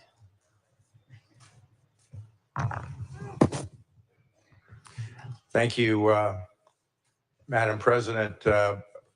With regard to some final comments of my friend from Pasadena relative to who supports and doesn't support redistricting, at least in this state, I would just make reference to my past historical notes when I spoke to the previous bill. But I have a question of the author. Will the author take a question? Yes, Madam President. Thank you. You may proceed. And in connection with that, I'd like permission to read. Seeing no objection, you may proceed. I am reading from Article 21, redistricting of the state constitution, redistricting of Senate, Assembly, Congressional, and Board of Equalization districts. This is Section 2J. If the commission does not approve a final map by at least the requisite votes, or, and this is the relevant section, if voters disapprove a certified final map in a referendum, the Secretary of State shall immediately petition the California Supreme Court for an order directing the appointment of special masters to adjust the boundary lines of that map in accordance with the redistricting criteria and requirements set forth in 3 other previous subdivisions. Upon its approval of the master's map, the court shall certify the resulting map to the Secretary of State, which map shall constitute the certified final map for the subject type district. Now, within the allowance of ACA 8 and the issues we're speaking today, it does ask the voters to disapprove the certified final maps, but with other maps being substituted, which is in direct conflict with that specified by this constitutional requirement. So my question is, how does that not make this unconstitutional? Thank you, Madam President. First, let me emphasize that the Senate's paid close attention to each word and each provision of the constitutional amendment in the construction of this bill, along with our colleagues in the Assembly, but also to point out what might be the obvious, that this is Assembly Constitutional Amendment number 8, and therefore its provisions already being not inconsistent with the Constitution will amend the Constitution, and they will be, by definition, if the voters choose to enact them, they will be constitutional. So in other words, you are actually amending Article 21. No, so Article 21 of the Constitution remains in place as a result of ACA 8. ACA 8 adds new provisions to the Constitution and an alternative procedure that is temporary and for this one purpose and this one time, an alternative that the voters have the ability through their votes to enact. And the Senate has complied in every respect with the entire Constitution in the drafting of this measure. So this also amends or basically eliminates Section 2J. Now, Section 2J, remember... Excuse me. Will the Senator take another question? Yes, Madam President. Section 2J, as you know, my colleague from Fair Oaks, Section 2J exists in the article that describes the procedure by which the Commission constructs the maps after each decennial census. And in fact, that is the first line of that article, is each 10 years after the census, the following is what to occur. This ACA 8 creates a different provision of the Constitution, this alternative procedure that would be temporary for this one-time purpose. And so as long as it's not inconsistent with other provisions of the Constitution, this measure gives the people the power to design the proper approach for this one-time temporary measure. So it is not inconsistent with it. It fully complies with the Constitution. Well, thank you for that. On my own time, all of the testimony here by everybody that we believe we have an excellent system for redistricting after each census, and we will most certainly go back to that after 2030.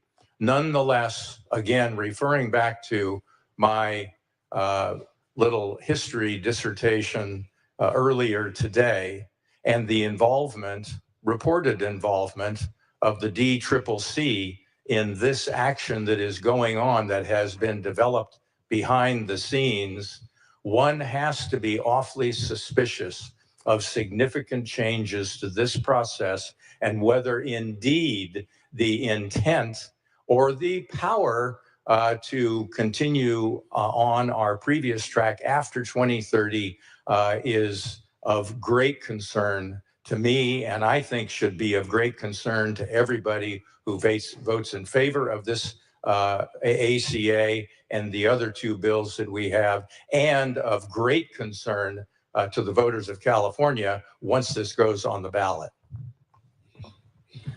Thank you, Senator Wahab. You are recognized. Thank you. I first just want to state that I try really hard to represent my entire district, both Republicans, Democrats, as well as independents, non-voters, new immigrants, and anybody that lives in my district. And I believe that is the role of when we create policy. It is for the entire state of California, representing all people. Just as when we do a census, it's about all people. And it was referenced about lawsuits. In 2023, the Supreme Court ruled in Abbott versus Perez that Texas's redistricting plan violated the Voting Rights Act, mandating that voters of color be placed in districts with more opportunities to select their preferred candidates. And continuously, we have seen that Texas has been violating the Voting Rights Act since 1965, and even this most recent action in August of this month of 2025, we are seeing violations being made. And I heard multiple times today a number of things that it's wrong what's being done, and there's zero transparency, and it's a power grab. And I call that into question. So when President Trump calls for Texas to do a partisan mid-decade redraw, which handed themselves +5 GOP seats behind closed doors, is that okay? Shutting down Democrats in these rushed maps, is that okay? The fact that California is different. We're giving voters a final say and opportunity to use their voice by voting on this effort, the highest form of transparency for all voters. We hear that it's unconstitutional or overturning the will of the voters. And the US Constitution does not forbid mid-decade redistricting. In fact, California's Constitution requires voter approval, which is exactly what we are doing. We are following the rules and going to the voters. The commission remains in place. Even after this, this is a temporary safeguard until 2030. And again, it's up to the voters, not politicians, deciding whether to authorize this action. That's respecting the will of the people. We are going to the voters. So I've heard Democrats are hypocrites. But the real hypocrisy, I will say, is claiming to support housing, childcare, and healthcare, but voting no consistently on funding those items. Calling themselves the party of law and order, but excusing President Trump's attempt to overturn the 2020 election and pardoning the January 6th rioters. Claiming to care about women and children, but blocking the release of the Epstein files of sexual abuse of children and women. call for the release of the Epstein files. I want to see the Epstein files. I'm sure many of my colleagues, as much as we talk about it, as much as we talk about human trafficking, children, women of color, and the abuse of power, call for the release of the Epstein files. And he died under President Trump's administration with a failure of cameras, dereliction of duty of guards, and much more. And the other party is silent. And then people want to say, especially in California, especially at the national level, that Governor Newsom is just raising his profile. Well, guess what?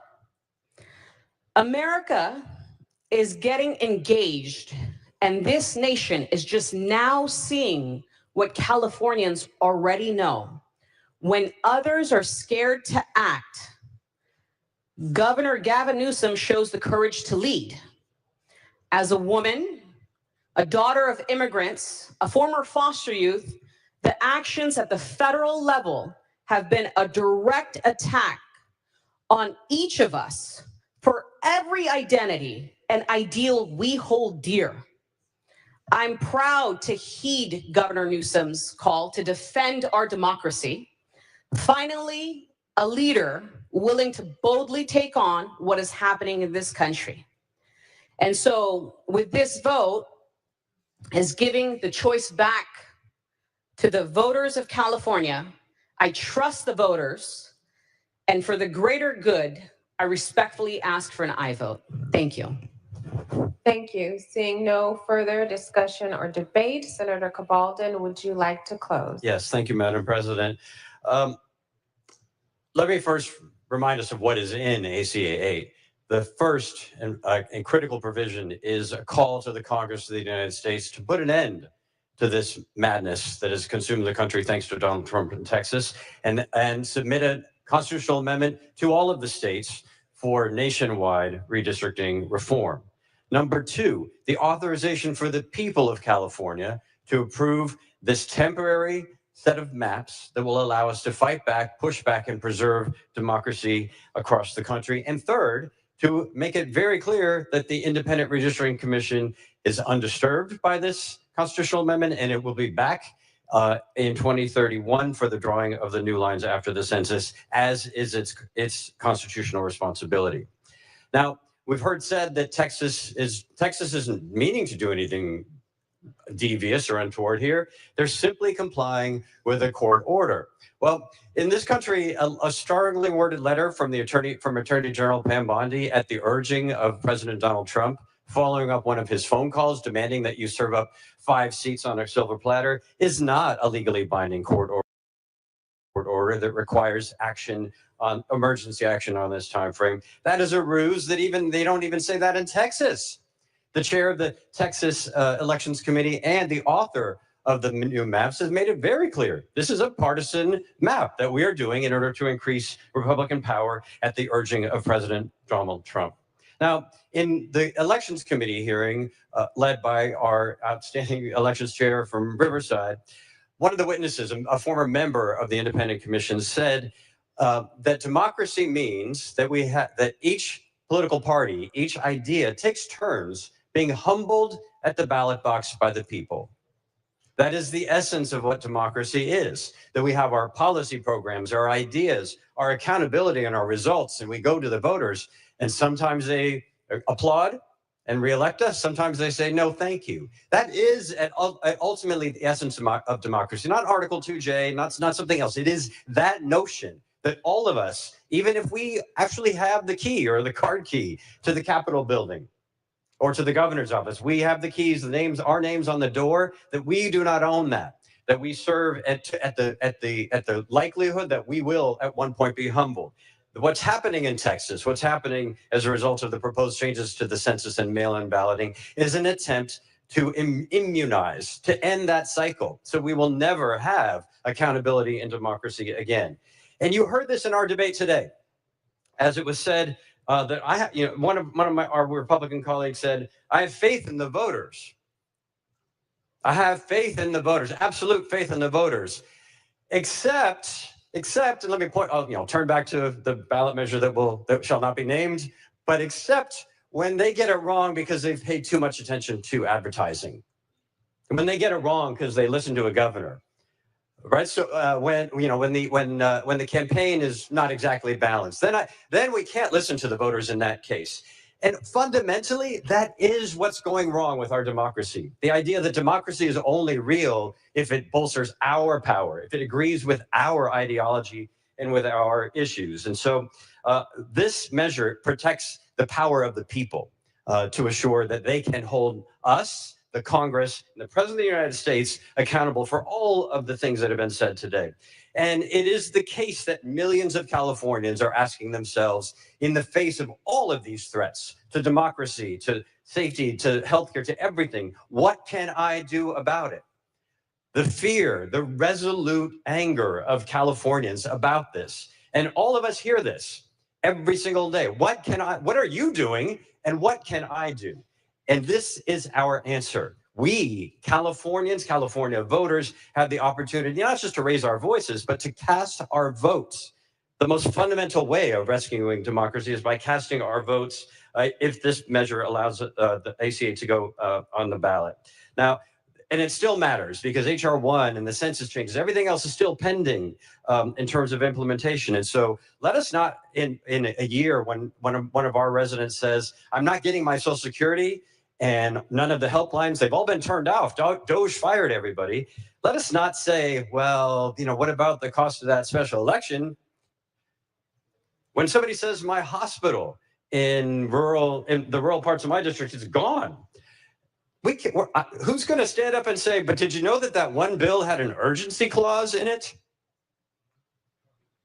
When my Navy son has been abducted off the streets in LA, who of us is going to say, but the amendments really weren't germane? When we lose our votes, either directly through the mail or our seats in Congress, which of us is going to say, well, the voters might have gotten it wrong if we gave them their voice?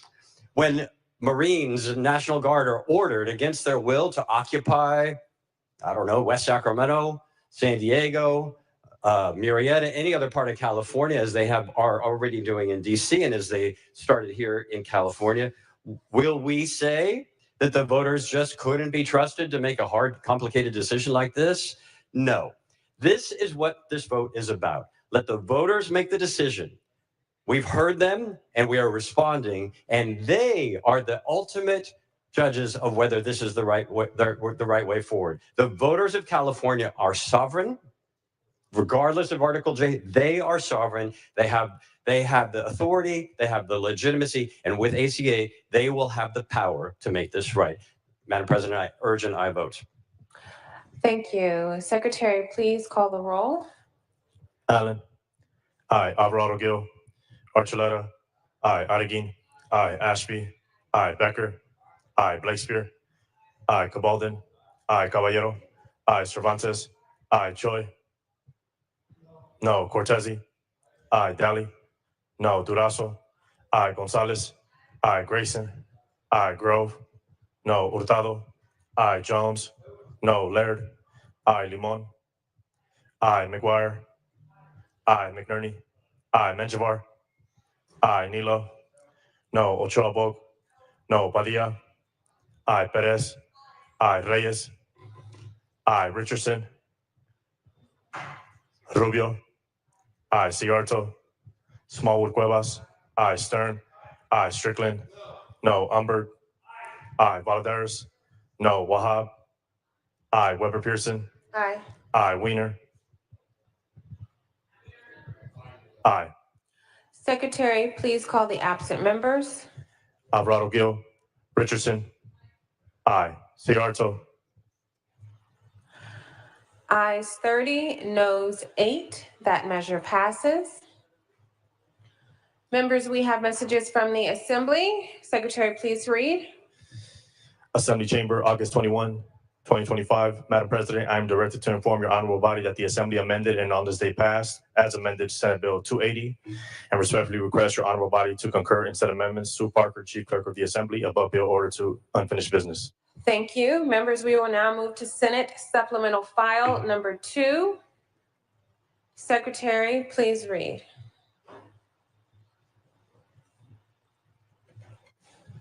Senate Bill 280 by Senator Cervantes, an act relating to elections, making an appropriation therefore, and declaring the urgency thereof to take effect immediately. Senator Cervantes, you are recognized. Thank you, Madam President and members. Today, I am proud to present Senate Bill 280, which calls for a statewide special election on November 4 of this year. This special election gives Californians the power to decide whether we redraw our congressional districts to protect fair representation through Assembly Constitutional Amendment 8. SB 280 also appropriates the funding necessary for the Secretary of State and our county registrars to administer this election. The bill also makes the necessary statutory changes to allow the June 2026 statewide primary to be held on time. Members, this is not politics as usual. This is a rigged game. We are here because the federal administration and Republicans in Congress know they are losing. They see the scoreboard. They know their playbook is unpopular, and instead of competing fairly, they are changing the rules of the game. Think about it. They send mass federal agents into our communities, snatching people up because their skin tone looks like mine. They slashed health care for millions while handing billionaires a tax break and slapping working families with tariff taxes on everyday essentials like coffee and bananas. They know voters will hold them accountable. So what do? They redraw the field. Just yesterday in Texas, Republicans have redrawn congressional maps so that instead of voters choosing their representatives, politicians get to choose their voters. Let's be clear. The goal is to lock in power. But in California, we aren't just spectators in the stand, we are stepping up to the plate. California is ready to defend fairness, to defend representation, and to defend democracy. Now, some of our colleagues will ask, why the urgency? Why the special election? Because this is a 5-alarm fire blazing in our democracy. And if you don't see that, it's because you're choosing to ignore it. And let's not pretend that this timeline is unusual. Republicans were more than happy to rush through the failed recall of Governor Newsom in 75 days. The clock ran then, and it can run now. Yes, this election will cost money, but let's be clear. The price tag is less than President Trump's golden White House ballroom. What's the cost of protecting fair play in America? It's nothing compared to letting President Trump cheat the country. We will not let him move the goalpost. The truth is, a republic where people fear practicing their beliefs or worry their vote won't be counted is no republic at all. That is not a democracy. On November 4th, the voters of California can punch back. They can say no more to power grabs. They can say no more to cheating. They can take back their agency, take it back at the ballot box. Take back your power on November 4th. Take it back for California and for our country. Californians aren't going to quit in the fourth quarter. We will not fold in extra innings because this is our spirit, this is our fight, and when the dust settles, California will remain standing. I respectfully ask for an aye vote on SB 280. Thank you. Seeing no further discussion or debate, Secretary, would you? Senator McNerney, would you like to? You are recognized. Madam President and colleagues, I rise in strong support of SB 280 because it's logical. Yes, it's logical to adopt the new congressional districts here in California. And here's why. First, this president's policies are hurting California and the country. For example, the deportations are decimating our workforce and terrorizing our families. The tariffs Our taxes, yes, the tariffs are taxes, and they're slowing our economy. Defunding our universities are robbing our future. He is throwing military into our cities, incredibly dangerous. He's throwing millions of people off healthcare across this country. Now, the Republicans in Congress have not and will not put any brakes on this president. He can do anything he wants. This is what dictators do. If the Republicans retain the majority in 2026 in the House of Representatives, the president will continue to degrade our country and make us a banana republic. But the Democrats can win a majority in the House in 2026 and will put brakes on the president unless he manages to rig the election. The president and the Texas Republicans are rigging the election by having adopted gerrymandered congressional districts just yesterday to replace 5 Democrats with 5 Republicans. They are trying to rig the national election. California is the only state in the union that has the people and the will to stand up to the president. This is our duty to fight fire with fire and approve new congressional districts that satisfy the Voting Rights Act. And unlike Texas, we will ask the voters to judge the new districts. Democrats did not want this fight. We did not ask for this fight, but we will not run away from it. We will fight for our economy and for our values. Therefore, it's logical to put this question of adopting new congressional maps before the California voters on November 4th. California voters must have the right to decide if the state should respond to the president's efforts to rig the elections. If you think America needs more authoritarian government, then give up these 5 seats. I sure don't. I ask my colleagues, no, I implore my colleagues with respect to vote aye on Senate Bill 280. Thank you. Senator Jones, you are recognized. Madam President and members, I rise in opposition to SB 280. This bill is an unwanted, unnecessary, and expensive distraction. This measure would redirect scarce state resources and attention to an unnecessary, unwanted, and expensive legislative Democrat fabricated distraction. With the state facing a $12 billion deficit, an unemployment rate higher than any other state, a housing crisis, the highest poverty and homelessness rates among the states, an ongoing massive crime problem, and continued fire recovery needs, the last thing that this legislature should be doing is creating a massive distraction while also wasting scarce taxpayer funds on an unnecessary. The special election will cost alone are estimated at $250 million. $250 million for this unnecessary partisan power grab. I ask for a no vote. Thank you. Seeing no further discussion or debate, Senator Cervantes, would you like to close?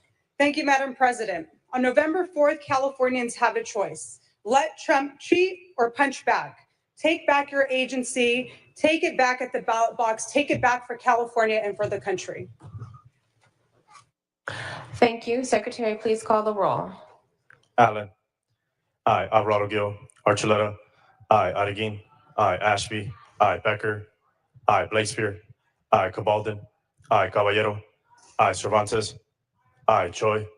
No. Cortese. Aye. Daly. No. Durazo. Aye. Gonzalez. Aye. Grayson. Aye. Grove. No. Hurtado. Aye. Jones. No. Laird. Aye. Limon. Aye. McGuire. Aye. McNerney. Aye. Menjivar. Aye. Nilo. No. Ochoa Bog. No. Padilla. Aye. Perez. Aye. Reyes. Aye. Richardson. Aye. Rubio. Ciarto. Smallwood Cuevas. Aye. Stern. Aye. Strickland. No. Umbert.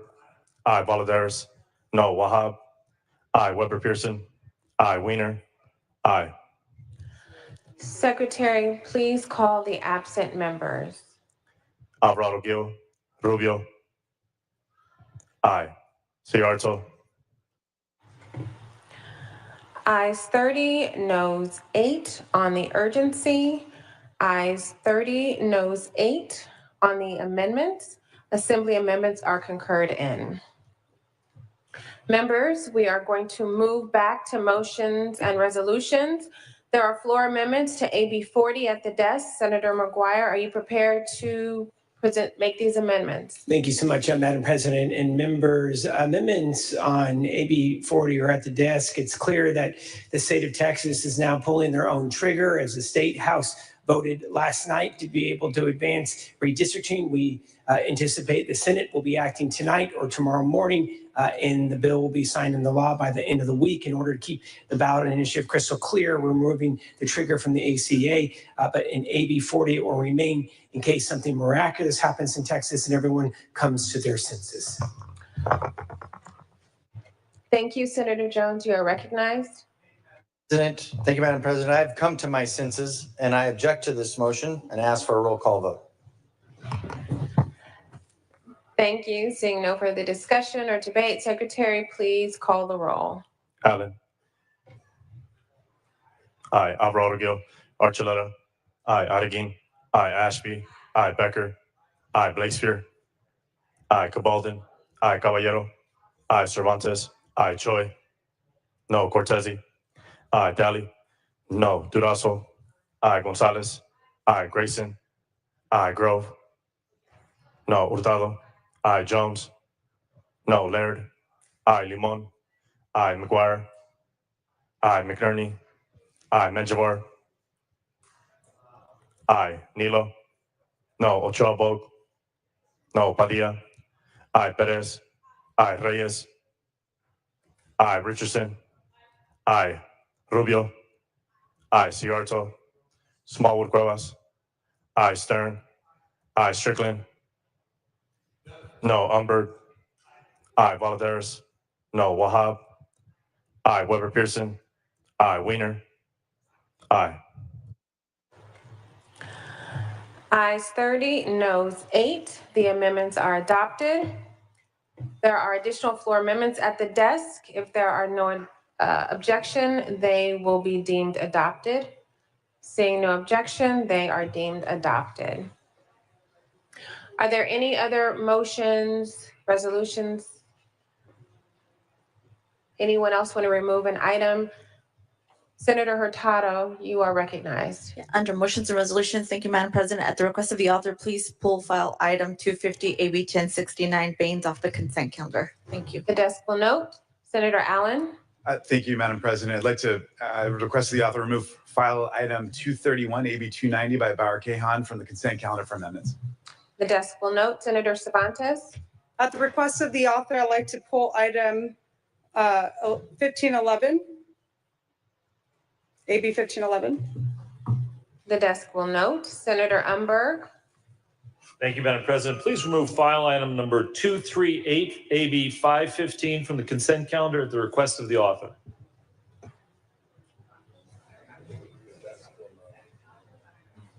The desk will note. Senator Cervantes, were you removing that bill from the consent calendar? Okay, thank you. Okay. All right, if there is no other business, Senator McGuire, the desk is clear. First of all, Madam President, I want to take a moment to say thank you. I'm sorry, Senator McGuire.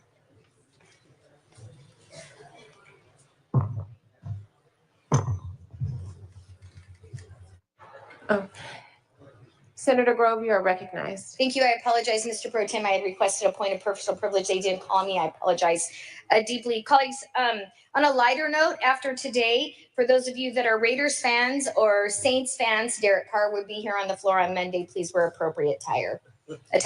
Thank you. Sorry, Erica. Ms. Contreras. She's not shaking her. Only team colors.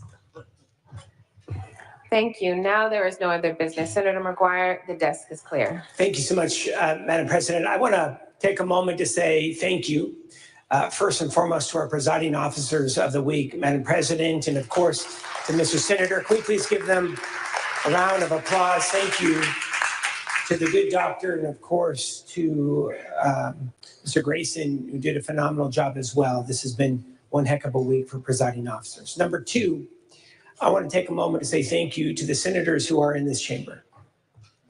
We had some passionate intense and at times spicy debate today. But I think once we leave these chambers, we recognize, again, we are Californians first. Yes, we're going to have to fight the election rigging, but we also know that we have a lot to fix. And over the next 3 weeks, we're going to continue to focus on where California voters also want us to be, making life more affordable for them in their home, lowering the cost of electricity bills, lowering the cost of housing, making sure that we continue to invest in strong public schools and making our communities more wildfire safe. That is where I think that we can all come together as Californians to be able to move this great state forward. I'm incredibly appreciative of the senators in this room. If you take a look at bodies like this across the nation, across the world, debates like this can get physical. And we are so lucky to be able to live in a country where we can have these discussions and debates and go home still holding hands together on several issues that are in front of us. And I just want to say thank you to Leader Jones, to the Republican caucus, the Democratic caucus for their incredible work. I hope that you get some rest this weekend. We have a long 3 weeks. We're going to jam about 6 months into the next 3 weeks. So gear up, drink some coffee. The next floor session is scheduled for Monday, August 25th. Madam Majority Leader, and to our floor team, thank you so much as well for all of the hard work. We'll see you next Monday. Thank you. The Senate is adjourned, in recess until 3:30, at which time adjournment motion will be made. We will reconvene Monday, August 25th, 2025 at 2 p.m.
you.